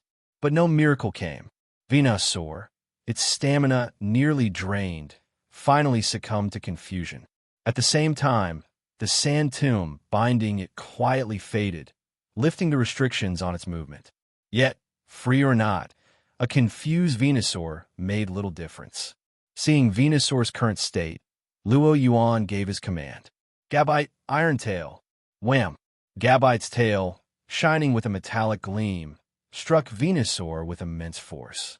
The impact sent Venusaur skidding backward, its limbs dragging deep furrows into the ground. Gabite didn't stop there. Dragon Breath, Luo Yuan called out. Gabite opened its jaws, unleashing a blast of purple flames. The wave of energy enveloped Venusaur, spreading paralysis throughout its body. The pain and fatigue caused Venusaur to momentarily regain clarity, but by now, it was too late to affect the outcome. Gabite, don't give a chance. Finish it with Double Edge. Summoning all its strength, Gabite launched itself at Venusaur in a full-body tackle. Boom! Venusaur was sent flying, tumbling across the ground before coming to a halt. The repeated hits, combined with Gabite's rough skin ability, proved too much for Venusaur to endure. When it finally stopped rolling, Venusaur lay unconscious. The referee stepped forward, carefully examined Venusaur, then raised his flag to announce the result. Venusaur is unable to battle. Gabite wins. The victor of this match is contestant Luo Yuan. Luo Yuan. The crowd erupted into cheers, even though the outcome had been largely expected. 3 matches, 9 consecutive wins. The commentator's voice rang out again. Congratulations to contestant Luo Yuan for becoming the first trainer to advance to the top 32 in the preliminaries. Luo Yuan's expression remained calm. For someone aiming for the championship, advancing through the preliminaries wasn't something to celebrate. In fact, he felt slightly disappointed. Gabite still hadn't evolved into Garchomp. Looks like I need a stronger opponent, Luo Yuan thought. After waving to the crowd, he recalled Gabite into its Pokeball. Just as he was about to release Dragonite and leave, Makoto suddenly raised his head and asked, Mr. Luo Yuan, could I ask you how to become a stronger Pokemon trainer? Luo Yuan was taken aback. In all his countless battles, it was the first time an opponent had asked him for advice after a match. He looked at Makoto, who wore a sincere and humble expression. Moved by being addressed as Mr. Luo Yuan, he paused to think before answering. Expand your knowledge base. Learn scientific training methods and develop effective battle strategies. Spend time with your Pokemon to build a strong bond. These were the principles Luo Yuan had followed over the years to become an exceptional trainer, apart from his reliance on his system. Of course, there was one crucial element he didn't mention, and that was spend enough money. Raising Pokemon was expensive, and cultivating strong ones required a significant investment. Any powerful Pokemon owed its success to enormous resource backing. Take Giovanni's Beedrill, for example. It might seem like an ordinary Pokemon that could be caught in any Viridian forest, but expecting a random Beedrill to reach championship-level strength was pure fantasy. Behind Giovanni's Beedrill was immense natural talent and even more massive financial support. Even the type of food Pokemon ate during training could make a measurable difference in their potential. Luo Yuan left out this harsh truth because it clashed with the league's idealistic values. After hearing Luo Yuan's advice, Makoto fell into deep thought. Seeing this, Luo Yuan didn't say more. He summoned Dragonite, climbed onto its back, and gave its neck a pat. With a powerful flap of its wings, they soared into the sky. Watching Luo Yuan disappear into the clouds, Makoto clenched his fists. Determination flickered in his eyes. Next time, I won't lose so badly. The third round of preliminaries featured only 64 contestants, spread across 4 venues. The matches concluded within a single day. Ash and Gary both advanced without issue. Interestingly, after the preliminaries, Jesse, James, and Meowth formally submitted their earnings to Boss K. After deducting operational costs, they reported a staggering profit of $3 billion. Their video recordings and tournament guides were selling like hotcakes across Kanto and Johto, receiving rave reviews. Even though they had relied heavily on Team Rocket's personnel and analysis experts to produce the Indigo conference guide, the profits were extraordinary. Giovanni, upon hearing the report, remained silent for a long time. No one could tell if he was marveling at their business acumen or lamenting how long it had taken to discover their talents. Even Matori began to view the trio in a new light. "I'll transfer the $3 billion to the organization's secret account later," Luo Yuan said. "By the way, do you have any leads on the traitor Giovanni mentioned?" The investigation had begun while Luo Yuan was competing. At this, Matori shook her head. She had tried various methods to lure the spy out, but the traitor had yet to take the bait. Luo Yuan wasn't surprised. The likelihood of Team Flare planting a spy within Team Rocket was slim. The traitor was likely Surd, one of Team Galactic's 3 commanders. With this in mind, Luo Yuan said, "Matori, could it be that your investigation is focused on the wrong level?" "What do you mean? You've only been looking at mid-level operatives. What if the spy is someone higher up?" "Impossible." Matori immediately denied it. Her reasoning was simple. Even the youngest of Team Rocket's senior officers, Luo Yuan, had 5 years of experience. If a high-ranking spy existed, their cover would be impossibly deep. Still, her trust in Luo Yuan made her reconsider the possibility. If there really is a spy among the senior staff. Matori frowned deeply. "What do you plan to do?" "A high-ranking spy would pose a grave threat to Team Rocket, even endangering its very foundation. The situation demanded a decisive solution." Luo Yuan smiled. "Giovanni has authorized me to handle this matter entirely. So, I have an idea. For specialized tasks, we need specialized people. I'm planning to establish an internal affairs division within Team Rocket to root out traitors and infiltrators. What do you think?" Matori nodded in agreement. Given the circumstances, creating such a department seemed necessary. "What will you call this new division?" she asked. Luo Yuan's smile widened. "The Internal Affairs Division of Team Rocket. How's that sound?" The establishment of the Internal Affairs Division within Team Rocket to investigate internal instabilities was Luo Yuan's plan. In the past, Team Rocket relied on Giovanni's personal charisma to maintain its massive organization. While this approach fostered exceptional cohesion, it also came with a glaring flaw. Everything depended on Giovanni. On the surface, Luo Yuan's proposal seemed aimed at uncovering spies. But on a deeper level, his goal was to reform Team Rocket's internal structure, making the organization healthier and more sustainable. Team Rocket Internal Affairs Division. Hearing the name, Matori was puzzled as to why Luo Yuan would choose something like that. However, she raised no objections. After all, it was just a name. So, who's going to head this department? Choosing the right person to lead an internal investigation division was critical. If, as Luo Yuan suggested, there really was a spy among Team Rocket's senior staff, placing that spy in charge of the division would be catastrophic. "I'll take on the role myself, reporting directly to Giovanni," Luo Yuan replied. "But aren't you still competing in the Indigo League?" Matori asked. She wasn't questioning Luo Yuan's loyalty. He was, after Giovanni, the least likely to betray Team Rocket. However, Matori knew how much time and effort it took to prepare for the Elite Four challenge. She doubted Luo Yuan would have the bandwidth to conduct internal investigations simultaneously. "Rooting out a mole isn't something that can be resolved quickly. It won't conflict with my participation in the Indigo League," Luo Yuan explained. "But what about the initial work to set up the division?"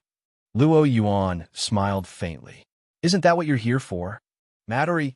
So, after all that, the responsibility circled back to her. At least it was only the preliminary work. She had already lost so much sleep trying to expose the spy hiding within Team Rocket, and all that effort had been fruitless so far. Recognizing the added burden, Luo Yuan offered a suggestion.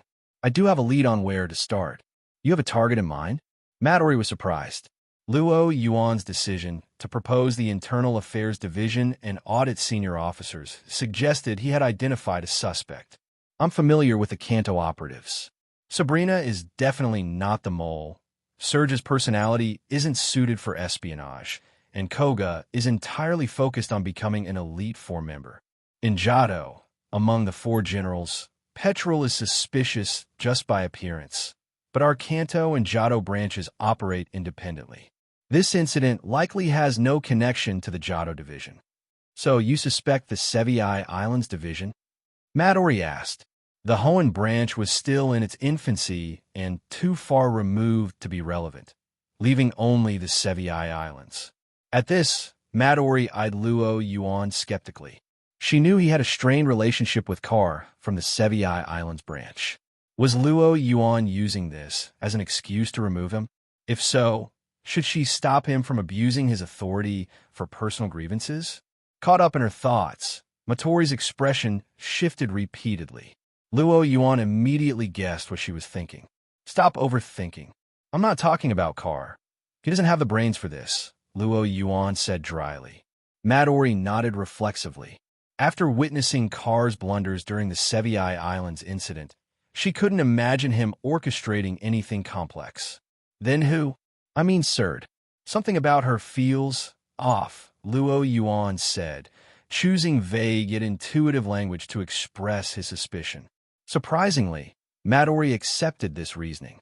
She was one of the few who knew Luo Yuan possessed both psychic powers and the Viridian Force. For someone like Luo Yuan, what might seem like a hunch to others carried significant weight. I'll begin a covert investigation into Surd immediately, Matori said seriously. Luo Yuan nodded, but added, Of course, this is just a starting point. My vision for the Internal Affairs Division is to establish a regulatory body capable of monitoring all Team Rocket officers when necessary. Understand, Matori replied, her tone firm. By the way, any updates on Team Flare? By now, they should have arrived, right? The Flare admin Malva was set to arrive tomorrow. Given her rank, the rest of Team Flare should have made it by now. No sightings yet, but I've had surveillance cameras installed along the coastline. If they show up, we won't miss them. Good. Let me know as soon as they're spotted. I'll handle it, Luo Yuan instructed. With a small smile, he ended the call. Matori sighed, realizing she now had yet another pile of tasks to tackle. Meanwhile, having delegated most of the work to Matori, Luo Yuan checked his watch. There was still over an hour until his dinner plans with Sabrina and Misty, so there was no rush. Smiling, he stroked the EV in his arms before resuming his Pokemon training. At the same time, near a small island between Kanto's mainland and the Seafoam Islands, two drones emerged silently from beneath the waves, scanning the surroundings. After confirming the area was clear, they submerged once more. A moment later, bubbles broke the surface as a submarine bearing Team Flare's emblem rose quietly from the depths. Finally, some fresh air, said a woman with violet-dyed hair, high-tech goggles, and a crimson blazer. Saloja, a Team Flare admin, exhaled heavily. To make it from the Kalos region to Kanto within the designated time, she and her team hadn't stopped for a moment. The strain of the long journey was beyond words. Even as a high-ranking member of Team Flare, Saloja felt utterly exhausted, let alone her subordinates. This is such a hassle. Aliana got caught so easily, Saloja muttered irritably. If not for Aliana's capture by Team Rocket and their refusal to negotiate a prisoner exchange, she would never have gone to the lengths of coming to this dangerous region. One misstep, and she could end up just like Aliana. Even something as simple as surfacing for air required deploying drones to ensure the area was clear of Team Rocket. This kind of life is just unbearable. In this rescue operation, Saloja and Malva shared the role of commanders, each with distinct responsibilities. Malva, leveraging her status as a member of the Elite Four, worked from within the Kanto League to gather intelligence and establish a channel for negotiation with Team Rocket. Her goal was to secure Aliana's release without resorting to violence. Saloja, on the other hand, was the contingency plan. If negotiations failed, she was tasked with leading Team Flare's elite members to rescue Aliana from Team Rocket by force. How's Malva's side progressing? Any updates? Saloja turned to ask one of her subordinates. Since they had split up during the journey, Saloja wasn't privy to Malva's current status. Lady Malva's flight is scheduled to arrive in Kanto tonight, the subordinate replied after checking the flight information. However, she mentioned needing additional time to prepare. So, how much longer do I have to stay in this submarine? Even my coffee is reduced to these canned ones, Saloja muttered with evident dissatisfaction, draining the canned coffee in one gulp. Still, before her departure, Leader Lysandra had given strict instructions to act with utmost caution. As the team's trump card, she was not to reveal herself until after Malva's negotiations with Team Rocket had concluded. Despite her frustrations, Saloja had no choice but to wait until Malva made contact with Team Rocket before taking any action. She took a deep breath of fresh air and, with a swift kick, sent the empty coffee can flying into the sea, where it struck a curious tentacle. There are way too many tentacle in Kanto. She sighed before retreating back into the submarine. Glub, glub, glub. Amid a flurry of bubbles, the submarine descended rapidly, sending a swarm of startled tentacles scattering. Unbeknownst to Saloja and her team, a massive silhouette flickered through the filtered light in the depths. Tentacles swayed ominously before the figure vanished into the ocean shadows. After a day of rest, all contestants were revitalized and ready for the elimination rounds to begin. The venue for the Indigo League shifted from the secondary arenas to the main stage for the elimination matches. Ladies and gentlemen, welcome to the live broadcast of the Indigo League. Up next is the first round of the elimination stage. 32 contestants will battle head-to-head, with 16 winners advancing to the next round. Perhaps due to the televised nature of the event, Luo Yuan couldn't help but notice that the commentary seemed far more professional than it had been during the preliminaries. As this thought crossed his mind, the commentator's voice rang out again. This year, we are honored to welcome a very special guest. One of the Kalos Elite Four and renowned news anchor, Malva. Hello, everyone. A pleasant, melodious female voice echoed from the commentary booth. Luo Yuan's brow arched as he looked up, catching sight of Malva's striking figure. Pink hair, red sunglasses, and a youthful, vibrant demeanor. Luo Yuan found himself utterly puzzled as he stared at Malva seated at the commentator's desk. It wasn't her presence in Kanto that surprised him. He'd already heard news reports about her arrival. But what on earth was she doing as a tournament commentator? A Team Flare admin and Kalos Elite Four-member volunteering to commentate at the Indigo League? The sheer absurdity left him bewildered.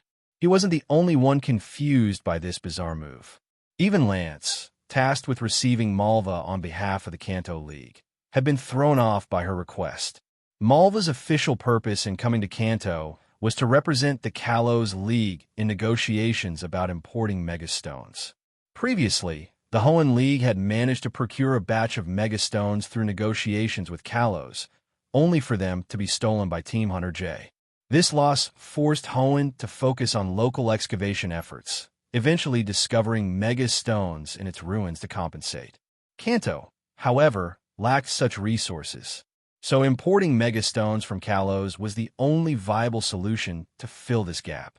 The Kanto League had high hopes for these negotiations, evident from Lance personally welcoming Malva.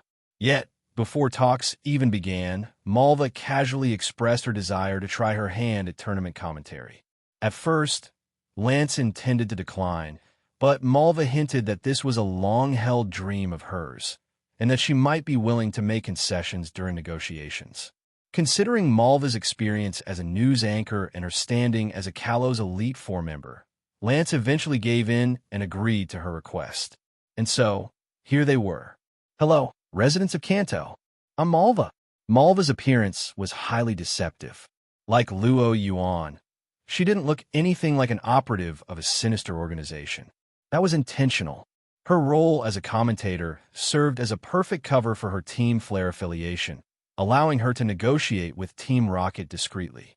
After all, who would associate someone who spent most of their day in front of a camera with a criminal syndicate? The move was meant to ensure her safety while she carried out her mission. To the people of Kanto, having an Elite Four member as a commentator was a novelty. Unlike the Kanto Elite Four, who were too busy with official duties, the Elite Four from other regions were known for dabbling in side ventures. This curiosity made Malva an instant hit. Amid the excited buzz and intrigued gazes from the crowd, the main commentator raised the microphone. The first round of the Indigo League elimination stage is officially underway. Contestants, please enter the arena. As the announcement ended, Luo Yuan rose from his seat and strode onto the field. The moment he stepped onto the stage, a deafening roar of cheers erupted from the stands. Luo Yuan! Luo Yuan! Go Luo Yuan! Cheers filled the stadium, echoing throughout the massive venue. As the Indigo League's top-seeded contender, Luo Yuan's undefeated streak had made him a fan favorite. His popularity was overwhelming. In stark contrast, the trainers standing opposite him seemed utterly outclassed, despite having a modest group of supporters. Their cheers were quickly drowned out by the deafening chants for Luo Yuan. What incredible popularity! Kayasuk, why does this trainer, Luo Yuan, have such a massive fan base? Malva asked, turning to her co-commentator. Her question seamlessly transformed the previously solo commentary into a conversational format. Kayasuk, the commentator, paused in momentary surprise at Malva's question, but quickly recovered thanks to his professionalism. He explained to both Malva and the many viewers unfamiliar with Luo Yuan's performance in the preliminaries. Luo Yuan is widely regarded as the strongest dark horse in this year's Indigo League. He achieved an undefeated 9-0 record during the preliminaries. His most iconic Pokemon is a Dragonite, 3 times the size of a regular one. 3 times the size of a regular Dragonite. Malva expressed her shock with perfect timing, capturing the sentiment of countless Kanto viewers watching from home. Her reaction immediately bridged the gap between her and the audience, showcasing her expertise as a renowned news anchor. A seasoned professional indeed. That's correct. A Dragonite 3 times the usual size. However, Luo Yuan has yet to accept any media interviews, so we don't know why his Dragonite is so massive. Interestingly, though, some media outlets have noted that earlier this year, Professor Oak published a paper on gigantism in Dragonite, with Luo Yuan credited as the second author. Although Professor Oak declined to comment further, citing confidentiality, it's hard to believe this is just a coincidence. This research might hold the key to explaining the origin of Luo Yuan's gigantic Dragonite. In just a few sentences, Kayasuk introduced Luo Yuan, skillfully using Professor Oak's name and scientific intrigue to capture the audience's attention. Malva's gaze flickered briefly upon hearing Oak's name, but quickly returned to her composed expression. Fascinating. It seems the match is about to begin. Let's switch the camera feed to the battlefield. Let the match begin. As the referee's flag dropped, both trainers threw their Pokeballs almost simultaneously. Go Dragonite! Go Golem! Boom! The Indigo League's main stadium trembled as both Pokemon landed, their sheer size causing the ground to quake. The cause? Both Pokemon were absolutely massive. Let's see. Luo Yuan has led with his signature Pokemon, Dragonite, while Ado has chosen Golem. Malva, what's your take? Kayasuk was fully in his element, taking the initiative to ask Malva for her analysis. In terms of Pokemon selection, Luo Yuan's Dragonite has the upper hand. Ground-type moves are ineffective against Dragonite, and Dragonite likely knows several Water-type moves that can seriously threaten Golem. Malva broke down the matchup with a focus on their type advantages and disadvantages. Kayasuk nodded in agreement. I share your view, Malva. Now, how long do you think Luo Yuan will need to secure victory? I haven't seen Luo Yuan's previous matches, so I can't precisely gauge his skill. However, judging by the size difference between Dragonite and Golem, I'd estimate Dragonite could win within 5 minutes. Malva offered, basing her judgment on their physical disparity. Her words had barely left her mouth when, Dragonite, Dragon Pulse, Luo Yuan commanded. With less than a second of charging, a vibrant purple shockwave shot from Dragonite's maw, striking Golem just as it attempted to dodge. Boom! The explosion echoed throughout the stadium, with smoke and debris enveloping the field. With a flap of its wings, Dragonite dispelled the smoke, revealing Golem lying unconscious on the ground. Dragonite wins. Luo Yuan advances to the next round. The referee confirmed Golem's condition and raised his flag to announce the result. A one-hit KO. Malva sat stunned, taking a moment to process what had just occurred. "Incredible!" she finally exclaimed, her tone conveying genuine astonishment at how easily Luo Yuan had dispatched his opponent. As an Elite Four member, Malva had a solid understanding of the caliber of trainers competing in league tournaments. While differences in skill were to be expected, the gap was rarely this dramatic. In her mind, 5 minutes had been a reasonable estimate. Who had thought Luo Yuan could win with a single move? Could it be that his opponent was too weak? She mused silently. But then again, a golem that had fully evolved couldn't possibly be that weak. Shaking her head, Malva quickly regained her composure. Years of experience as a news anchor allowed her to transition smoothly. Luo Yuan's performance is truly remarkable. However, the battle isn't over yet. There are 2 more matches to go. Malva, do you think Luo Yuan can win as easily in the next round? And does Ado still have a chance to turn this around? Kayasuke asked, although he didn't want to dwell on shallow commentary. The one-hit KO left little to discuss. Filling airtime was now a challenge, and his question was the best option under the circumstances. Malva smiled as she prepared to say that Ado would likely adopt a more cautious approach in the second round, making it harder for Luo Yuan to secure such a decisive victory. Boom! A sudden crash interrupted her. Looking toward the battlefield, she saw Dragonite pressing Ninetales' head firmly against the ground before delivering a devastating punch. Wham! The mega punch landed cleanly, leaving Ninetales completely subdued. The referee began counting down. 10, 9, 8, 3, 2, 1. Swish! The referee raised his flag. Ninetales is unable to battle. Luo Yuan wins again. Malva swallowed her words and forced a smile. Luo Yuan secures another victory. Unless Ado sends out a much stronger Pokemon, he may not stand a chance in this match. Ado's performance had been lackluster, to say the least. Even after experiencing a one-hit KO in the first round, he still fell victim to another in the second. Across the field, Ado clenched his fists, his expression darkening at Malva's words.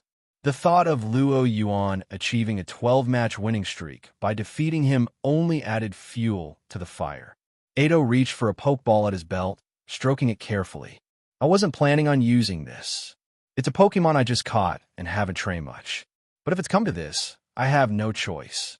You're about to witness the Pokemon I went all the way to Johto to capture, he declared, throwing the ball. Bang! With a thunderous crash, sand and dust filled the air as a massive Tyranitar appeared on the battlefield. The Pokemon roared, its fierce gaze exuding untamed wildness. Kayasuke's eyes lit up. Ado has sent out the pseudo-legendary Pokemon from Johto, Tyranitar. Could the tide of this match be about to change? While Tyranitar is often associated with the ground, it's actually a rock/dark-type Pokemon. This gives it a natural advantage when facing Dragonite, thanks to its rock-type moves being super effective against flying types. A sandstorm swept across the battlefield, the coarse grains pelting Dragonite's massive frame and causing slight damage over time.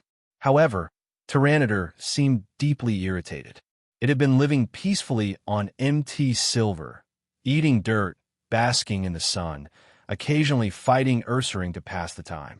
Life had been simple and satisfying. But one day, it had been ambushed and captured by a cunning trainer, dragged into a life of servitude. Its freedom stripped away, the only solace Tyranitar had was to unleash its frustration in battles like these. The more Tyranitar thought about it, the angrier it became. It raised its head, preparing to roar and vent its rage. But then, Tyranitar froze as it looked up. Before it stood the towering shadow of Dragonite, its colossal size almost blocking out the sun. Too big. Tyranitar had never seen anything like it. Though it didn't believe size alone determined strength, this Dragonite's sheer magnitude left Tyranitar momentarily stunned. If its stats could be displayed, an intimidated debuff would undoubtedly appear in Tyranitar's profile. Its roar, which had been building for several moments, caught in its throat. The fiery anger in its chest fizzled into a muted spark, leaving Tyranitar feeling awkward. It managed only a tentative, hesitant growl. RRR. Ado, watching from behind, was utterly speechless. Was this really his Tyranitar? The same Pokemon known for its arrogance and refusal to follow orders? While Ado struggled with disbelief, the commentators quickly picked up on Tyranitar's unusual behavior. Tyranitar, a pseudo-legendary Pokemon from the Johto region, renowned for its defiant nature and love of challenging opponents, Kaiosuk explained, his voice full of energy. However, Ado's Tyranitar seems a bit different from what the record suggests. Tyranitar, understanding human speech, couldn't help but let out a defensive roar toward the commentator's booth. But as it turned its gaze back to Dragonite, whose face was adorned with a serene, almost benevolent smile, Tyranitar's eyes betrayed a flicker of unease. This was no ordinary opponent. It was a towering, formidable foe unlike any it had encountered before. After the initial wave of intimidation passed, Tyranitar's innate battle instincts awakened. It felt its body heat up, each cell vibrating with anticipation. A low, guttural growl escaped its throat, its eyes locking onto Dragonite with renewed determination. Without waiting for Ado's command, Tyranitar attacked. Roar! With a thunderous roar, Tyranitar stomped the ground. Massive boulders, each a meter wide, erupted from the earth. Tyranitar charged forward, its immense bulk colliding with the rocks, sending them hurtling toward Dragonite like cannonballs. If hit, even Dragonite would take significant damage. But Luo Yuan's Dragonite was no sluggish target. In previous battles, it had already demonstrated its remarkable speed. As the boulders closed in, Dragonite's wings gave a gentle flap. In the next instant, its massive figure blurred, leaving only an afterimage as it vanished from its original position. Whoosh! The rocks sailed through the air, smashing into the ground where Dragonite had been moments before. Damn it! I knew it! Tyranitar dodged now. Ato, having seen Dragonite's extraordinary speed in the earlier matches, ignored Tyranitar's insubordination and shouted a desperate warning. Roar! But Tyranitar ignored him as always. It refused to acknowledge the authority of the trainer who had captured it through underhanded means. With another roar, Tyranitar stomped the ground again. More boulders rose, this time shooting upward in rapid succession. Tyranitar has used Rock Tomb, but it seems to be acting on its own, ignoring Ado's commands, Malva noted from the commentator's booth. Her sharp observational skills as an Elite Four trainer had quickly picked up on the disconnect between Tyranitar and Ado. Her words drew the crowd's attention to Ado, but he didn't have the luxury to address their curious stares. The battle was far too intense. As rocks shot toward Dragonite, it darted through them with effortless grace, weaving between the projectiles like a butterfly in the wind. Its movements were fluid and elegant, almost mesmerizing to watch. As Dragonite closed the distance, Tyranitar was forced to halt its Rock Tomb attack. Tyranitar, use Stone Edge, Ado commanded, his voice tinged with desperation. But Tyranitar refused to listen. Instead, it clenched its fists, icy mist forming around them. Oh, Tyranitar has chosen to use Ice Punch. This is an excellent choice against Dragonite, given its vulnerability to Ice-type moves, Malva remarked. Luo Yuan, of course, noticed as well. Though Tyranitar's overall strength fell short of Dragonite's, an Ice Punch landing squarely could still deal significant damage. Without hesitation, Luo Yuan issued a command. Dragonite, keep your distance, Dragon Pulse. Keep its distance. Malva watched curiously as Dragonite, mid-charge, suddenly flipped backward in a maneuver so fluid it seemed to defy physics. In a split second, the massive Pokemon transitioned from an aggressive dive to a graceful retreat, hovering at a safe distance. Unbelievable! That Dragonite is absurd. Ato, witnessing the maneuver, could hardly believe his eyes. He had expected Dragonite to be fast. It was one of its well-known traits. Dodging Rock Tomb had been impressive, but plausible with sufficient training. But this mid-air flip? It was simply too much. While Ado grappled with his disbelief, Dragonite didn't waste any time. As soon as it completed the maneuver, its mouth began to glow. The Dragon Pulse Luo Yuan had commanded was already charging. For Dragonite, whose condensed frame housed an incredible reserve of Dragon-type energy, preparing such a move was effortless. Dragon Pulse finished charging the moment Dragonite shifted its flight posture. Roar! With its chin tucked close to its chest, Dragonite unleashed a vivid purple shockwave from its mouth. The energy beam skimmed past its creamy white belly, heading straight for Tyranitar below. Tyranitar, still stunned by Dragonite's ability to reverse its direction at such close range, barely had time to react before the Dragon Pulse closed in. Without thinking, it clenched its fist tightly and threw a punch directly at the incoming attack. Boom! Dragon Pulse versus Ice Punch. Tyranitar's Ice Punch held firm like a boulder in a raging river, momentarily halting the force of the Dragon Pulse. During the clash, Dragonite's energy-based attack had the advantage, as it didn't need to withstand any physical force. Tyranitar, however, was pushed backward by the sheer power of the Dragon Pulse, its feet dragging long grooves into the ground.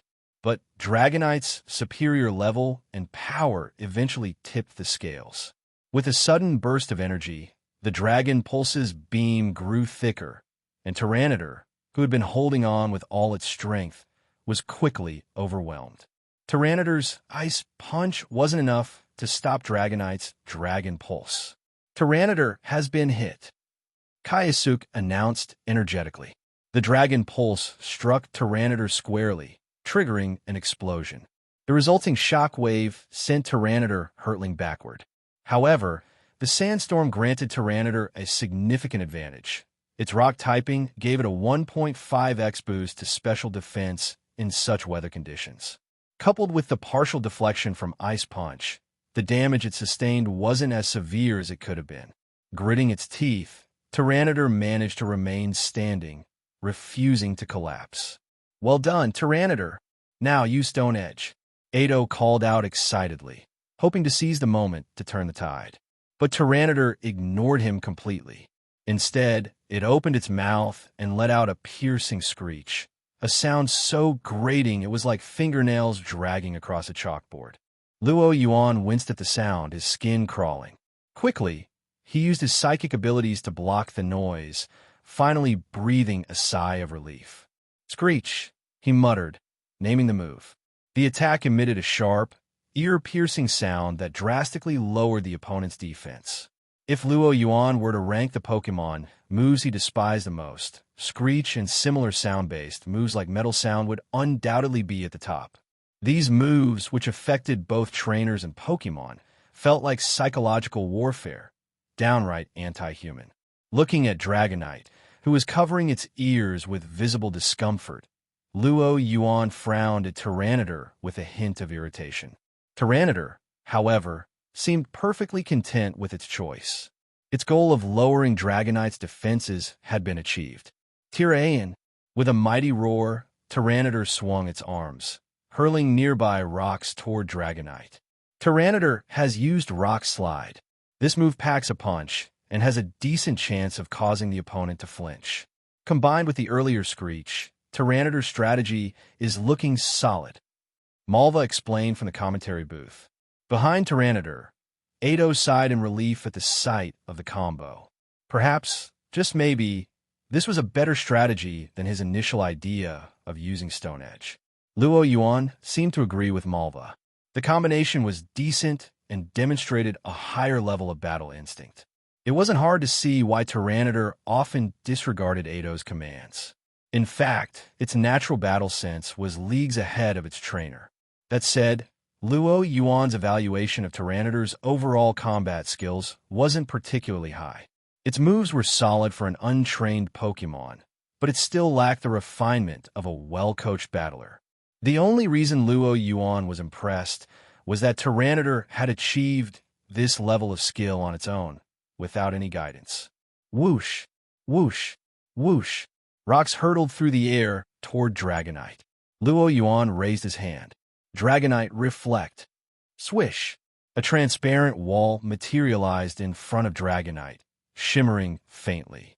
The incoming rocks collided with the barrier, creating ripples across its surface. A few cracks appeared, but didn't compromise the shield. Blocked. Luo Yuan's Dragonite unexpectedly used Reflect to counter Tyranidar's Rock Slide. Kaiosuk announced with enthusiasm. Luo Yuan smiled faintly, watching Tyranidar and Eido's stunned reactions.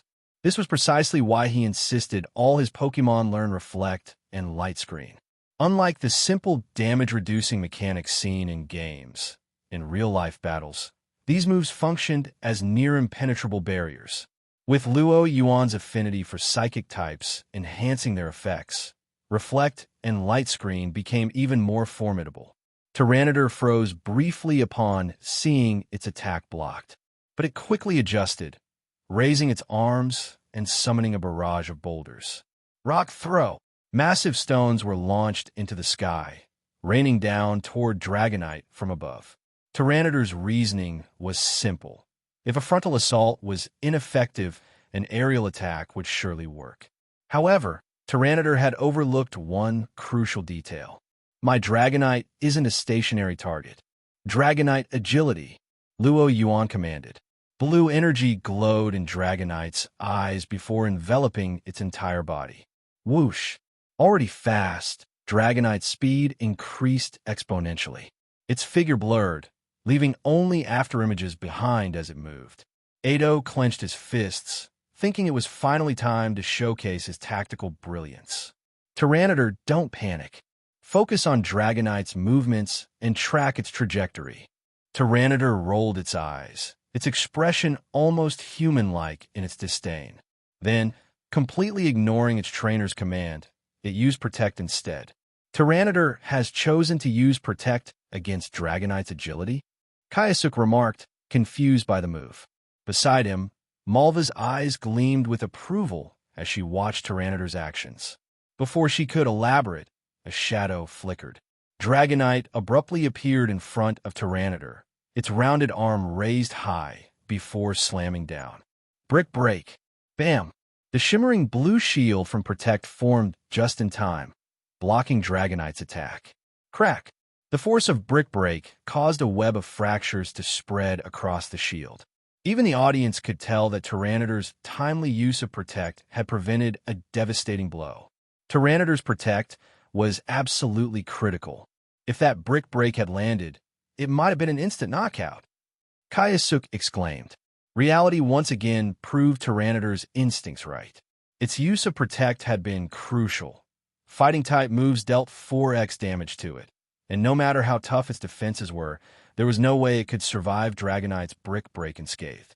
But while Tyranidar's decision was spot on, its trainer, Eido, found himself in an awkward position.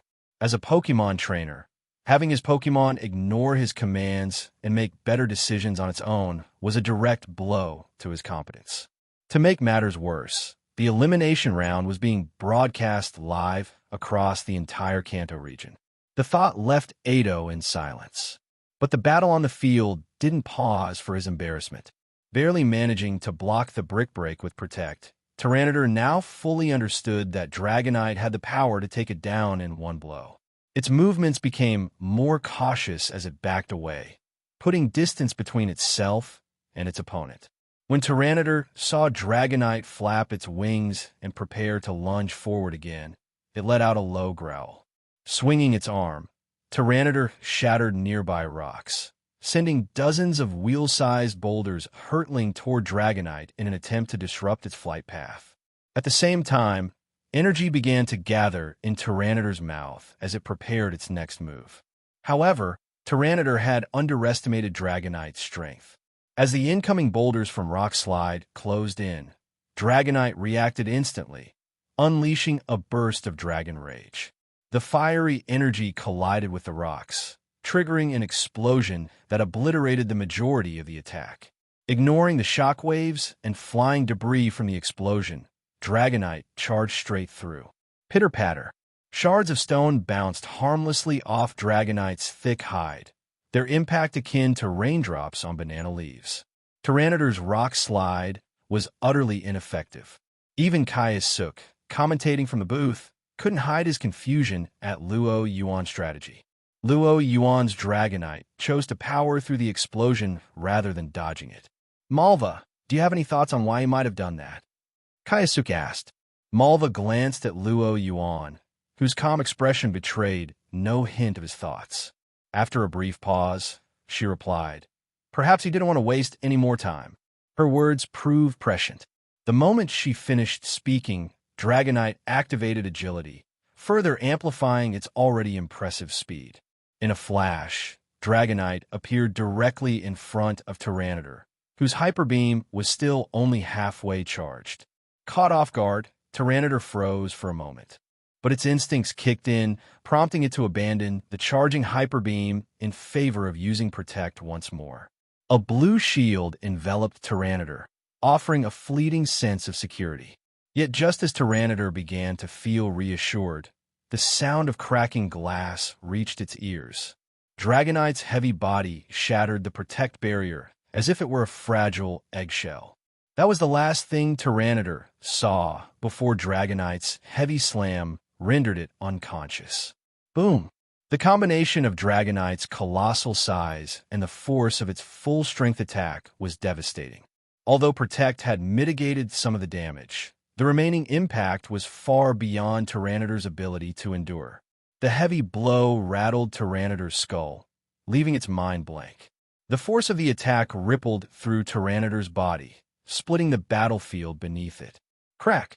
Spiderweb-like fissures spread across half the arena, centering on Tyranitar.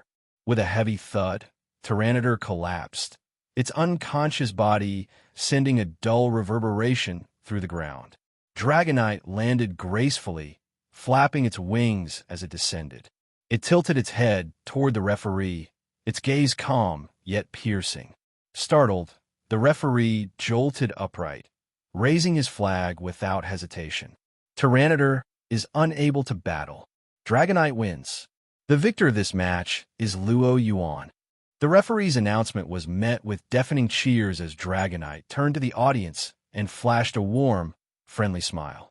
It even raised its hand, waving to the roaring crowd. Luo Yuan rubbed his temples, exasperated by Dragonite's antics.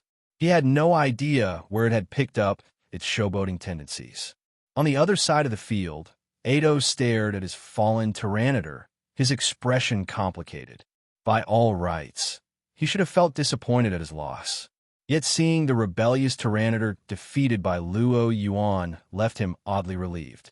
At least I won't be humiliated anymore, Aedo thought, a strange sense of comfort settling over him. Luo Yuan's voice cut through his thoughts. Dragonite held back during that attack. Tyranitar shouldn't be seriously injured. A bit of rest should be enough for it to recover. Aedo responded with a forced smile, his tone ingratiating. Thank you for that. Honestly, I'm glad you beat Tyranitar. Maybe now it'll stop being so unruly. Luo Yuan's brow furrowed slightly. The Indigo League truly attracted all kinds of trainers. To actually thank someone for defeating their Pokemon, Luo Yuan found the behavior utterly disgraceful. His gaze shifted to Tyranitar, and a pang of pity stirred within him. To be stuck with a trainer like Aedo, it was no wonder Tyranitar was so rebellious. Luo Yuan couldn't help but draw a comparison to Ash and his Charizard, another famously disobedient Pokemon. The difference in how the two trainers handled their challenging partners was like night and day. Shaking his head, Luo Yuan chose not to respond further to Aedo. Instead, he patted Dragonite affectionately. As usual, Luo Yuan declined all media interviews, mounting Dragonite and leaving the arena. Watching Luo Yuan and Dragonite disappear into the sky, Malva turned to Kayasuke and asked, "Is Luo Yuan always this individualistic?" Kayasuke sighed and nodded. As a commentator, I'm pretty close to the reporters covering the Indigo League. They've been begging me to arrange an exclusive interview with Luo Yuan. But between you and me, I've never even spoken to him. The closest I've gotten to Luo Yuan is the distance between the commentator's booth and the battlefield during matches. I wouldn't know where to find him, let alone get him to agree to an interview. Kayasuke shared his experience with Malva, who grew even more intrigued. As a Kalos Elite Four member, She understood all too well what trainers competing in the league aimed for: fame and fortune. They hoped to make a name for themselves through the Indigo League and, in turn, reap the rewards of their renown. Except for certain dark organizations using the league as a smokescreen for their schemes, no one had ever broken free from this pattern. Yet Luo Yuan had rejected every single interview request from reporters. Did this Luo Yuan really have no interest in fame or fortune? Could someone like that truly exist in this world? Or was there a deeper purpose behind his actions? Malva found herself lost in thought. Since it would take some time to establish contact with the intermediaries who could connect her to Team Rocket, why not kill two birds with one stone? As a news anchor, she could temporarily play the role of journalist and interview the Indigo League's top-seeded contender. Not only would it satisfy her curiosity, but it could also serve to conceal her true mission. With this plan in mind, Malva lost interest in continuing her commentary. After one last glance at Ash, who had just entered the arena and was looking in her direction, she adjusted her sunglasses and handed the microphone back to Kayasuk. "I have something to take care of." "Apologies to the audience," she said before leaving the commentary booth. Kayasuk watched Malva walk away with an air of confidence and couldn't help but feel envious. Elite Four members truly lived life on their own terms.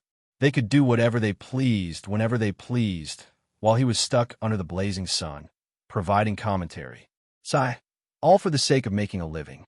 Picking up the microphone, he began explaining Malva's departure to the audience. Dragonite soared through the sky, but Luo Yuan didn't fly far. Ash's match was scheduled immediately after his, so Luo Yuan stopped in a secluded spot, pulled a pair of sunglasses from his bag, and put them on.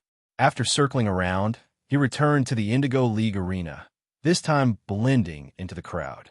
Spotting Gary, Luo Yuan slid into the seat beside him and casually grabbed the popcorn from Gary's hands, placing it in front of himself.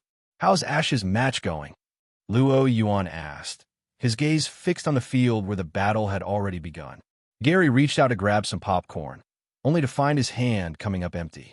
Without missing a beat, he stuffed his hands into his pockets and replied, "You're just in time. The match only started a little while ago. Thanks to you wrecking the field earlier, they had to spend extra time fixing it. Then I'd say I did the right thing," Luo Yuan quipped, smirking as he turned his attention to the battlefield. Ash's current Pokemon was his newly evolved Kingler, which had risen from a background player to a mainstay of his team. His opponent, a trainer named Kaoru, had sent out a Beedrill. Judging by Beedrill's confident demeanor and the sheen of its wings, it was evident this Beedrill had been well-trained. "What do you think? Can Ash win?" Gary asked, watching the intense clash between Kingler and Beedrill. If Ash won this match, Gary would face him in the next round, a prospect he welcomed. In Gary's mind, battling Ash was practically a guaranteed ticket to the semifinals. Luo Yuan studied the field briefly before answering. "For now, Ash has the upper hand, but it's hard to say." Ash's performance was notoriously inconsistent. Whether he won often depended on whether Charizard decided to listen to him or if Pikachu suddenly decided to indulge in theatrics. In other words, Ash's potential ceiling was incredibly high, but his floor was just as low.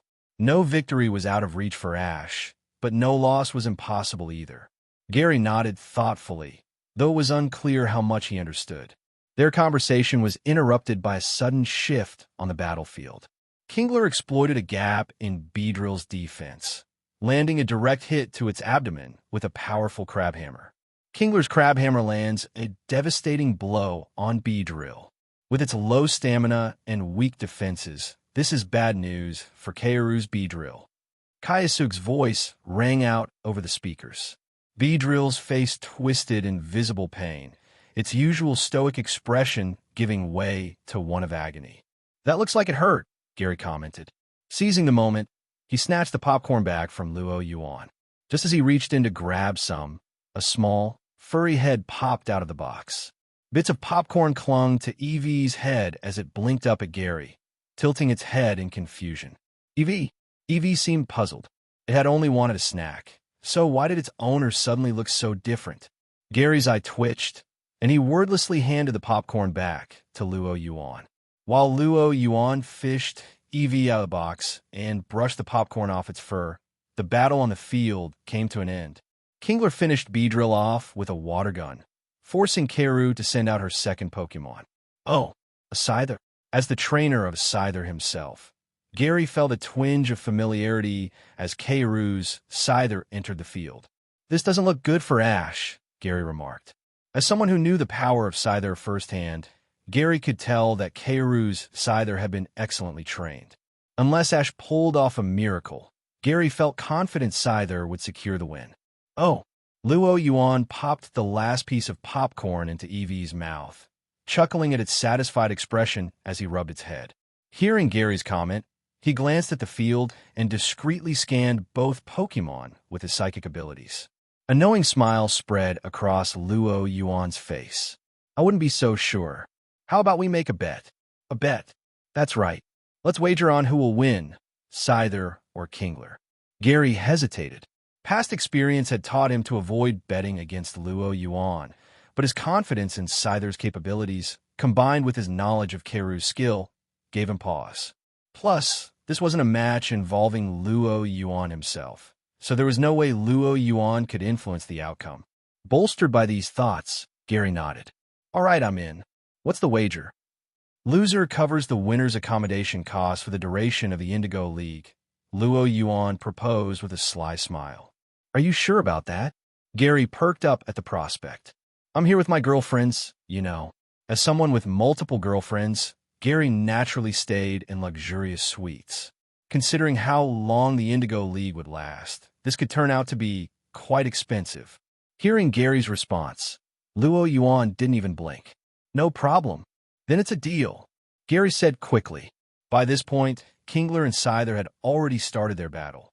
Kingler was clearly on the defensive, while Scyther held a commanding advantage. Gary worried Luo Yuan might back out of their bet and wanted to lock it in as quickly as possible. "In such a rush, aren't you going to ask what kind of room I'm staying in?" Luo Yuan asked, a sly smile playing on his lips. "What could be more expensive than my room?" Gary retorted, raising an eyebrow.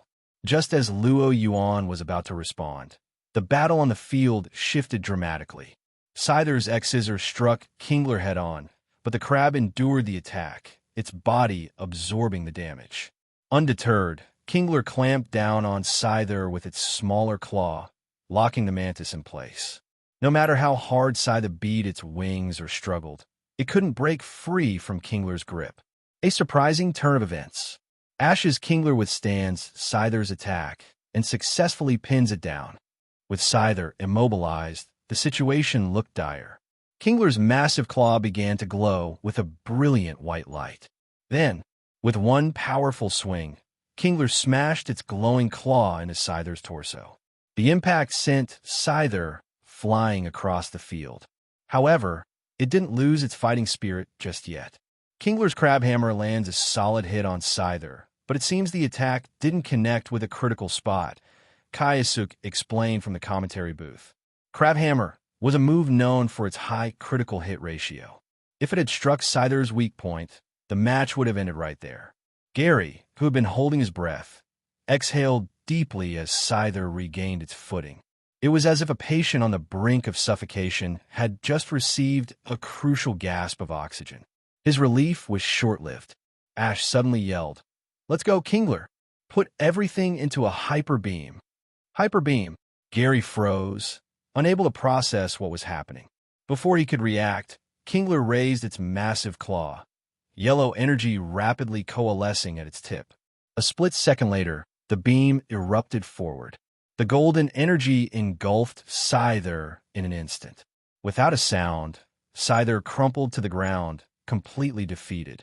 Scyther is unable to battle. Kingler wins, the referee declared, raising his flag. Gary stared blankly at the field. He looked like a patient who had just realized the oxygen line they were relying on was actually hooked up to a natural gas tank. It wasn't until Kaoru sent out her third Pokemon, a Bellsprout, that Gary finally snapped out of it. With a hesitant tone, he asked Luo Yuan, "What kind of room did you book?" "Oh, nothing too extravagant. Just my usual A luxury suite with a private pool, Luo Yuan replied nonchalantly. Gary wanted to cry. Why had he let his competitive spirit cloud his judgment? Why had he forgotten all the lessons Luo Yuan had taught him in the past? Still, if he was going to lose, Gary wanted to at least understand why. Luo Yuan, how did you know Ash would win? On paper, Scyther was clearly the stronger Pokemon. I'm just as curious, Luo Yuan admitted. That Kingler has ridiculous vitality and willpower. I'm dying to know what Professor Oak did to raise it. What kind of diet or training regimen could possibly result in something like that? Don't tell me he used a Bunsen burner or bathed it in instant noodle water, he joked. When Luo Yuan had scanned Kingler with his psychic abilities earlier, he'd been struck by the sheer life force emanating from the Pokemon and its unyielding determination. Compared to Kingler's vitality, Scyther's strength seemed insignificant. Of course, Luo Yuan wasn't going to reveal his psychic abilities so plainly. Instead, he gave a more subtle answer. Why don't you ask your grandfather? Gary nodded thoughtfully, understanding the implication. Ash's match ended with some difficulty. Although Karu's Bellsprout wasn't much of a threat to someone like Luo Yuan, his Charizard could have defeated it with a single ember. It proved to be a significant challenge for Ash. Bellsprout managed to take down both Kingler and Bulbasaur before Ash's Mook came in to secure the victory. As Ash celebrated his hard-earned win and advancement to the top 16, Gary found himself torn. Should he mourn the soon-to-be empty state of his wallet or rejoice in the fact that Ash would make for an easy quarterfinal opponent? After fending off a swarm of reporters, Ash finally left the arena and approached Luo Yuan. I get it now, Ash said as soon as he saw him. Get what? Luo Yuan asked, puzzled. I understand why you avoid interviews after every match.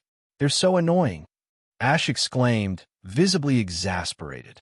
Gary, standing to the side, let out a long sigh. Unlike Ash, his thoughts weren't on the reporters. His mind was stuck on the painful realization of just how much this bet was going to cost him. Gary's match was scheduled for the afternoon, but Luo Yuan didn't bother to watch. There was no need. With Gary's strength, Luo Yuan was confident he would win without breaking a sweat. At the moment, Luo Yuan was lounging on his hotel bed. Eevee lay sprawled out on his stomach, enjoying his pats, while Jengar and Mimikyu playfully tussled in the corner. You're telling me Malva wants to interview me? Luo Yuan asked, sitting up slightly at Professor Oak's words. That's right. I was a bit surprised myself when I heard, Oak admitted. It had already been shocking enough when Malva decided to serve as a commentator for the Indigo League. Now she wanted to conduct an exclusive interview with Luo Yuan? Could it be that Malva was planning to establish a foothold in Kanto's journalism industry? Was she trying to use this as a stepping stone to break into Kanto's news circuit? While Oak's mind wandered down various speculative paths, Luo Yuan's thoughts remained grounded.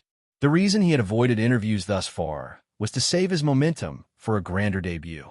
He wanted to create a buzz that would maximize profits for Sylph Company, in which he held shares and, by extension, for himself. But with Malva's prominence as an Elite Four member, her involvement was enough to guarantee widespread attention. All right, I'll do it. Just not during lunch. I'm meeting Misty and Sabrina then. Let's schedule it for the evening, Luo Yuan decided. The decision to schedule the interview in the evening wasn't due to any ulterior motives on Luo Yuan's part. Aside from having lunch with Misty and Sabrina, the main reason was that Luo Yuan needed to first discuss matters with the president of Sylph Company. After all, the Indigo League's top-seeded contender being interviewed by a Kalos Elite Four member was a huge selling point. It could serve as excellent free publicity for both Luo Yuan and Sylph Company. Little did Malva know that while she, a Kalos Elite Four member and covert Team Flare executive, was planning her next moves, others were scheming about how best to exploit her appearance. Of course, even if she knew, she probably wouldn't have the time to care, because Malva was in a bind. Lost contact? What's going on? Standing in her hotel suite after lunch, Malva rose from the couch, her sharp gaze locked onto the holographic communicator displaying the face of one of her subordinates. The Team Flare grunt on the other end wore a helpless expression. Apologies, Lady Malva. We discovered the issue during our routine communication with Lady Saloja. She and her unit have gone completely silent, and we have no further information. When was your last communication with her? Though Malva didn't get along particularly well with Saloja, a scientist within Team Flare, the situation still furrowed her brows. It was yesterday evening. Lady Saloja had just arrived at the designated location and asked about your expected arrival time in Kanto, the grunt reported. The revelation only deepened Malva's frown. With so little information, she couldn't determine whether Saloja and her team had been captured by Team Rocket or if they had encountered an unforeseen disaster. The former seemed far more likely. After all, what other kind of disaster could cause an entire submarine filled with 50 Team Flare operatives, led by a senior scientist, to vanish without a trace? Malva's mood soured. Was this what they called failure before even starting? They had come to Kanto to rescue Aliana, and now, before the mission had even begun, one of their 2 task forces was already gone. Keep trying to re-establish contact with Saloja and gather intel on Team Rocket's activities, Malva ordered. If they reconnected, that would be ideal. If not, Malva was prepared for the worst. If there's no contact by the end of the day, reach out to a middleman in Kanto's underground network. I want to open direct negotiations with Team Rocket. Yes, Lady Malva. The call ended, and Malva massaged her temples to ease her growing headache. She had little enthusiasm left for the evening's interview. Still, as a professional news anchor, she continued preparing diligently despite her divided focus. While Malva nursed her headache, Luo Yuan had just returned from lunch with Sabrina and Misty. Misty had to leave early to handle business at Cerulean Gym, so Luo Yuan walked her to the station before heading back to his hotel. As he hung up a call, his face took on an unusually animated expression. What's wrong? Sabrina, who had taken Luo Yuan's head onto her lap, absent-mindedly twirled a strand of her hair around his ear. The soft strands brushing against him sent a ticklish sensation through Luo Yuan's ear and heart. To make matters worse, Sabrina occasionally leaned down to blow lightly into his ear, which was driving him crazy.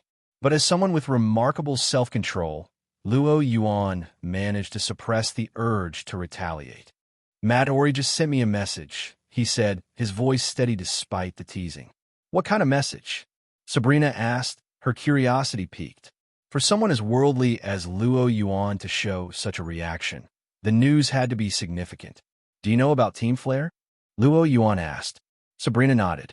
She and Matori were on good terms, so she was aware of the internal investigations Matori had been conducting within Team Rocket to uncover suspected infiltrators from Team Flare. Well, here's the thing. Team Flare sent a unit to Kanto in a submarine, intending to stay hidden in the ocean. But they ended up running into a swarm of Tentacruel. Their submarine was sunk, and the entire team was stranded on a deserted island. Luo Yuan smirked. Apparently, our drones patrolling the coastline spotted them while they were trapped there. Are you sure these people are really from Team Flare and not some imposters? Sabrina asked, incredulous. After all, as a criminal organization, illegal Pokemon hunting was an essential skill for any evil team. Yet this group of so-called Team Flare elites had their submarines sunk by Tentacruel and were now marooned on an island? If true, it was a disgrace to villainous organizations everywhere. They're real. The submarine wreckage is floating out there as proof, Luo Yuan replied. Initially, he'd shared Sabrina's disbelief. Even after learning that the Tentacruel swarm included the giant Tentacruel he had chased off from Lampolch Town, Luo Yuan still found it hard to fathom how such an experienced team could end up in such a predicament. When Matori had relayed the news, her expression had been a mix of frustration and embarrassment. The mere thought that she had once considered these clowns a serious threat to Team Rocket made her cringe with shame. It was mortifying. Thankfully, the incident wasn't widely known. If it were, Matori might have found it impossible to continue as Team Rocket's secretary. What's the plan? Are we going to capture these Team Flare operatives? Sabrina asked. Given the circumstances, it seemed like the perfect opportunity to teach Team Flare a lesson about meddling with Team Rocket. Luo Yuan shook his head. The Tentacruel swarm isn't easy to deal with. With both Giovanni and me tied up at Indigo Plateau, handling them with just Maddori and Lieutenant Surge might be tricky. So, for now, we'll let the Tentacruel act as their jailers. They'll keep Team Flare contained on the island. No need to rush, they won't starve. Those are Giovanni's exact words, Luo Yuan added with a chuckle. Turning his face into Sabrina's soft abdomen, he nuzzled her playfully. Stop that, it tickles. Oh, so you know how it feels? Then why were you teasing me earlier with your hair? Sabrina tried to push him away, but Luo Yuan's psychic powers had recently grown stronger. She found herself momentarily outmatched as Luo Yuan continued to take the upper hand. Nearby, the two EVs tilted their head, watching its two trainers with wide, curious eyes. Their tiny expression was a mix of confusion and fascination. As evening fell, Luo Yuan carefully rose from the bed. He picked up the blanket that had been kicked aside and gently draped it over Sabrina. Pausing to rub the heads of the two drowsy EV lounging nearby, he fished out some snacks from his bag and handed them over. With that, Luo Yuan left the hotel. In a quiet cafe on the Indigo Plateau, Malva sipped her coffee with a practiced grace. Her pink hair, red-tinted sunglasses, and figure-hugging black outfit exuded an alluring charm balanced by an air of elegance. Yet, despite her poised exterior, Malva's gaze toward Luo Yuan was tinged with curiosity and confusion. Across from her, Luo Yuan sat stirring his coffee, entirely unfazed by her presence. Her charm, which had always been her advantage, seemed to have no effect on him. This unexpected reaction unsettled Malva. She was confident in her appeal.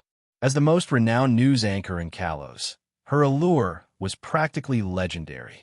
Most men, regardless of temperament, would show some signs of being influenced by her presence. But Luo Yuan? He didn't so much as blink.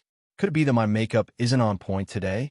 Compounding her annoyance was the bad news she'd received earlier about Clarice's team.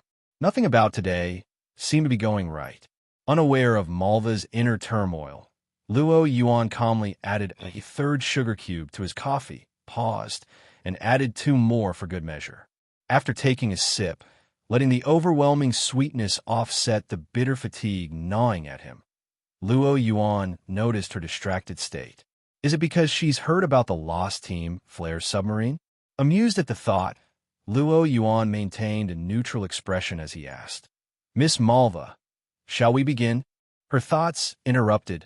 Malva straightened, setting her coffee aside. She pulled a notebook and recorder from her bag and flashed a professional smile. Yes, of course. Let's start. The interview begins. Are you a rookie trainer, Mr. Luo Yuan? That's right. I received my starter Pokemon from Professor Oak earlier this year. Malva raised an eyebrow. She already knew Luo Yuan's rookie status from her research, but hearing it directly from him had a different weight. Quickly regaining her composure, she continued, Based on my research, you defeated Keita Nakata, a relatively well-known trainer from Hoenn, in your very first match of the preliminaries. As a rookie, how did you manage to beat such an experienced opponent? Do you have a secret? I just approach every battle seriously and give my all. As for why Keita lost, perhaps he underestimated me or wasn't in peak condition that day. The response was polished, smooth, and generic. Malva had reviewed footage of Luo Yuan's battles before the interview. His overwhelming dominance couldn't be chalked up to something as simple as an opponent underestimating him.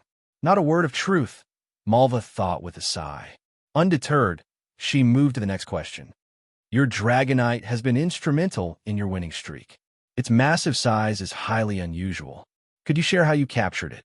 If you've read Professor Bill's research paper on giant Dragonite, you'll know I first encountered it through his studies. As for capturing it, let's call it fate. I believe compatibility between a trainer and their Pokemon is key. Dragonite, and I just clicked, so it naturally became my partner. Though Luo Yuan spoke at length, his answer boiled down to one word, fate. Malva's hand paused mid-note. She felt like he was toying with her. Deciding to press him, she went for a sharper question. There are rumors about your close ties to Sylph Company.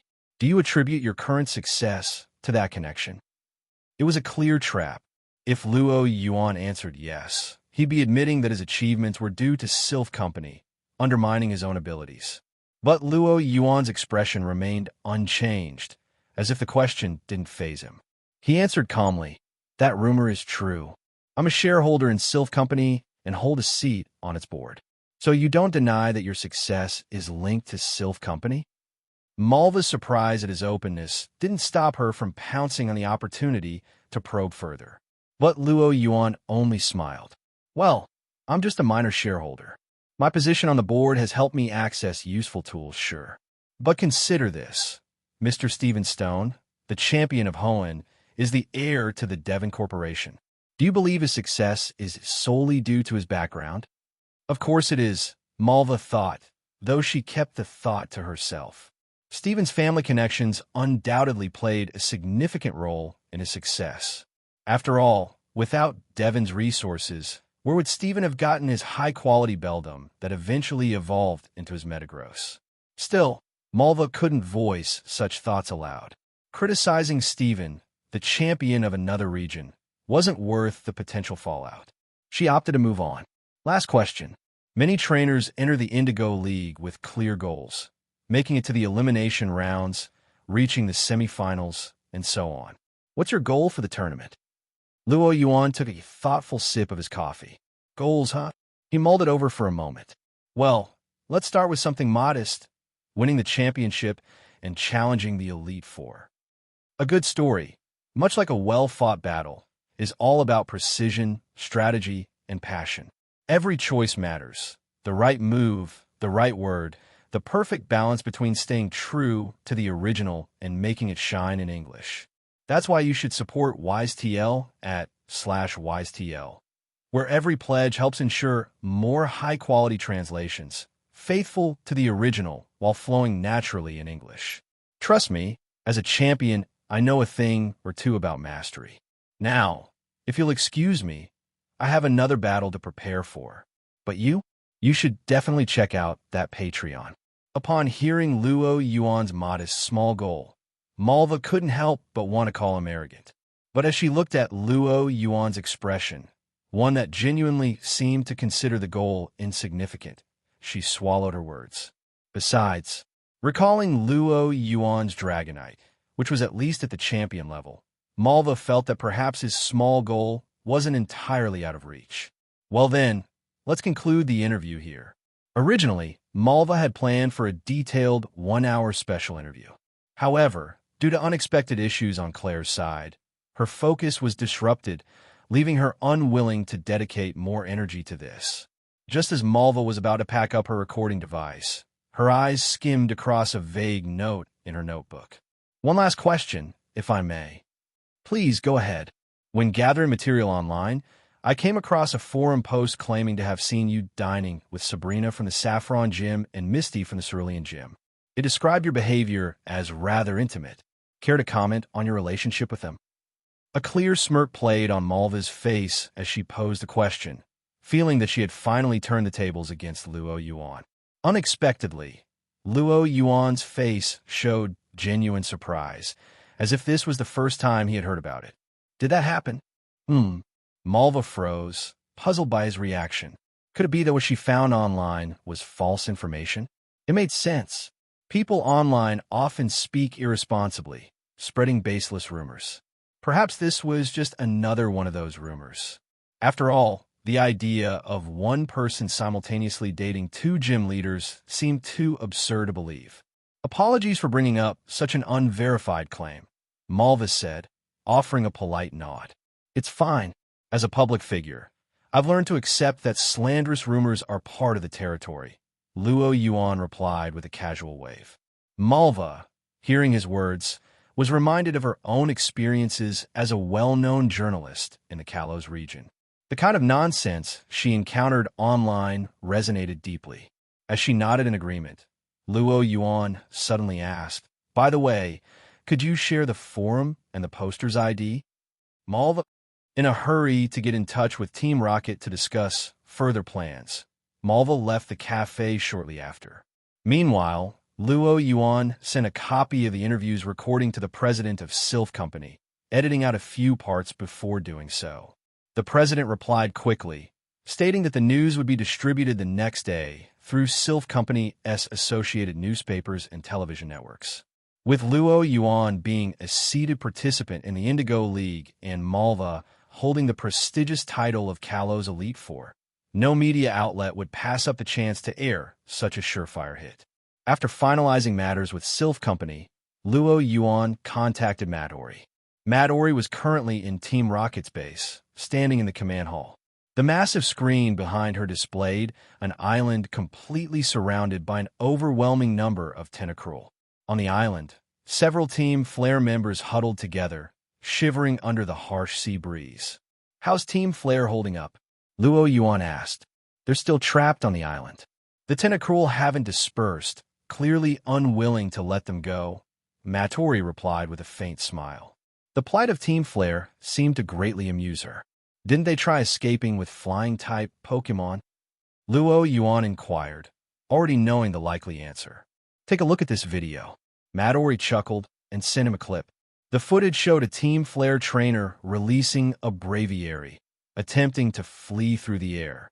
However, as soon as Braviary ascended, a massive tentacle shot out from the ocean, grabbing both the Pokemon and its trainer. The pair were tossed violently in the air before being thrown back onto the island. Thanks to Team Rocket's high-resolution drone cameras, Luo Yuan could even see Braviary and the trainer vomiting upon landing. It was clear the Tentacruel had no intention of letting the Team Flare members escape. Or perhaps it was treating them like playthings. Much like how a cat toys with a mouse before deciding its fate. "Tragic.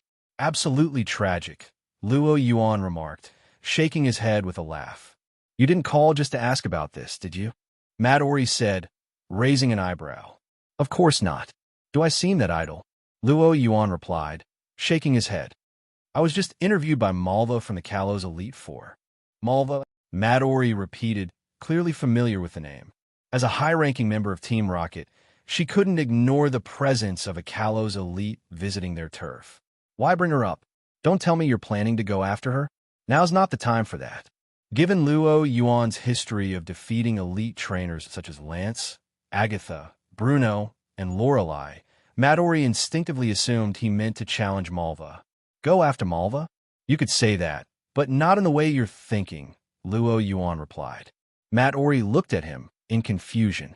"Team Flare is from Kalos, and Malva is also from Kalos. Don't you think there might be a connection between the two?" Luo Yuan said with a sly smile. "You mean?" Midori's eyes widened. "Exactly. During the interview, Malva seemed distracted. After a few subtle probes, I suspect she has some unspeakable ties with Team Flare," Luo Yuan said, spinning his narrative effortlessly. Malva's behavior during the interview had been flawless.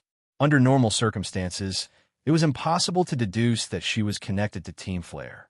However, Luo Yuan already knew the story's direction. By working backward from the conclusion, no amount of acting on Malva's part could escape his deductions. In truth, Luo Yuan was merely fabricating an excuse to justify his foreknowledge. But Midori didn't know this. Hearing Luo Yuan's words, she immediately perked up. "Is that true?" The moment she asked, she already believed him. Having worked with Luo Yuan for so long, Midori had developed an almost blind trust in his judgment, rarely questioning his conclusions. If Luo Yuan said Malva was linked to Team Flare, it must be true. "So what's our next move?" Midori asked. Though aware of Malva's elite status, dealing with her wouldn't be easy. After all, Malva was publicly visiting Kanto as a Kalos elite, making any direct confrontation highly complicated. In response to Midori's question, Luo Yuan shook his head. "No need to act for now." Midori's face showed clear confusion. However, knowing Luo Yuan as well as she did, she understood there was more he wasn't saying, so she refrained from pressing him. As expected, Luo Yuan smiled and explained. "There's no need for us to take unnecessary risks. If anyone should be panicking right now, it's Malva, not us." Midori thought for a moment before nodding in agreement. Kanto was Team Rocket's home turf. Previously, Team Flare had relied on their secrecy and unpredictable movements to gain an advantage. But now, most of Team Flare was trapped on a remote island, subjected to constant tentacle play from the Tentacruel. The only one still active, Malva, was already under Luo Yuan surveillance. Indeed, it was Team Flare that had more to worry about. After discussing recent events in Kanto and Johto with Mattori, Luo Yuan tidied up and returned to his hotel. That evening, after Misty left, only Luo Yuan and Sabrina remained in the suite. Although the departure meant less fun, it added a certain intimacy to the atmosphere, an exchange of gains and losses that left Luo Yuan undecided. The next morning, Luo Yuan had barely picked up his phone after waking when he saw a news notification. The bold headline made his face darken immediately. Breaking. Indigo League's top seed and Kalo's elite meet at a cafe for this scandalous reason. The title made it sound as though he'd done something outrageous with Malva. If he actually had, he wouldn't have minded. But the reality was, he had done absolutely nothing. Sighing, Luo Yuan silently noted down the website's name, deciding to have Mattori arrange for a few Trubbish to visit their offices later. Switching to a more credible news outlet, Luo Yuan found a less exaggerated title. Exclusive interview with Kalo's elite Malva, unveiling Indigo League's top seed, Luo Yuan. Though still a bit clickbaity, the content was much more reasonable, earning Luo Yuan's approval. Now, this is more like it, he muttered, putting his phone aside. At that moment, his EV, having just finished breakfast, hopped onto the table and nuzzled his hand. EV. It nudged him with its head, clearly asking for a pat. Obliging, Luo Yuan stroked its head. The EV closed its eyes contentedly, sprawling out lazily on the table. What are you planning to evolve EV into? Sabrina asked, using her psychic powers to pour herself a glass of moo-moo milk. Luo Yuan raised an eyebrow. Is your EV about to evolve? Sabrina nodded as she gently petted her own EV.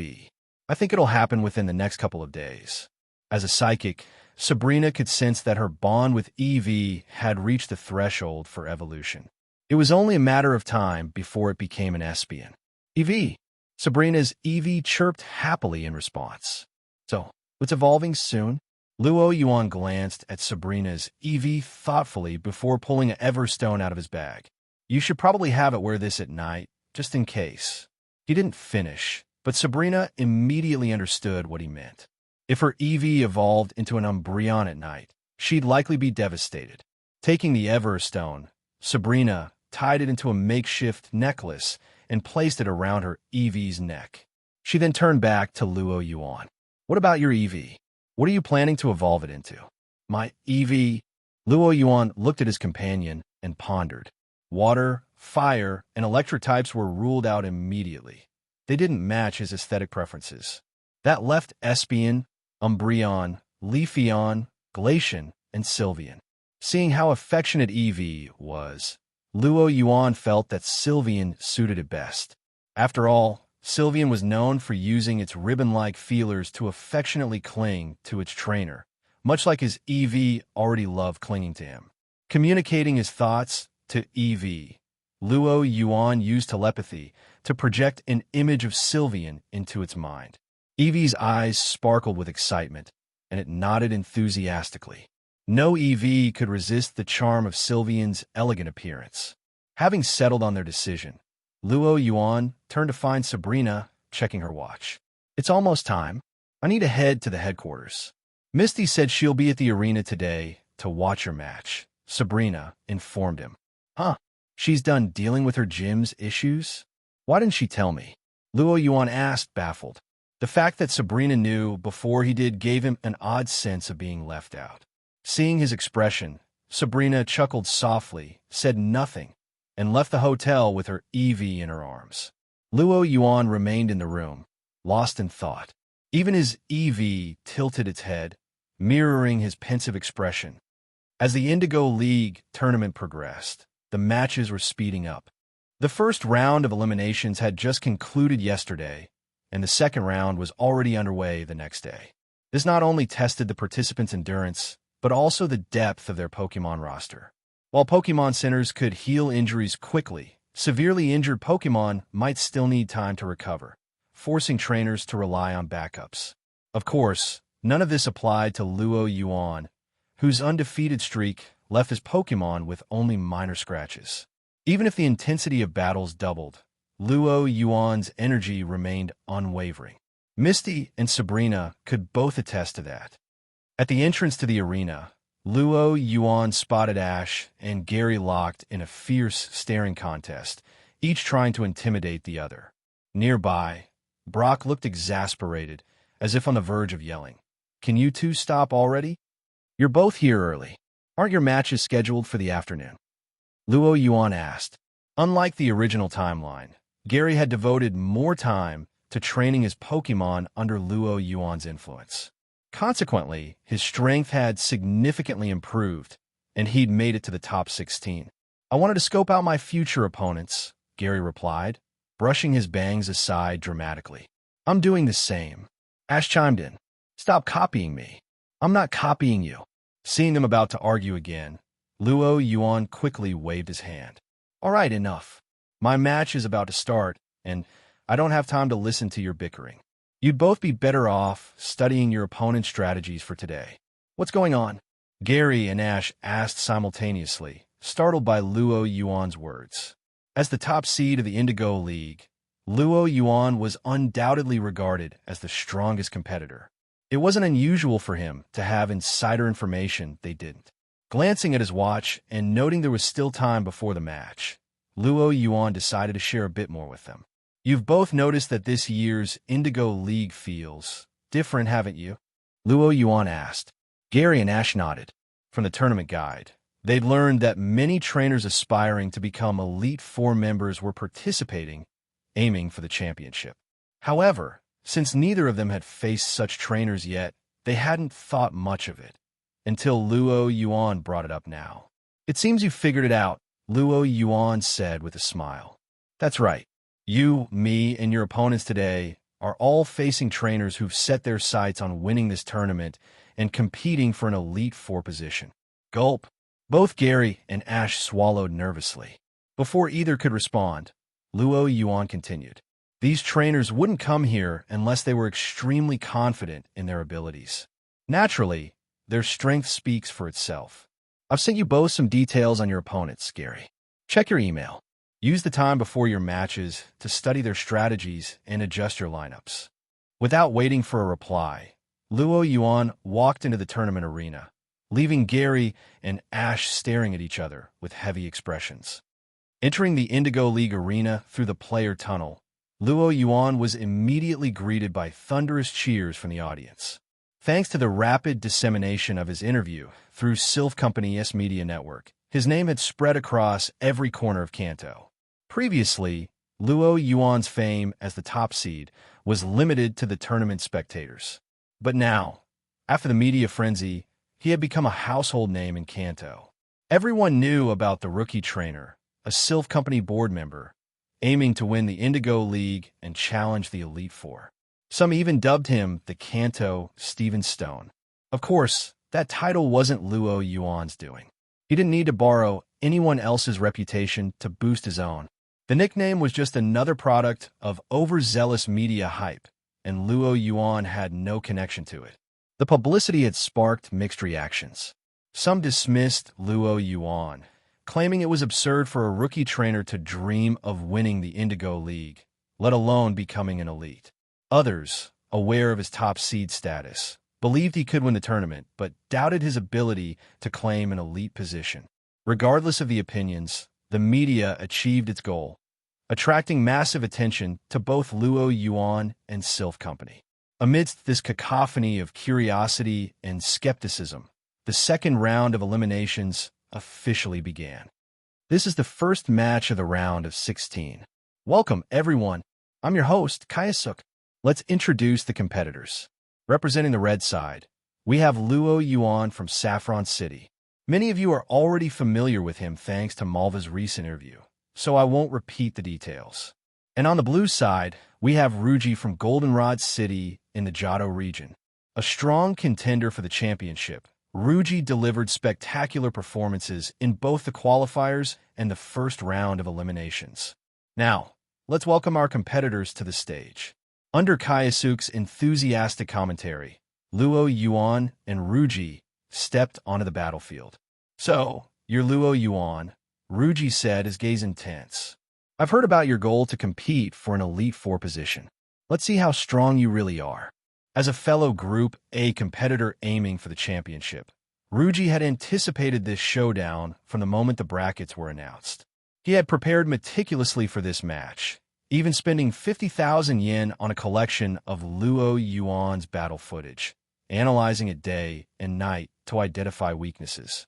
The dark circles under his eyes were proof of his dedication. "Oh!" Luo Yuan raised an eyebrow at the sight of Ruji's determined expression despite his obvious exhaustion.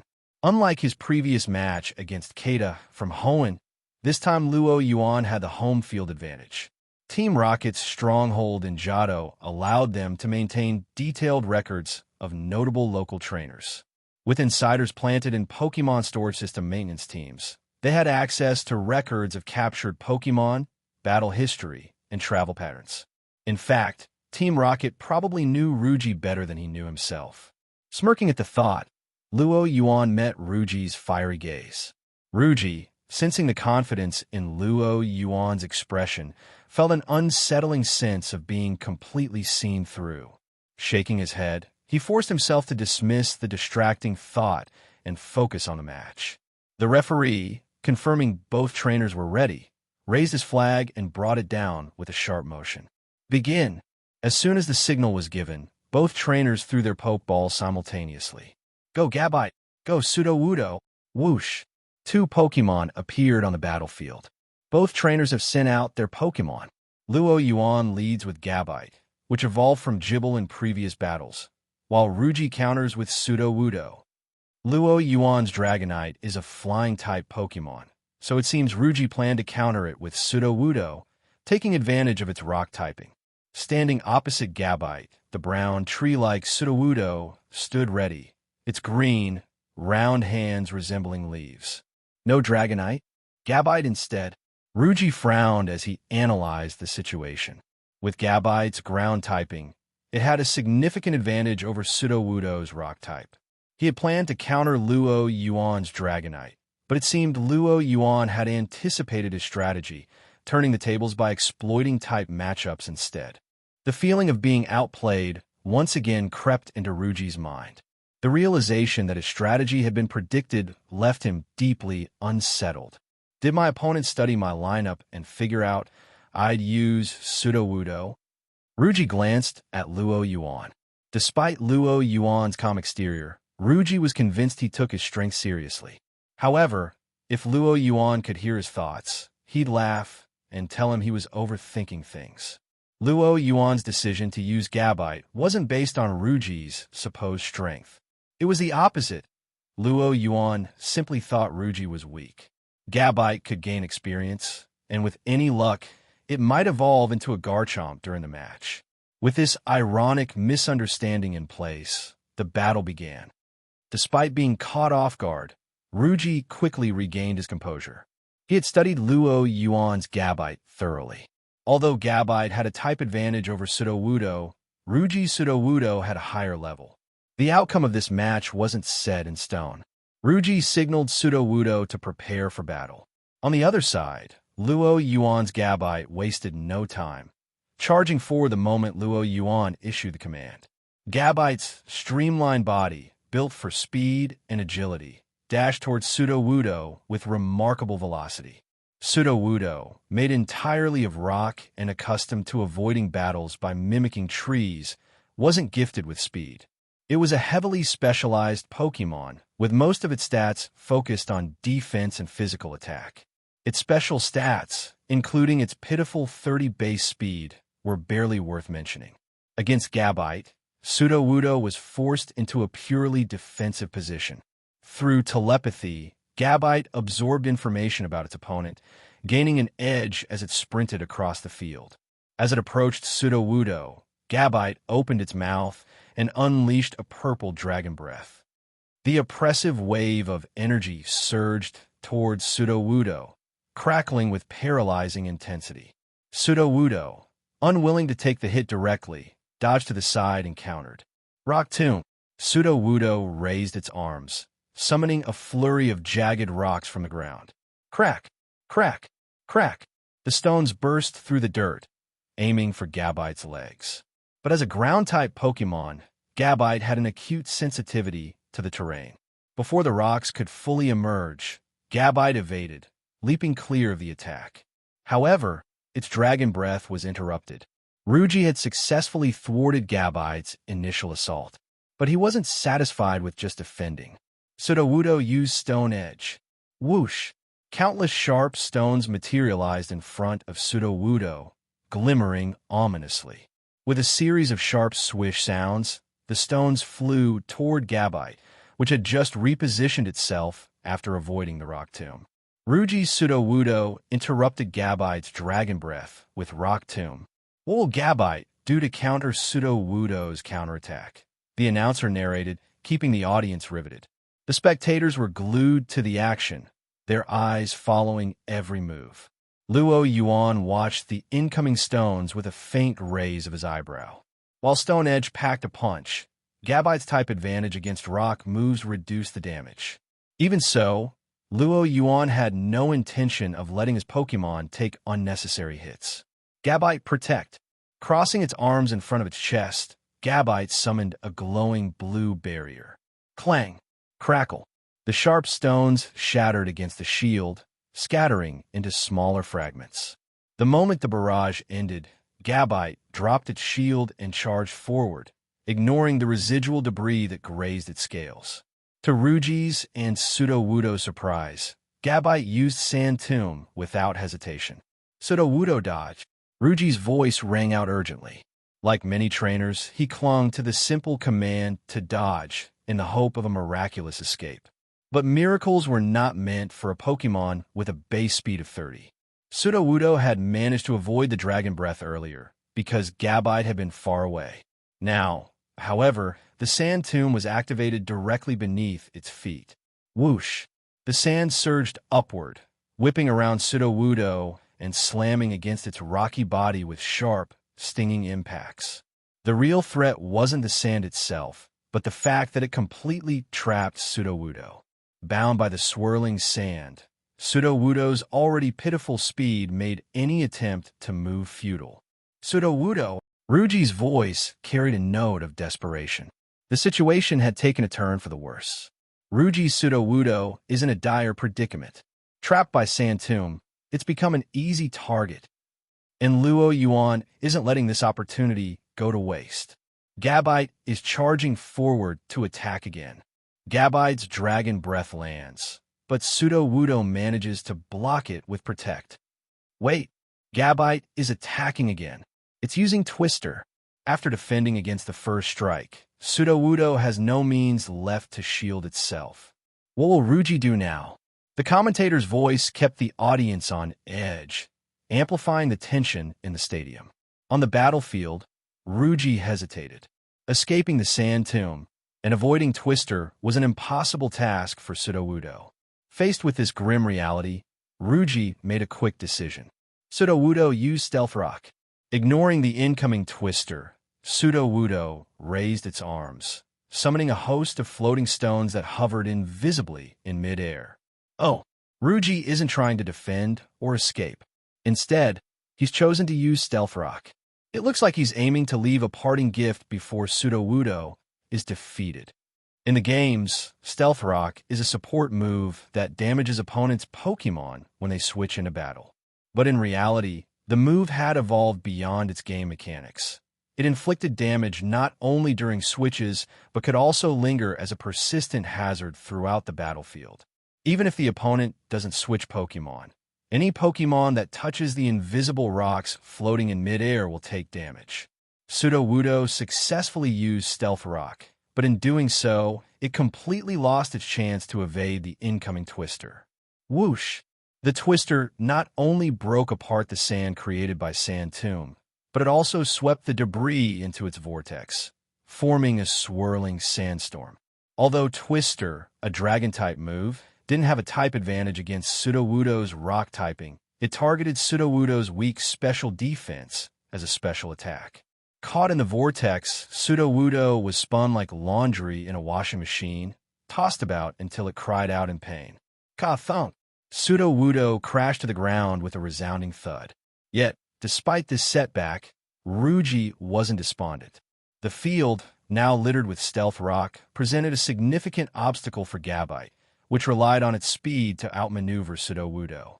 If Gabite so much as grazed one of the explosive invisible rocks, it would learn the true meaning of pain. Ruji commanded Sudowoodo to use Rock Tomb to pressure Gabite into stepping on the hidden stealth rock. But to his surprise, Gabite seemed entirely unbothered by the traps. Gabite darted forward, evading the rocks summoned by Rock Tomb with remarkable precision as it closed the distance to Sudowoodo. It's reckless enough to charge in like that. Seeing Gabite rushing towards Sudowoodo, Ruji allowed himself a small, confident smile. He was ready to see Gabite get blown back by Stealth Rock. But the next moment, his grin vanished. What? How is this possible? Gabite weaved through the battlefield with ease, completely unaffected by Stealth Rock. Ruji's expression was a mixture of disbelief and frustration. Was the Stealth Rock Sudowoodo setup defective? The move, which he had relied on to counter Dragonite, seemed useless now.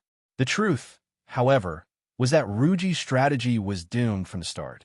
While Stealth Rock might work against 99.9% of trainers, Luo Yuan happened to be in that 0.1%. Unbeknownst to Ruji, Luo Yuan's psychic abilities allowed him to perceive every hidden object on the battlefield. From his vantage point, Luo Yuan scanned the arena, his eyes briefly glowing blue. Through telepathy, he shared a 3D map of the battlefield with Gabite, marking the exact locations of every stealth rock. Following the mental map, Gabite easily avoided the traps and closed in on Sudowoodo. Metal Claw. Gabite's sharp claws gleamed as it slashed at Sudowoodo, leaving 3 deep gashes on its rocky body and sending it flying backward. But Gabite wasn't done yet. With a powerful stomp, Gabite unleashed a shockwave that rippled across the ground and slammed into Sudowoodo. Bulldoze. Boom. Sudowoodo experienced yet another moment of airborne fun before crashing to the ground. Having endured a relentless combination of Sand Tomb, Twister, Metal Claw, and Bulldoze, Sudowoodo fainted on the spot, completely unable to battle. Sudowoodo is unable to battle. Gabite wins. Damn it. Ruji clenched his fists in frustration. His first Pokemon was completely defeated, and the strategy he had pinned his hopes on had failed miserably. Still, he wasn't ready to give up. With a determined expression, Ruji threw out his second Pokeball. Go, Mamoswine! Ruji had already studied Luo Yuan's lineup and knew that 2 of his revealed Pokemon were weak to ice. To counter this, he had brought Mamoswine, a heavy hitter and ice-type powerhouse. Standing nearly 3 meters tall, Mamoswine stomped onto the battlefield with an imposing presence. Its massive tusks and rugged appearance were a stark contrast to its adorably fluffy pre-evolution Swinub. Incredible! After Sudowoodo's defeat, Ruji sends out Mamoswine, a rare Pokemon that lives deep in snowy mountains. Research suggests Mamoswine was common during the Ice Age. Due to global warming, it's now an exceedingly rare species. With its ice and ground typing, Mamoswine is a serious threat to the dragon-type Gabite. How will Luo Yuan respond? Mamoswine. Luo Yuan had anticipated this. He had read the reports about Ruji owning a Mamoswine, but seeing it in person was a different matter. As a Pokemon that had existed since ancient times, Mamoswine's tusks grew thicker, longer, and stronger in colder climates. Ruji's Mamoswine, in particular, exceeded Luo Yuan's expectations. The enormous tusks exuded an icy chill, and the sheer size of its body exuded an oppressive aura.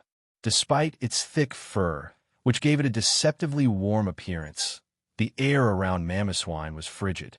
The Mamoswine described in the reports wasn't this strong. It might be close to Elite Four level. Did Ruji power it up recently? Luo Yuan wondered, casting a glance at his opponent. Ruji's confidence seemed to have returned after sending out Mamoswine. Luo Yuan turned his gaze to Gabite. While Gabite had incredible potential and had been growing rapidly under Luo Yuan's training, taking on a Mamoswine of this caliber would be a significant challenge. Sensing Luo Yuan's attention, Gabite looked back at its trainer with a determined expression. As a Gabite, it had inherited the pride and resilience of its species. Under Luo Yuan's guidance, it wasn't one to back down from a tough opponent. All right, let's give it a shot. With the media attention already serving its purpose, Luo Yuan felt no need to maintain a flawless streak. This was a perfect opportunity for Gabite to gain valuable experience in a high-stakes battle. Luo Yuan raised his hand, signaling Gabite to continue. Understanding its trainer's intentions, Gabite immediately shifted into a battle stance. Whoa! Luo Yuan has decided to stick with Gabite against Mamoswine. To be honest, this isn't the smartest choice. But given Luo Yuan's undefeated streak since the start of the tournament, there must be a reason behind his decision.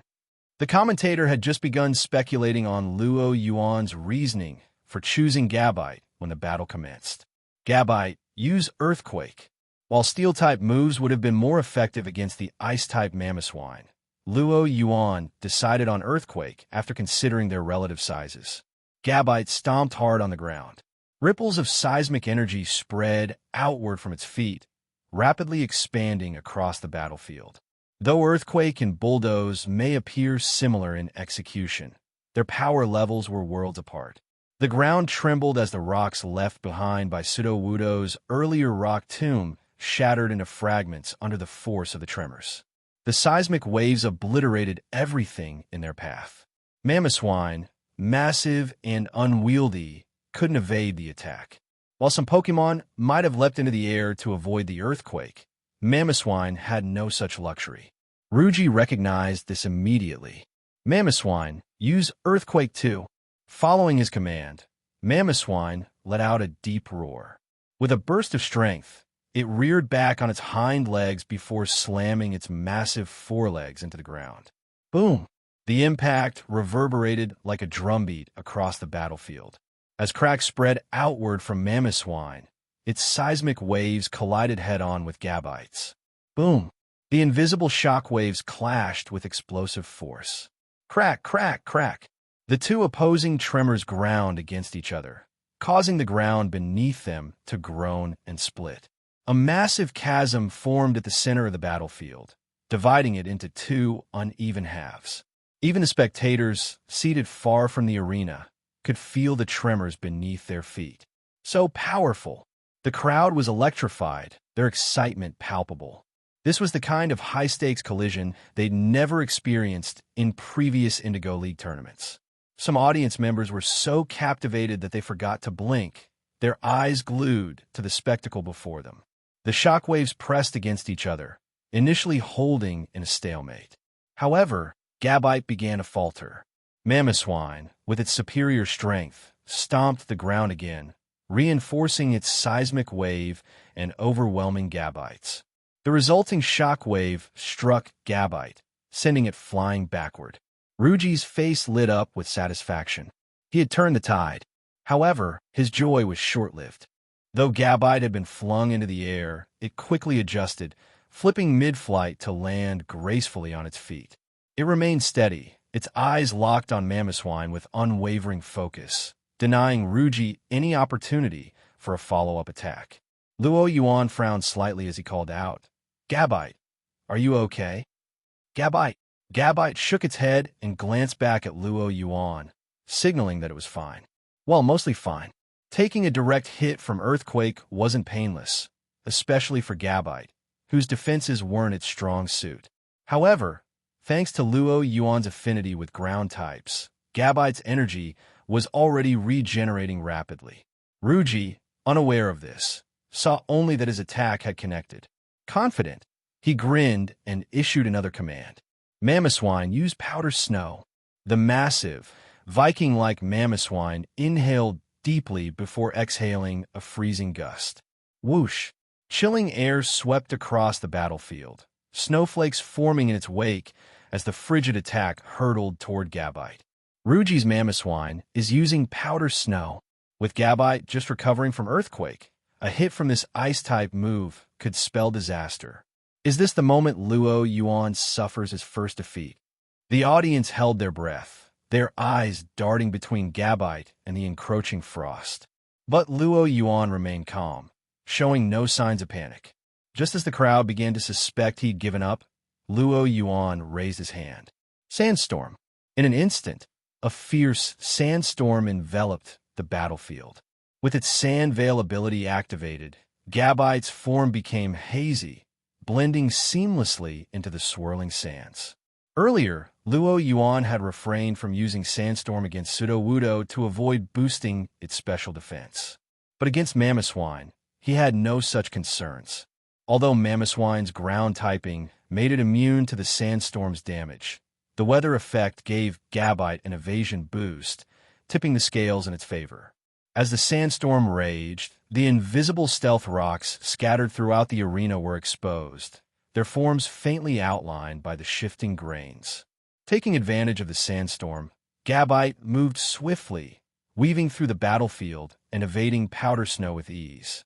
However, Gabite's expression remained focused rather than celebratory.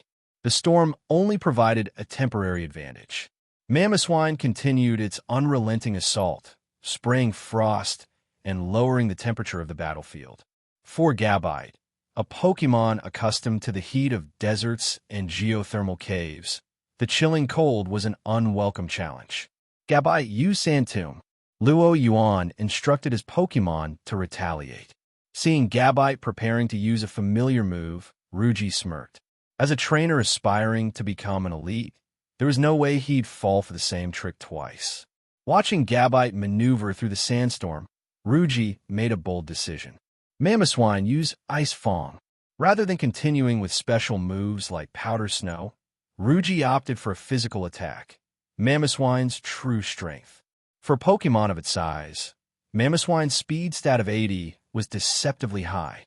Snorting hot air from its nostrils, Mamoswine charged forward, its massive tusks glowing with a frosty blue sheen. True to its nature, the boar charged headlong, its icy fangs aimed directly at Gabite. The ground shook beneath its powerful strides as Mamoswine bore down on its opponent. Its sheer size and momentum created an overwhelming sense of pressure, enough to intimidate most Pokémon. But Gabite, used to sparring with the likes of Dragonite and Dragapult, was unfazed. As Ruji's expression grew increasingly confident, Luo Yuan issued a single command. Dig. By now, the battlefield had been softened by the earlier earthquake clash. Gabite leapt into the air and dove into the ground as if diving into water. SHK. Rocks and dirt flew in all directions as Gabite tunneled underground, leaving behind a gaping hole roughly half a meter wide. Losing sight of its target, Mamoswine has to halt in time to avoid crashing into the stands. It's common knowledge, greater mass means greater inertia. For a large Pokémon like Mamoswine, stopping its charge was no easy feat. As Ruji inwardly cursed Luo Yuan for his underhanded tactics, he barked out a command. Mamoswine, use your ice fangs to anchor yourself. Mamoswine slammed its frosty tusks into the ground, their sharp edges carving deep trenches as they dragged across the battlefield. Only after plowing out twin 10-meter-long grooves, half a meter deep, did it finally manage to stop just short of barreling off the arena. Phew, Ruji sighed in relief. He knew the Indigo League had security measures to prevent Pokémon from charging into the audience, but he had little faith in their effectiveness. After all, his Mamoswine was nearly elite level. If the guards failed to contain it, he could very well end up spending the rest of his life behind bars. From the Indigo League official viewing area, Sabrina observed the near miss with a hint of disappointment. She glanced at her Alakazam, which had been poised for action, and waved it down. If Mamoswine had gone out of bounds, she could have exploited her position to help Luo Yuan by disqualifying Ruji's Pokémon. What a shame. Ruji, oblivious to how narrowly he'd avoided disaster, turned his attention back to the arena. His expression twisted into frustration as he stared at the vanished Gabite. Mamoswine, use Earthquake. For any Pokemon burrowed underground, Earthquake was a devastatingly effective counter. This would punish Luo Yuan's strategy. Or so he thought, right until Luo Yuan raised his hand and calmly gave his own command. Gabite now. Iron Head. Before Mamoswine could stomp, Gabite burst out from directly beneath it. Not good. Ruji's alarm bells rang. But Gabite moved far faster than Mamoswine, or Ruji could react. Having prepared while underground, Gabite shot upward like a missile, its head gleaming with a metallic sheen. Bam! The Steel-type move struck Mamoswine square in its unprotected underbelly, a critical weak point. The sheer force of the attack tipped Mamoswine, which had already been unsteady with its front legs raised for Earthquake. Gabite's Iron Head became the final straw, sending Mamoswine toppling over. Mo! Mamoswine let out a panicked cry as it crashed to the ground, completely losing its balance. Whoa! What an incredible counter! Luo Yuan's Gabite launched a precise ambush with Iron Head, flipping Mamoswine onto its back before it could strike. The commentators' excitement mirrored that of the crowd, who erupted into cheers. But how did Gabite time its attack so perfectly from underground? Based on the available information, we can't quite figure it out, the commentator added, puzzled. Ruji was equally baffled. As the opposing trainer, he had a clearer view of the connection between Luo Yuan and his Pokemon. It felt as if Luo Yuan and Gabite shared an invisible bond, one so strong that Gabite could execute commands with just a glance or subtle gesture. Even when Luo Yuan spoke aloud, it seemed more for show than necessity, as if his commands were redundant. But Ruji didn't have time to dwell on these thoughts. "Get up, Mamoswine," he shouted. A Pokemon immobilized on the ground was in a dangerously vulnerable position, and Ruji knew it. And just as he feared, Luo Yuan wasted no time capitalizing on the opportunity. "Stay down," Luo Yuan commanded. Gabite sprang into action, spewing out a purple dragon breath. The paralyzing energy struck Mamoswine, its numbing effect making it even harder for the Pokemon to rise. But Gabite didn't stop there. Dragon Breath was followed by Iron Tail, then Metal Claw, and finally, another Earthquake. Each move hit like a relentless storm, leaving Mamoswine battered and unable to retaliate. Its thick fur and massive body offered some defense, preventing it from fainting immediately, but the damage piled up rapidly. Finally, with a roar, Mamoswine managed to stand as Gabite prepared to unleash Twister. Instead of waiting for Ruji's command, Mamoswine retaliated on its own, unleashing a powerful blizzard.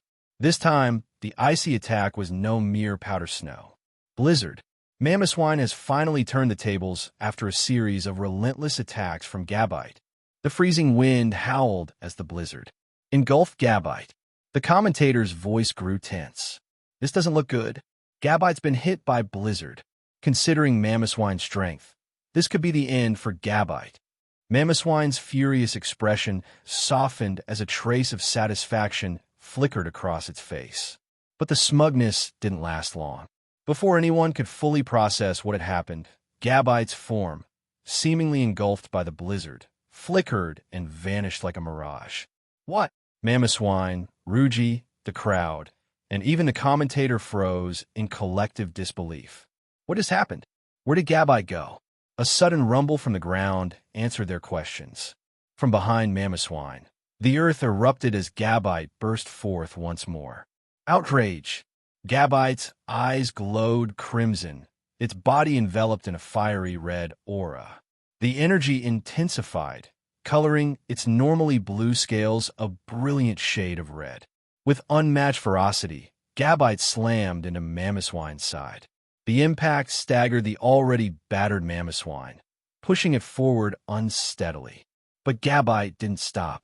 Fueled by the chaotic energy of outrage, it unleashed a relentless barrage of attacks. Mamoswine, already weakened by the earlier onslaught, was unable to defend itself. Blow after blow rained down, leaving Mamoswine reeling. Its massive frame, once so intimidating, now swayed precariously. Finally, after countless hits, Gabite struck one of Mamoswine's hind legs with its tail, sending the ice-ground Pokémon collapsing to the ground. Mamoswine tried to rise, but its strength had been utterly drained. It gave one last futile effort before succumbing to exhaustion, fainting on the battlefield. Mamoswine is unable to battle. Gabite wins. Mamoswine is unable to battle. Gabite wins. The referee's announcement marked the conclusion of the match. Only then did the spectators snap out of their daze after witnessing Gabite's sudden disappearance and reappearance. Just as they were about to cheer, a new development seized their attention. Gabite's body began to glow with a radiant white light. Encased in this brilliance, its form rapidly transformed. Its height increased significantly. Its arms and dorsal fins expanded several times over, and its overall presence became even more imposing. Gabite has evolved into Garchomp. It evolved? Earlier than I expected, Luo Yuan remarked, unfazed by the sight of his newly evolved Garchomp. Even during its time as Gabite, Garchomp had been accumulating a substantial amount of dragon energy. With Luo Yuan's rigorous training regimen, abundant resources, and frequent battles, it was only a matter of time before Garchomp reached this evolution. On the opposite side, Ruji stood in stunned silence. He couldn't describe how he felt at that moment. Not only had he lost the match, but his opponent's Pokémon had evolved during the battle. It was a crushing blow. Recalling the sequence of events, he looked up and asked, "How did your Garchomp suddenly disappear earlier?" Ruji was convinced that if Garchomp had been hit by Mamoswine's blizzard, he would have secured the win. In good spirits after Garchomp's evolution, Luo Yuan didn't mind explaining. "I used Substitute. Normally, a substitute wouldn't have fooled Ruji or Mamoswine. But by tunneling underground and slipping out of sight, Garchomp had created a perfect opportunity. The real Garchomp stayed hidden beneath the battlefield while its substitute engaged Mamoswine. That tactic, Ruji's mind reeled. "You weren't worried about Earthquake?" he asked, recalling how devastating it could have been. Luo Yuan simply smiled without answering, his confidence palpable. Ruji immediately realized his question was foolish. If Luo Yuan had used this strategy, he had already accounted for Earthquake. After all, Garchomp had managed to counter it with Iron Head. This realization deepened Ruji's respect for Luo Yuan. The man was either a master strategist with complete control of the battlefield or an audacious gambler willing to risk everything for victory. Or perhaps both. "We still have one round left. Let's not waste any time. Send out your last Pokémon," Luo Yuan said. His calm, almost assured demeanor irritated Ruji. Even though he had lost the previous round, he pressured Luo Yuan during the first half of the match. His final Pokémon was his ace, and he was confident that Garchomp, despite its evolution, must be exhausted after 2 grueling battles. But just as Ruji was about to respond, Luo Yuan calmly withdrew Garchomp. Using Garchomp had served its purpose, gaining battle experience and triggering its evolution. Now that it had evolved, there was no need to keep it in the fight. Releasing a new Pokeball, Luo Yuan sent out his next Pokémon. Roar! A colossal Dragonite emerged, its massive frame towering over the battlefield. As it landed, the hidden stealth rocks scattered across the arena collided with its body, but they couldn't pierce its thick scales. Only the explosion from the rocks caused a negligible amount of damage. "You were saying?" Luo Yuan asked, turning to Ruji. Ruji clenched his fists. "Nothing." The battle resumed, and the outcome was decisive. Boom! Dragonite's enormous body slammed into Feraligatr, which was already paralyzed from an earlier dragon breath. Body slam. The move's power scaled with the user's weight, and the massive Dragonite made full use of it. The sheer force of the attack pinned Feraligatr to the ground, leaving it no chance to recover. Dragonite shifted slightly to stand back up, revealing Feraligatr, which was deeply embedded in the battlefield. The referee approached, examined the barely conscious Feraligatr, and raised his flag. Feraligatr is unable to battle. Dragonite wins. Ruji hurriedly recalled Feraligatr, his hands trembling slightly as he stared at Dragonite. Earlier, when he'd watched Kata's match against Luo Yuan, he had dismissed Kata's performance as subpar. But now, after experiencing Luo Yuan's strength firsthand, Ruji realized how wrong he had been. Kata hadn't been weak. Luo Yuan was simply far too strong. Acknowledging his defeat, Ruji gave Luo Yuan a respectful nod before leaving the arena. He felt ashamed of his previous arrogance. With his current skill level, he had no business competing for an Elite Four position. Not only did he need to improve, but he also realized how much he had to learn. Ruji decided to retreat to MT Silver for intense training before attempting anything similar again. The crowd, however, was far from subdued. Luo Yuan. Applause and cheers erupted as the audience chanted his name. The commentator fueled the excitement further. With incredible strategy and overwhelming strength, Luo Yuan advances to the top 8. This marks Luo Yuan's 15th consecutive victory in this tournament. According to my research, the Indigo League's all-time record for consecutive wins is 19. Will Luo Yuan be the one to break it? The crowd buzzed with curiosity and anticipation. Luo Yuan didn't respond to the speculation. He simply smiled, waved to the audience, and left the arena. As he walked off, a notification buzzed in his pocket. Malva had managed to contact Team Rocket through a black market intermediary. Though her makeup had altered her appearance, Midori, forewarned by Luo Yuan, immediately recognized her as Malva during the video call.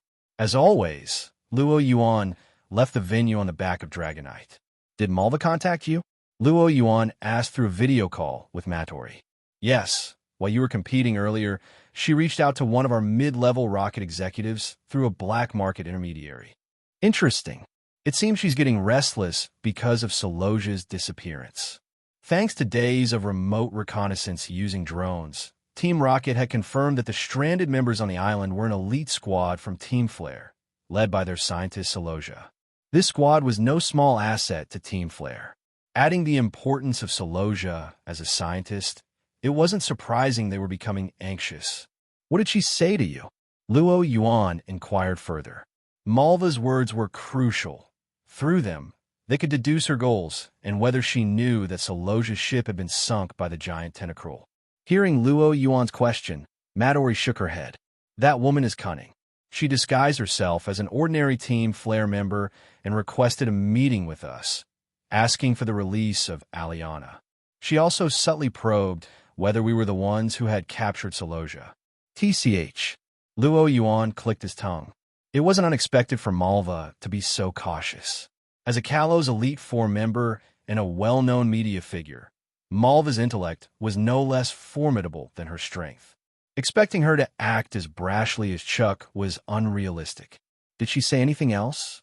Luo Yuan pressed. Not much else. She scheduled another meeting tomorrow. I suspect she's trying to contact Lysandra. What do we do now? Midori asked. For now, we'll stay put. As I said before, with so many of their people missing, Team Flare is bound to be more desperate than us. All we need to do is tighten surveillance on that island. Let Surge handle it.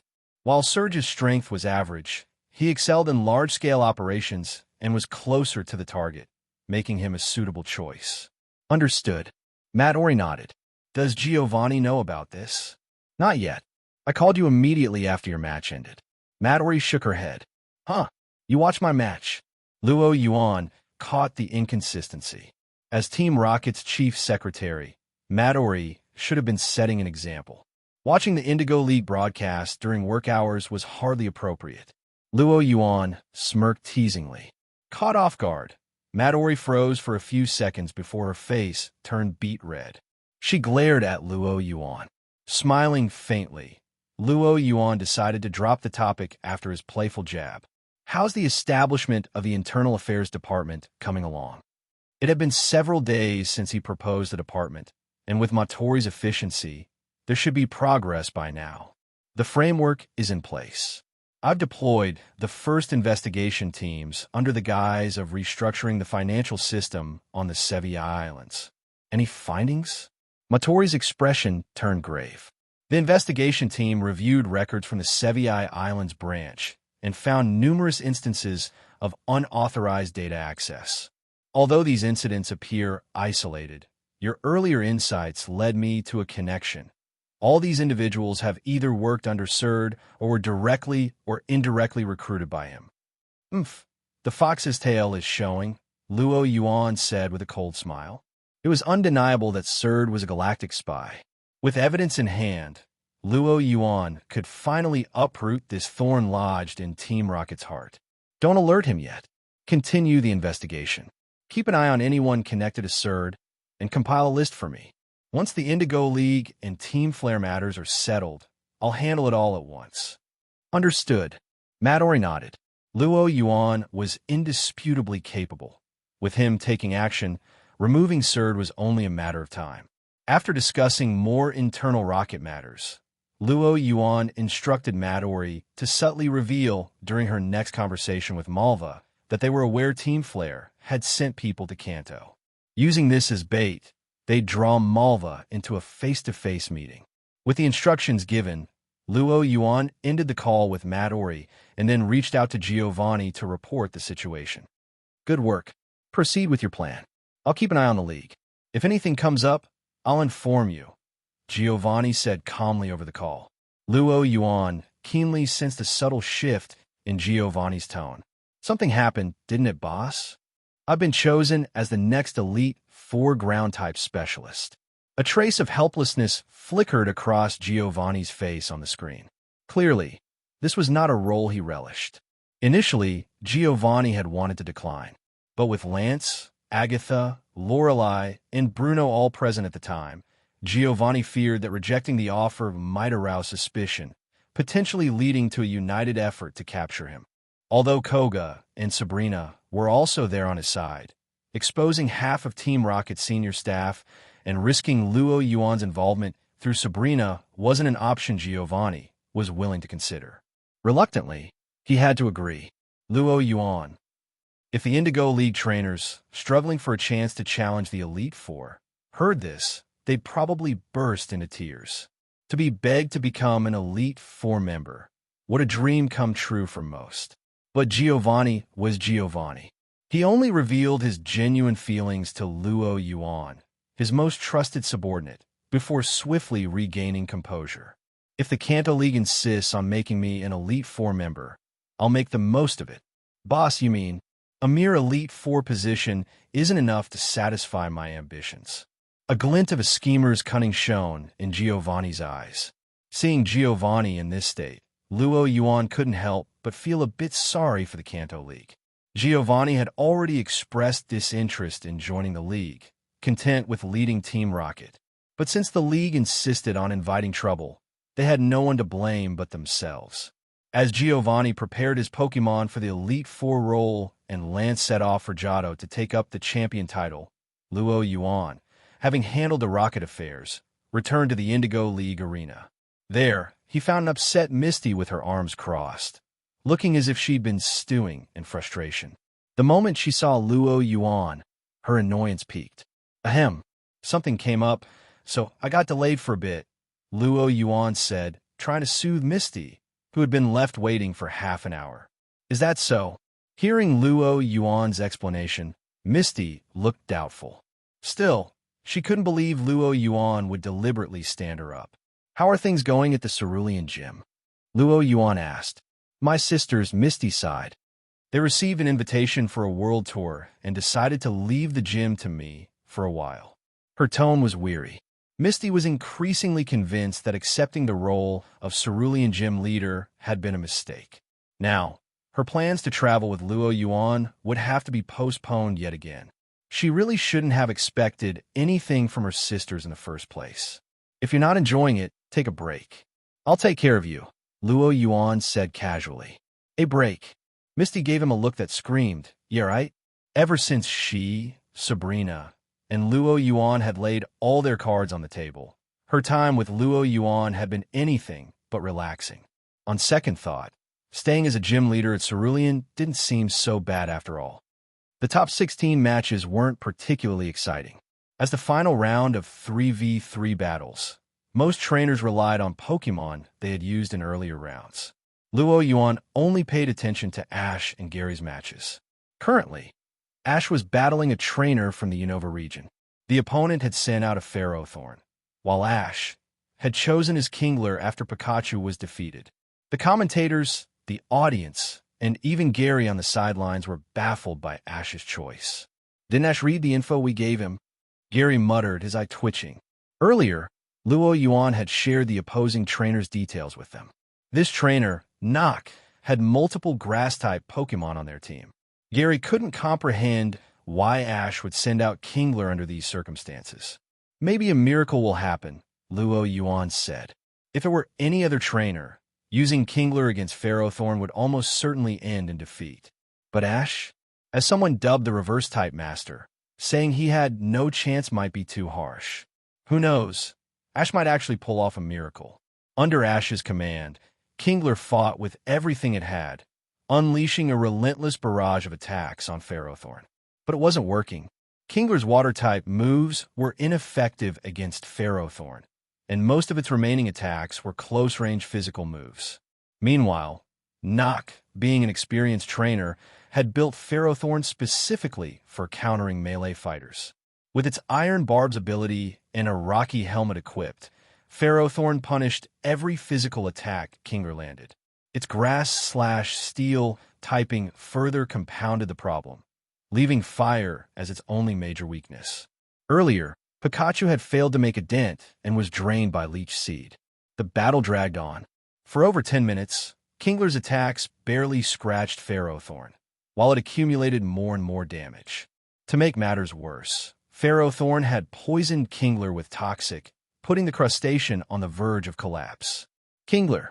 Ash shouted, urging his Pokemon to push through. Ash mentally ran through Kingler's moveset. Other than Crab Hammer, its strongest physical move, there was only that attack left. After a moment of hesitation, Ash looked at the still sturdy Ferrothorn and made his decision. "Kingler, use Hyper Beam." Dragging the battle out any longer would only lead to Kingler's exhaustion. It was time for an all-or-nothing gamble. Understanding its trainer's intent, Kingler distanced itself from Ferrothorn despite the effects of the poison sapping its strength. A brilliant light began to gather in its claw. In less than a second of charging, a powerful Hyper Beam shot out, heading straight for Ferrothorn. The beam was incredibly fast, and Ferrothorn, its tendrils anchored in the ground to withstand Kingler's earlier attacks, had no chance to dodge. Boom! The Hyper Beam exploded on impact.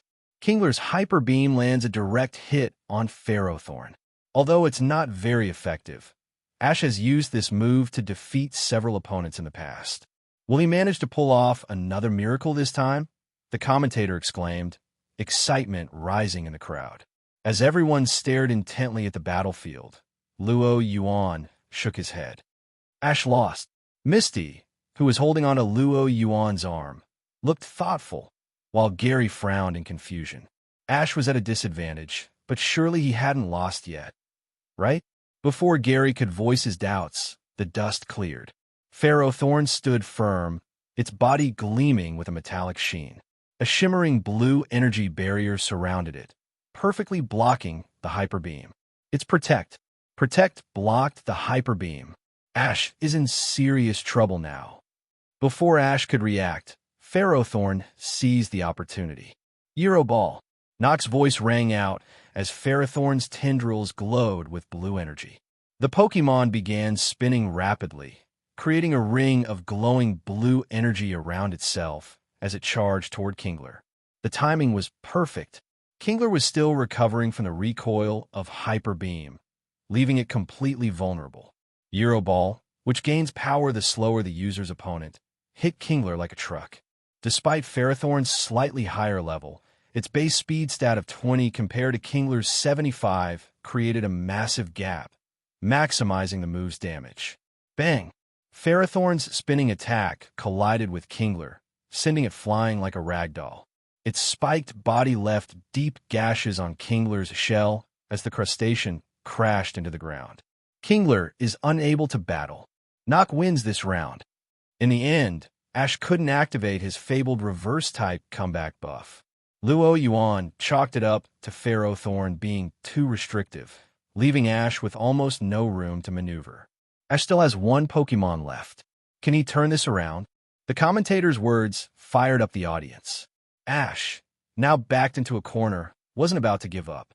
Abandoning his usual reverse-type antics, he opted for a more conventional choice. Releasing his final Pokeball, a flash of white light revealed Charizard. Roar! Charizard let out a powerful roar, flames erupting from its mouth as it prepared for battle. Ash sent out Charizard, Grass/Steel typing, for times weak to fire. Charizard's arrival visibly boosted Ash's confidence. The commentators perked up immediately upon seeing the Fire-type Pokemon. Ash has sent out Charizard. Fire-type moves are extremely effective against Ferrothorn. With Charizard on the field, Ash has a good chance to win this match. In his previous battles, Ash has shown several instances of sweeping through opponents. This Charizard exudes power.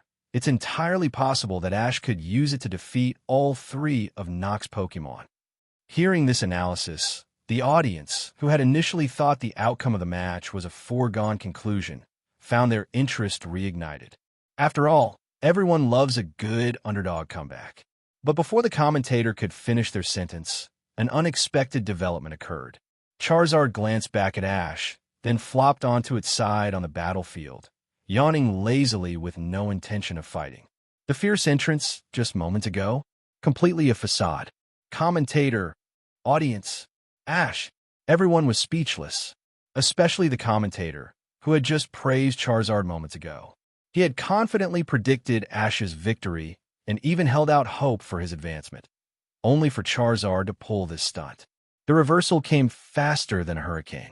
Years of experience allowed the commentator to recover quickly, maintaining a professional demeanor as if nothing had happened.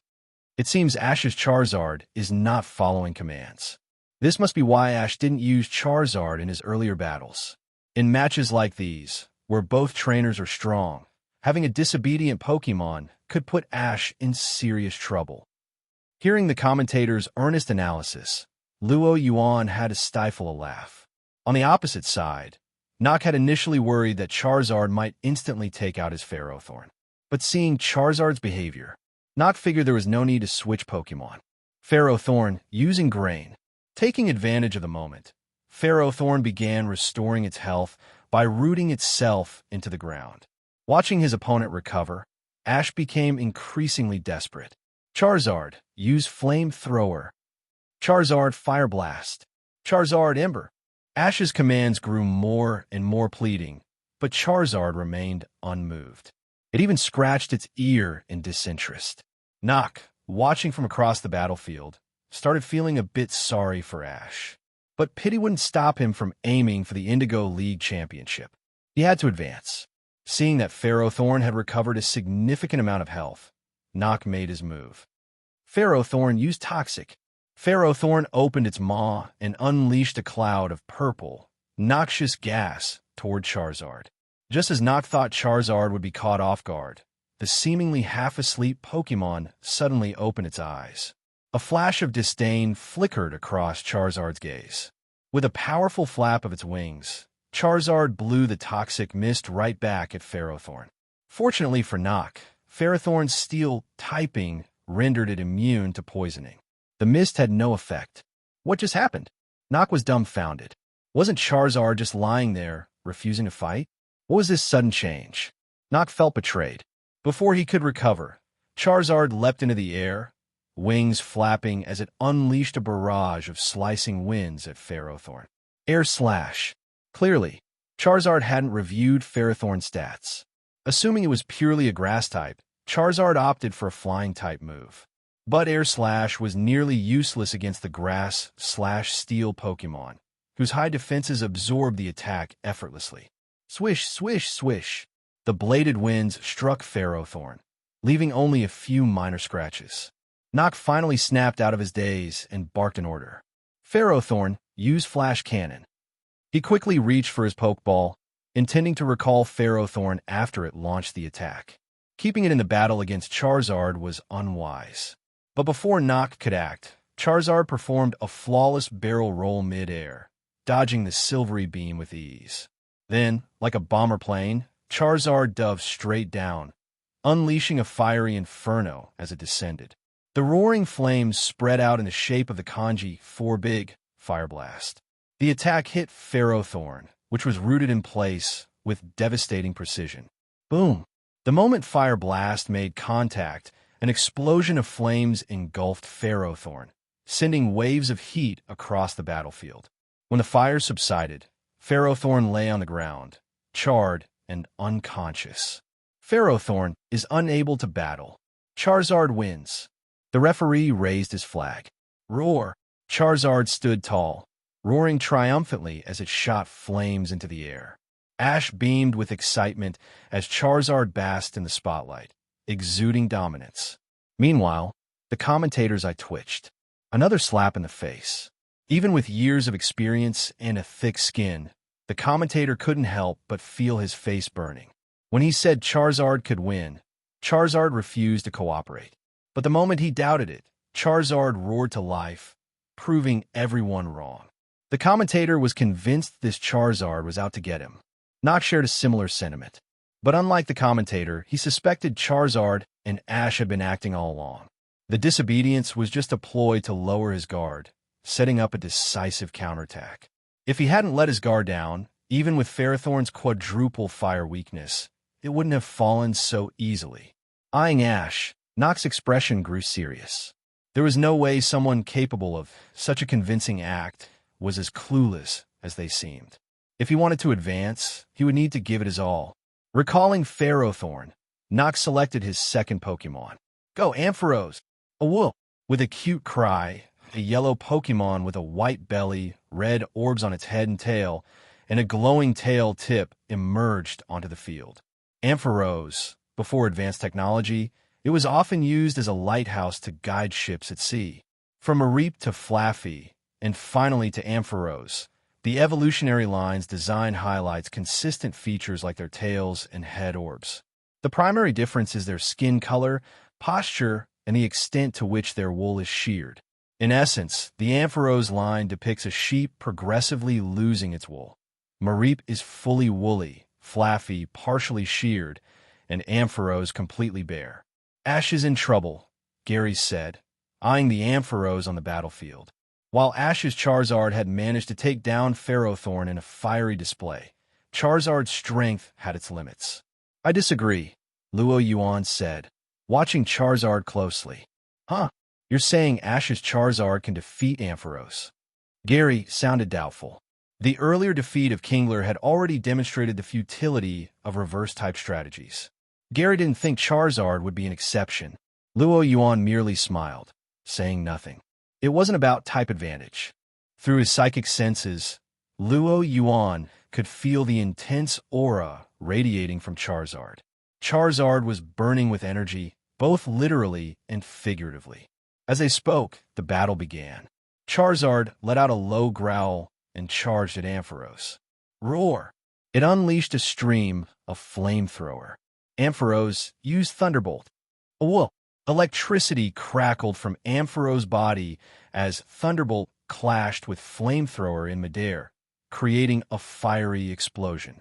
Ampharos, undeterred, swung its arms, releasing a thunder wave aimed at paralyzing Charizard. But Charizard was quicker. Just as Ampharos began to lift its arms, Charizard soared high into the sky. Roar! From above, Charizard unleashed a swirling vortex of flames. Fire Spin descended, trapping Ampharos within its fiery confines. Ampharos, Nock called out, visibly alarmed. He hadn't expected such seamless coordination between Charizard and Ash. Ash hadn't even uttered a command, yet Charizard executed the move perfectly.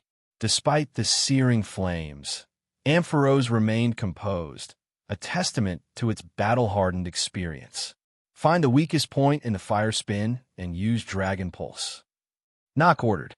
Ampharos opened its mouth, gathering purple energy before releasing a pulsating beam. Rather than targeting Charizard, Ampharos aimed at the fiery walls. The Dragon Pulse tore through the flames, collapsing the fire spin into harmless embers. Charizard, still in the air, retaliated with another flamethrower. This time, Ampharos chose not to meet it head-on.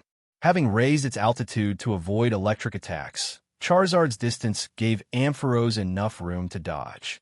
Ampharos deftly sidestepped out of the flamethrower's range. Use electric terrain. Crackle, crackle. Electric currents surged from Ampharos into the ground, forming a web of energy that electrified the battlefield. The air was thick with the acrid scent of static.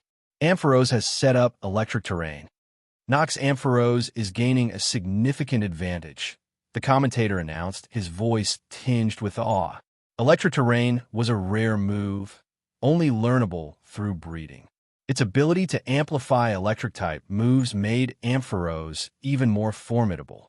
Under these conditions, a single well-placed attack could severely cripple Charizard. Ash's concern was evident, but he knew Charizard wouldn't listen to him. Besides, he wasn't sure his commands would be better than Charizard's instincts. So, Ash stepped back and let Charizard handle the fight. With confidence surging through it, Ampharos raised its head and let out a taunting cry toward Charizard. Charizard's temper, already notorious, flared instantly. If this were an anime, angry veins would be popping out of Charizard's forehead. Charizard's response was simple. Roar. Its fierce expression made Ampharos flinch. Scary face. Ampharos hesitated, thrown off by the intimidating display. Before it could recover, Charizard spat out a massive fire blast from the sky. The flaming kanji-shaped attack descended with ferocious intensity. Ampharos, realizing the danger too late, tried to dodge. However, the scary face effect slowed its movements just enough to seal its fate. Boom! The fire blast landed where Ampharos stood, engulfing it in flames. The blast caught half of Ampharos' body, sending it tumbling to the ground. "Oh!" Ampharos cried out in pain, its voice laced with both agony and fury. Electricity surged across its body, and it retaliated with a much larger thunderbolt, aiming directly at Charizard. What happened next stunned everyone. Instead of dodging, Charizard flew straight at the oncoming thunderbolt. Is Charizard trying to self-destruct?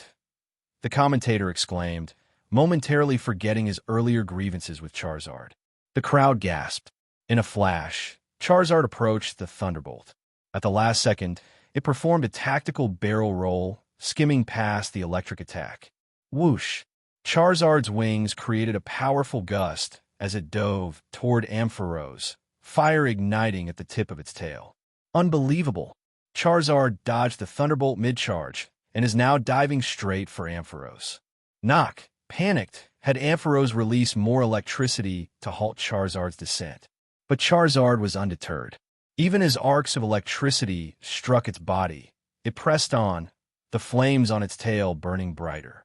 Oh! In a blur, Charizard closed the distance, landing directly in front of Ampharos. It unleashed another fire blast at point-blank range. Boom! The explosion was so close that Charizard couldn't avoid being caught in it. Both Pokémon were consumed by the fiery blast. True fire, self-blast. When the flames subsided, the battlefield was silent, shrouded in smoke. The flames from Fire Blast burned fiercely. Everyone watched the battlefield, waiting for the outcome. As the fire dissipated, the first thing to appear was Ampharos. Its charred body lay unconscious on the ground, confirming its defeat. Ampharos had endured a fire spin and 2 fire blasts, the last of which was boosted by Charizard's blaze ability. There was no way it could have stood a chance. And Charizard, it's still standing. Nock's eye twitched as he stared at Charizard, still standing tall despite the fiery blast it had endured. It had taken a thunderbolt enhanced by electric terrain and then been caught in its own fire blast. Yet, Charizard remained on its feet, an astonishing feat. The commentator, brimming with excitement, exclaimed, "Unbelievable! Charizard has survived the fire blast." As the saying goes, not all Charizards are created equal. However, after the praise, the commentator quickly shifted tones. But there's a problem. Although Charizard managed to survive, its remaining stamina is dangerously low. and Nock still has one Pokemon left, completely fresh and at full strength. The situation remains grim for Ash. The audience, still reeling from Charizard's incredible display, was snapped back to reality by the commentator's analysis. Worry began to set in for Ash and his Charizard. Ash and Nock both heard the commentator's words. Ash clenched his fists nervously. Yet, one look at Charizard left him feeling helpless. The battle wasn't in his hands. It was entirely in Charizard's control. On the other hand, Nock relaxed slightly. Though he couldn't explain how he had lost 2 Pokemon in a row to Charizard, he was determined not to lose the 3rd round. "This one's up to you, Chandelure." Nock recalled Ampharos and sent out his final Pokemon with a flourish of a luxury ball. Pop! A burst of white light revealed a Pokemon resembling a wrought iron chandelier, with eerie purple flames flickering from its arms.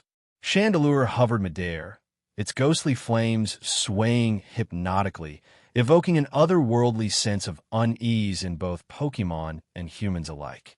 Nock's final Pokemon is Chandelure, a ghost and fire type, the commentator explained. "Chandelure, Ash's Charizard is finished," Luo Yuan remarked. "How can you say that? I think Charizard still has a fighting chance." Gary protested, confused by Luo Yuan's conclusion. "You didn't read the data, did you?" Luo Yuan asked, gesturing toward Chandelure. Gary hesitated. "Check its ability." Gary fumbled for his phone, pulling up the notes Luo Yuan had shared earlier. Chandelure, suspected elite 4-level strength, ghost/fire typing ability. Flash Fire. Gary's eyes widened as he finally understood. The Flash Fire ability not only nullified all fire-type attacks, but also increased Chandelure's own fire-type move power when hit by one. This left Charizard in a near-impossible position. Of course, Charizard wasn't completely out of options. It had non-fire-type moves like Seismic Toss and Submission, which could still deal damage. But Chandelure's ghost typing made it immune to fighting-type moves, leaving Charizard with only Air Slash as a viable attack. Chandelure was essentially Charizard's perfect counter. Luo Yuan silently counted 3 seconds of sympathy for Ash before turning his attention back to the battlefield. He was curious to see how long Charizard could hold out. On the battlefield, Ash's expression was tense, his hands balled into fists. Clearly, he was aware of Chandelure's ability. "Charizard, be careful of its." Before Ash could finish, Charizard, brimming with confidence after its 2 victories, charged forward without waiting for instructions. Roar! It unleashed a flamethrower, boosted by its blaze ability, directly at Chandelure. From the outside, the move seemed devastatingly powerful. Even a Pokemon stronger than Charizard would likely suffer significant damage if hit. However, Chandelure possessed the Flash Fire ability. As the flames rushed toward it, Chandelure didn't even flinch. The instant the flamethrower touched its body, it dispersed harmlessly, absorbed into Chandelure's glowing purple flames. The orange flames were assimilated, turning into an eerie lavender hue. Slurp! Everyone in the audience collectively imagined a sound as Chandelure devoured the flames. Charizard, stunned by the complete failure of its attack, hesitated, leaving its strategy disrupted. Before it could react, Chandelure countered. Inferno!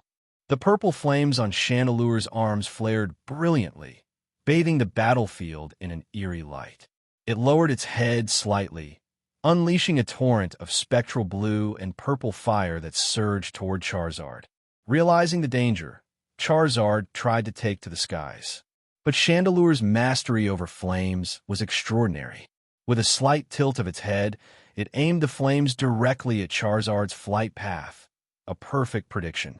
The spectral flames engulfed Charizard completely, instantly draining what little stamina it had left. Charizard spiraled out of control, crashing to the ground. Thud! The impact left a crater in the battlefield. As the smoke cleared, the referee raised their flag. Charizard is unable to battle. All of Ash's Pokemon are unable to continue. Nock wins and advances to the next round. Ash's final record: 2 wins, 3 losses. Luo Yuan wasn't surprised by the result. From a purely theoretical standpoint, Ash had a chance to win. If he had started with Charizard, it could have quickly taken down Ferrothorn and Ampharos. Then, he could have relied on Kingler and Pikachu to deal with Chandelure. Victory wasn't impossible, but real battles rarely follow theory. If Charizard hadn't been backed into a corner, it might not have fought so fiercely in the first place. Ash ultimately lost the match, exiting the tournament at the top 16 stage. Yet, Gary's expression didn't show much satisfaction. If Ash had advanced, Gary's path to the semifinals would have been simpler. He'd only need to defeat Ash in the quarterfinals. But now, his opponent would be Nock, a trainer clearly several levels above Ash. After watching Ash and Nock's battle, Gary couldn't help but feel a twinge of doubt. Sighing, he thought, this is going to be tough. Luo Yuan, familiar with Gary's tendencies, could tell exactly what was on his mind. He gave Gary a pointed look, his tone laced with mild exasperation. Instead of worrying about the later rounds, maybe you should focus on winning your next match. Your upcoming opponent is no pushover either. Hearing this, Gary's confidence swelled. Patting his chest, he declared, "Relax. I prepared thoroughly for this battle. My strategy is flawless." As if to prove his point, he pulled out a notebook and showed it to Luo Yuan. Luo Yuan glanced at the densely packed pages, filled with tactical notes and counter-strategies for various Pokémon. "It seems you've done your homework," Luo Yuan remarked, raising an eyebrow.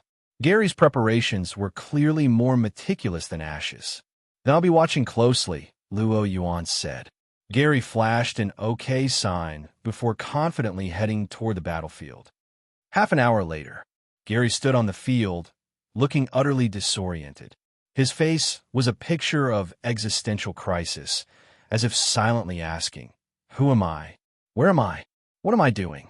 From the spectator stands, Luo Yuan couldn't help but grimace, his lips twitching as he struggled not to laugh. Earlier, Gary's self-assured demeanor had made it seem like victory was all but guaranteed. Yet, the moment the match began, Gary's plans fell apart. His opponent had swept him with a single Infernape. To be fair, Gary's tactics had been solid, but his opponent had started with their strongest Pokémon right out of the gate. Gary had opened with Arcanine, hoping to use its speed advantage to harass Infernape and wear it down. However, Infernape's combat experience was unparalleled. Ignoring Arcanine's attempts to disrupt it, Infernape calmly set up with Bulk Up. By the time Gary realized the danger and ordered Arcanine to close the distance, Infernape unleashed a devastating focus punch, knocking Arcanine out in one blow. Gary's second Pokémon, Blastoise, fared no better. A poorly timed Hydro Pump gave Infernape the chance to close the gap with Flare Blitz. Another Focus Blast ended the battle before Blastoise could react. The third round was a glimmer of hope. Gary sent out Golduck, relying on its Psychic-type moves to counter the Fire and Fighting-type Infernape. Golduck managed to restrict Infernape's movements with confusion and even landed a Water Pulse, nearly causing Infernape to become confused. If confusion had taken hold, Gary might have turned the battle around. But luck wasn't on his side. Infernape remained unconfused, and its movements became more cautious, leaving no openings for Golduck. After 10 grueling minutes, Infernape feigned an attack to bait Golduck into overextending. Then, with one final Focus Blast, it ended the match. Sigh. Luo Yuan shook his head as he watched Gary's stunned expression. Honestly, Gary's skills were impressive, but he lacked a Pokémon capable of pulling off miraculous comebacks like Ash's Charizard, and his opponent was simply too composed, leaving no opportunities to exploit. Meanwhile, Ash, who had been sulking over his earlier loss, suddenly felt a bit better after witnessing Gary's defeat. It was oddly comforting. Not long after, Gary returned to the stands, surrounded by his girlfriends, all of whom were trying to console him. "You're not going to let this crush your spirit, are you?" Luo Yuan asked, eyeing Gary's dejected state. If Gary were to lose all motivation, Luo Yuan thought, his own life might become a lot less entertaining. Of course not. Gary shot back immediately, unwilling to admit defeat. "I was just unlucky this time. If I had another chance, I'd—" "Good to hear." Luo Yuan cut him off before he could finish, leaving Gary's words caught in his throat. The interruption left Gary visibly annoyed, his face twisted in frustration. Ash, meanwhile, laughed without a care in the world, drawing glares from both Gary and his entourage. Ignoring the bickering duo, Luo Yuan turned his attention back to the tournament, watching the remaining 2 matches unfold. With that, the Indigo League's top 8 trainers were finalized. Looking at the names displayed on the large screen, Luo Yuan noted that apart from one lucky underdog, most of the remaining trainers, including himself, were contenders aiming for the Elite Four. Gary's earlier claim of being unlucky wasn't entirely wrong. In previous Indigo League tournaments, his skill level would have easily landed him in the top 8, possibly even the semifinals. But this time, he had been caught in a particularly challenging bracket. After bidding farewell to Ash and Gary, Luo Yuan returned to the hotel with Misty. There, they found Sabrina, who had just finished her security duties for the day. Anything unusual happened today? Luo Yuan asked. Noticing Sabrina seemed hesitant to speak. Hearing his question, Sabrina replied, there was one thing. Kalo's Elite Four-member Malva signed a memorandum of cooperation with Kanto's Elite Four representative, Lance. If everything proceeds smoothly, the Kalos League will soon provide Mega Evolution Stones to Kanto. That's good news, Luo Yuan remarked. If Mega Stones became available in Kanto, he could finally put the ones he had in his possession to good use. There's one more thing, Sabrina added, switching to telepathy. Luo Yuan immediately glanced at Misty, realizing the topic must involve Team Rocket, something not meant for Misty to hear. He responded telepathically, what is it? After signing the memorandum, Malva left Indigo Plateau under the guise of sightseeing. I suspect she's planning to make a move soon, Sabrina explained. Luo Yuan nodded. He had previously shared the status of Team Flare with Sabrina, so her concern was warranted. I see. I'll keep that in mind. As they conversed silently, Misty glanced between Luo Yuan and Sabrina. Though neither's expressions betrayed anything unusual, Misty couldn't shake the feeling that something was off. Unable to pinpoint what it was, she eventually gave up and dismissed the thought altogether. Malva had left Indigo Plateau, her destination currently unknown. Luo Yuan suspected she was heading out to personally investigate the situation with Celosia and the others. However, he wasn't concerned. Celosia's location was guarded by Surge and his team. More importantly, Team Rocket's intelligence network ensured that no matter which city in Kanto Malva visited, her movements would be detected and logged, unless she left the region entirely. Dragonite used Dragon Pulse. Dragonite opened its mouth, unleashing a powerful Dragon Pulse that blasted the opposing Blastoise off its feet. Blastoise struggled on the ground, trying to rise, but Dragonite wasn't about to give it the chance. With a casual flap of its wings, Dragonite sent a gust of wind that destabilized Blastoise, causing it to topple over again, fully exposing its trainer. Blastoise is unable to battle. Dragonite wins. After confirming Blastoise's condition, the referee announced the result. Luo Yuan glanced at his opponent, whose face had turned grim.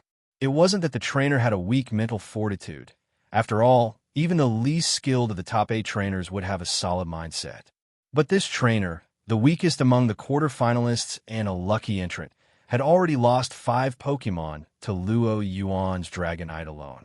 Now he was down to his last hope. Can I win? The nameless supporting character trainer clutched his final Pokeball, asking himself a question he already knew the answer to. But with the battle reaching this stage, he had no choice but to fight. Go Snorlax! He threw a heavy ball, and with a dull thud, a portly Snorlax appeared on the field. Its hefty frame made it clear it was well-fed and well-trained. Snorlax! Luo Yuan raised an eyebrow in mild surprise. From his opponent's expression, he'd expected some kind of trump card, not just a Snorlax. Let's finish this quickly. I have other things to attend to, Luo Yuan thought to himself. Thanks to the psychic link he had established with Dragonite, his thoughts transmitted directly to his Pokemon. Dragonite, catching the hint, looked at Snorlax with a deliberately condescending smirk. Feeling the disdain in Dragonite's gaze, the opposing trainer gritted his teeth. "Damn it," he shouted at Snorlax. "Show them your strength. Let them see what we're capable of. Even if we lose, we'll lose with dignity." "Snorlax!" Snorlax bellowed, charging toward Dragonite with surprising speed, throwing all its weight into a massive punch. "Use Mega Punch." The punch, loaded with Snorlax's full strength, could have sent an ordinary Pokémon flying out of the arena. But Snorlax's opponent wasn't ordinary. It was a towering Dragonite, far surpassing Snorlax in both size and weight. Whoosh! As the punch came barreling toward it, Dragonite simply raised a claw. Thud! The punch connected, creating a shockwave that rippled through the air. And then nothing. Dragonite didn't budge an inch. Its massive frame absorbed the force of Snorlax's charge, as if the normal-type Pokémon were a plush toy stuffed with cotton. "Snorlax!" Snorlax stared, stunned, as its Mega Punch was effortlessly stopped. While Dragonite stood firm, Snorlax found itself pushed forward by its own momentum, nearly toppling over. Before Snorlax could crash into Dragonite, the latter tightened its grip on Snorlax's fist. With a playful grin, Dragonite hoisted Snorlax into the air with one powerful motion. "Snore!" Snorlax let out a startled cry as it was lifted off the ground, its limbs flailing helplessly. Overwhelmed by Dragonite's superior strength and lack of agility, Snorlax found itself utterly at the mercy of its opponent. As Snorlax squirmed in midair, Dragonite, ever thoughtful, pulled it into a rough embrace. Of course, given Dragonite's massive size and immense strength, the hug was more than a little suffocating. For the first time, Snorlax understood what it felt like to be overpowered, an experience it had often inflicted on others. Pinned in Dragonite's grip, Snorlax froze, unable to move. Its mind raced as it struggled to process its predicament. But Dragonite wasn't done. With a single powerful beat of its wings, Dragonite launched itself high into the sky, taking Snorlax along for the ride. The Dragonite is flying. Is it going for? The commentator gasped, his eyes widening. Skydrop. This was the move where Dragonite carried its opponent into the air before dropping them from a terrifying height. High above the battlefield, Dragonite reached a height just enough to knock Snorlax out without causing serious harm. Looking down, it glanced at Snorlax and flashed a mischievous smile. Sensing the impending danger, Snorlax froze, ceasing its struggles in a desperate bid to hold onto Dragonite. But Dragonite had no intention of letting it cling on.